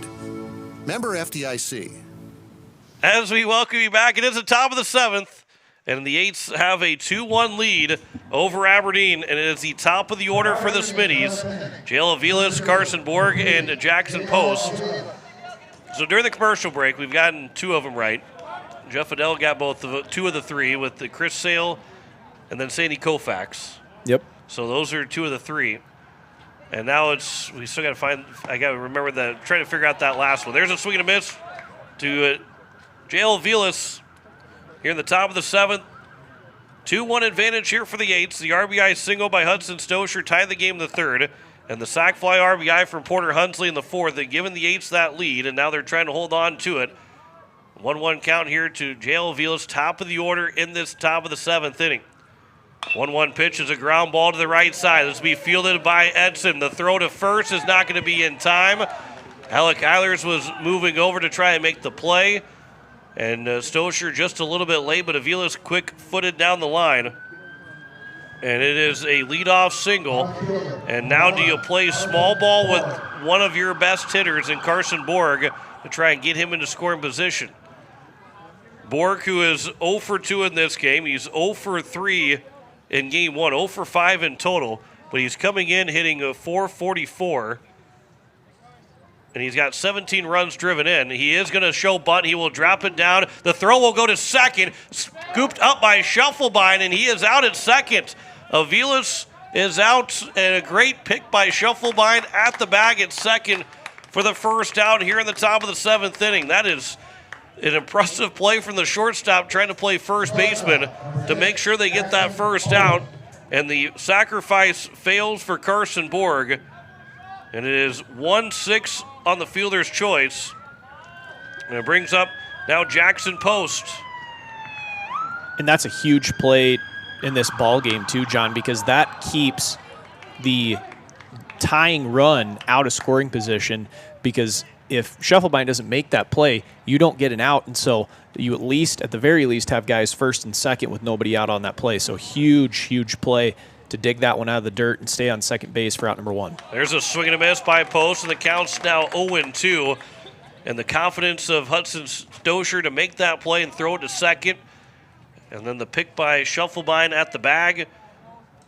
And the count 0-2 now to Jackson Post, the number 3 man in the batting order. He's 0 for 2 in this game. That pitch will be upstairs, and the count's now 1-2. Now we're kind of at the point. You might just have to tell me the third guy. I was thinking you were going to give up here. I was going to give you one more hint. If I gave you the team, it would give it away. But give me the team. That one is outside. The count's now 2-2. Do you seriously want the team or the division? Give me the team. Make it a little bit easier. The Toronto Blue Jays. That'd be Max Scherzer. That'd be Max Scherzer. There we go. I knew I got the wrong former Detroit Tiger. Here's a pop-up on the 2-2. Foul territory. Alec Eilers will make the catch in foul territory for the second out. And the Eights now 1 out away from getting the sweep of Aberdeen. 2 down here at the top of the 7th, and Joe Cogley to the plate. Yeah, when you said Verlander earlier, I was like, very close. You're right there. But, yeah, Scherzer, that's right. He probably did most of that with the Nationals, too. Maybe he did one with the Tigers. That one will be inside for ball 1 to Joe Cogley. He was so dominant with the Nationals. He was really good with the Tigers, too, but when he went to the National League, it was a whole nother ball game. 1-0 pitch. That'll get to the backstop, so the tying run will get to second. That one slipped out of the hands of Stosher. And so the tying run in scoring position now with 2 outs here at the top of the 7th. It is a 2-0 count to Joe Cogley, who is 1 for 3. He singled in the first, ground out to third in the third, and reached on the air in the 5th inning. Comes inside, and the count's now 3-0. Michael Dudenhofer, who's 1 for 3, is waiting on deck. Do have an open base over at first now, but that would also put the go-ahead run on base. 3-0 pitch. That is upstairs, and it will be a walk. And it's now first and second with 2 away. So the go-ahead run reaches base. Coach Elliott Life will make his way out to kind of slow things down here and reset Hudson Stosher with Michael Dudenhofer at the plate. It's a big spot. Again, these doubleheader sweeps for the Eights, if they can get one here, Mitchell's going to be tough. Huron, still going to be tough, but you feel like you can go get a doubleheader sweep against them where they're sitting, they're bottom of the standings right now. So you want to make sure you get that doubleheader sweep. And then Watertown will be tough, but these next 6 games after today are very winnable for the Eights to try and go get sweeps overall, but you got to make sure you get wins. And this is a doubleheader sweep right in the grasp of your hand right now with 2 outs. You got to make sure that you get this final out and pick up the doubleheader sweep. Yep, this is a huge at-bat here for not only this game, this doubleheader, but potentially could come back and be a big at-bat in the season for the Eights here right now between Stosher and Dudenhofer. First pitch to Dudenhofer will miss for ball 1. Dudenhofer again singled back in the first inning when the bases were loaded with nobody, or with 2 outs, and they were stranded with bases loaded. Here's the 1-0 pitch. That one will miss outside, and the count's now 2-0, and that's 6 straight misses here for Stosher. Stosher trying to put an end to this ball game. He's down the count 2-0 here to Dudenhofer. That one will come on the inside edge for a strike, and the count's now 2-1. And Dudenhofer was not going to swing until he saw a strike, and there was the one from Stosher, and now he's going to look to hit anything close. He's probably still looking at one spot here against Stosher down 2-1, or up 2-1. 2-1 pitch here from Stosher in. Taken for a strike on the inside corner, and now the Eights a strike away. 2 on and 2 out, and a 2-2 pitch with the top of the 7th, a 2-1 lead for the Eights. Trying to get the 6-out save for Hudson Stosher. The 2-2. Grounded foul. We'll do it again here at 2-2. By the way, Hudson Schaefer went 5 innings, giving up 3 hits, 1 run, 4 walks, 7 strikeouts. 96 pitches for Hudson Schaefer in his start. Bennett Eisenbeis, by the way, he is basically halfway still in this game. He's throwing 58 pitches through 6 innings. 2-2. That's upstairs, and the count's full at 3-2. So most likely, if the game goes to the bottom of the 7th, then probably where Eisenbeis is at, he can go to the 10th and 11th inning where he's sitting at right now to still be able to throw. 3-2 pitch. Runners will take off. It'll be ball 4, and the bases are now loaded. Here with 2 outs in the top of the 7th. Back-to-back walks. Loaded the bases. And it's now Drake Soderlund. 0 for 3 with 3 strikeouts.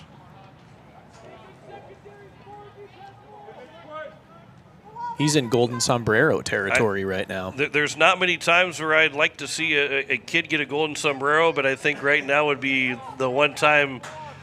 No disrespect to Drake Soderlund, but a golden sombrero for him would be fantastic.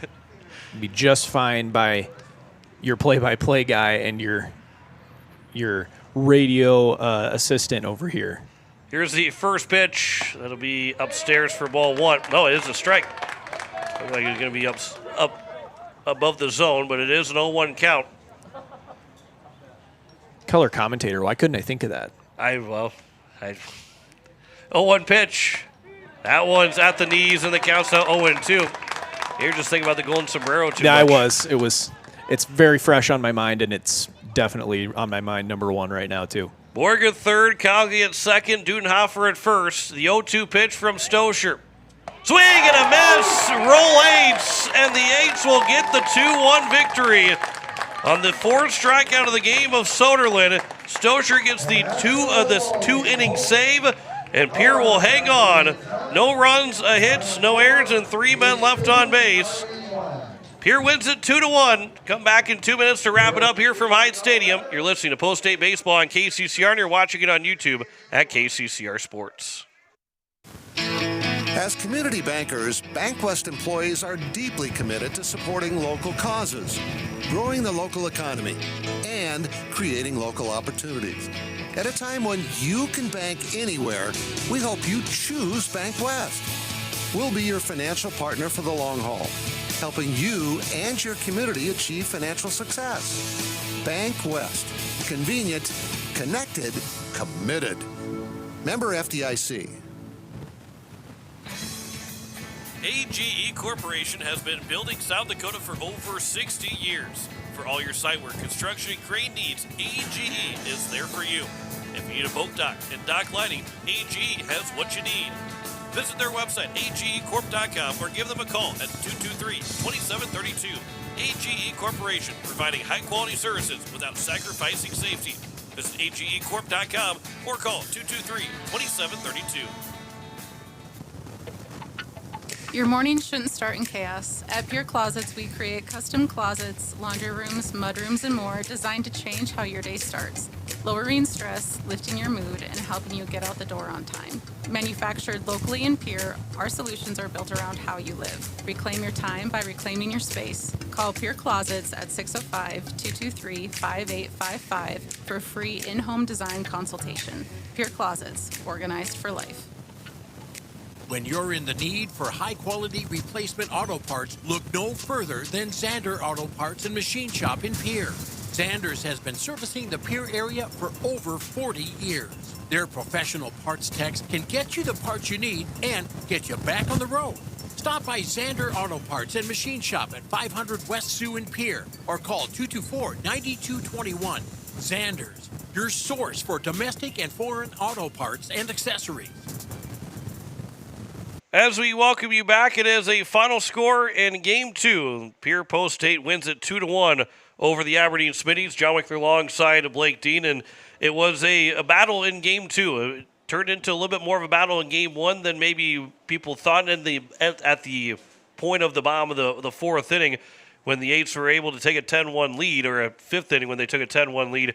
But this one was a battle throughout. Bennett Eisenbeis threw just 58 pitches for a complete game. 6 innings, 7 hits, 2 runs, only one of them earned, and 1 walk and no strikeouts. But Hudson Schaefer and Hudson Stoscher were just as good as what Bennett Eisenbeis was, and were able to combine to get that win. Stoscher gets the 2-inning save. Schaefer gets the win, and a big second win. No matter if it's by 1 or by 10, it's a big second win for the Eights. Sure is, and that's exactly to your point, John, what the Eights wanted when they came into this doubleheader. They're coming out of it with a doubleheader sweep of the Aberdeen Smitties, and at times it was, you're chewing your nails down to the nub, especially in Game 2 here in this top of the 7th, and then, that things looked pretty comfortable in Game number 1 after 4.5 innings, or 5, I guess, complete, but Aberdeen really chipped away and made things tight in the end of that game too. So huge job by Stoscher in both games to shut the door, especially after loading the bases in that second game. He's able to get the strikeout to end it and win it for the Eights. And like we talked about, that's a couple of huge wins, not only for just a doubleheader at the end of June, but to build positive momentum as the Eights have. They've been playing really good baseball to this point so far. And a couple of big wins that come tournament time could potentially be the difference between playing at home in the playoffs and going on the road. So big couple wins for the Eights here tonight. Excellent start from Hudson Schaefer in Game 2 as well. He is throwing the baseball really well at this point in the season, and that's always nice to see a guy come in and really shove for you when you need him. It was Schaefer that gets the win. 5 innings, 3 hits, 1 run allowed, 4 walks, 7 strikeouts. Stoscher with 2 innings without a run or a hit, 2 walks and 2 strikeouts to pick up the save. It was a 1-0 lead in the top of the second on a wild pitch that scored Levi Hoffman. And then the Eights tied it up in the bottom of the third on the RBI single by Hudson Stoscher.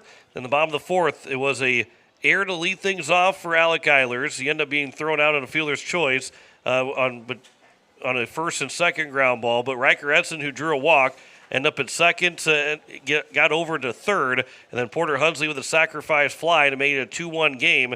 And the Eights only got 7 hits in that ball game, but a huge, big hits and big run supports by Porter Hunsley getting that RBI sac fly. Good timely hitting by the Eights to get that game tied in the third and take the lead in the fourth. And they come away with what almost was a 10-run win in Game 1. They turned it into a 10-6 victory, and then a 2-1 win over Aberdeen in Game 2. And they are now, for the first time this year, a game over. They are over 500 in South Dakota play for the first time this season, and still closing in on trying to end up being at the 500 mark during the regular season as well. So the Eights are sitting in starting to get into a much better spot. 11-13 overall, and now going to be 10-9 in South Dakota play, and still have another 6 games left to go in South Dakota play before the end of the season. And again, winnable games against Mitchell, Huron, and Watertown coming up. By the standings right now, Mitchell is the toughest, but Mitchell and Watertown will be tough. Huron, you're going to have to come out and still play good baseball to get a win.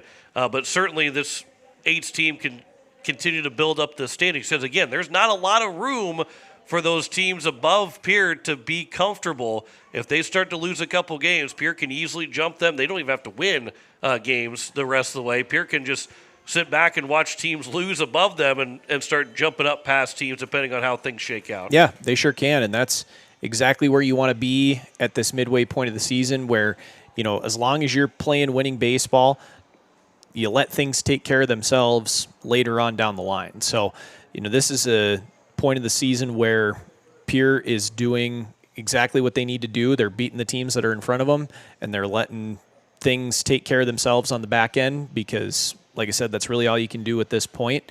And as wide open as the field is right now, as long as you continue to play good baseball and beat the team in front of you, you're going to be holding the trophy at the end of the day. So that is exactly where the Eights look to be headed right now, because they're even playing competitively with the teams in the standings in front of them. You look at a split with Post 320, who's the 4 seed right now. You look at, they split with Renner here earlier within the past week, and Renner's just a slot ahead of them. So they can compete with just about anybody in the state. It's just a matter of who do you pitch, what's your lineup look like on the right day, who gets the hits, who doesn't. And, this is a season where anything can happen. And I think that the Eights are doing everything that they need to do to put themselves in a good position to potentially host if they continue to play good baseball. And that's exciting to see, especially as a Pierre Post 8 fan like all of us are. And the Eights will be back at home on Tuesday next week to take on Mitchell. Post 18 will be in town for a 4 o'clock first pitch. We'll be on the air at 3:45. 4 o'clock first pitch on Tuesday, and then be next week Thursday when they take on Huron. It'll be a 5 o'clock first pitch to wrap up the regular season here at Hyde Stadium for the Senior Legion team. But that will wrap things up for us here this evening at Hyde Stadium, and a beautiful day of baseball and 2 big wins for the Eights as they get a doubleheader sweep of the Aberdeen Smitties. I want to say thanks to Eliza Mayer back in the studios. For Blake Dean, John Winkler here signing off. A 10-6 win in Game 1 for the Eights, and then they finish off with a 2-1 win and a sweep of Aberdeen as we say so long from Hyde Stadium. You've been listening to Pierre Baseball on KCCR and on YouTube at KCCR Sports. Pierre Baseball is brought to you by Kathy's Sun and Shine Properties, Kruger Contracting, Bank West, Overhead Doors, Stalkin Peterson LLP, Shane's Pharmacy, Capital City Ford, Lincoln, and Toyota, American Family Insurance Brittany Scheffelbein Agency, CHS River Plains, Dakota Plains Federal Credit Union, Fording Electric, Pierre Closets, Dakota Sprinkler and Landscaping, and AGE. Pierre Baseball is also brought to you by Edward Jones Financial, Gales Gas, Lamb Motors, Xander Auto Parts, Comtech, First Dakota National Bank, Envirotech, Kruger Climate Systems, May Adam, Hunsley Auto Body, Oahe Federal Credit Union, Cone Egg, AirTech Heating and Cooling, Pierre Roofing and Gutters, Wagner Auto, the South Dakota Office of the Attorney General Division of Consumer Protection, and Todd's Electric. Join us all season for more Pierre Baseball on KCCR and on YouTube at KCCR Sports. This has been a special presentation of Riverfront Broadcasting Sports, Central South Dakota's sports leader.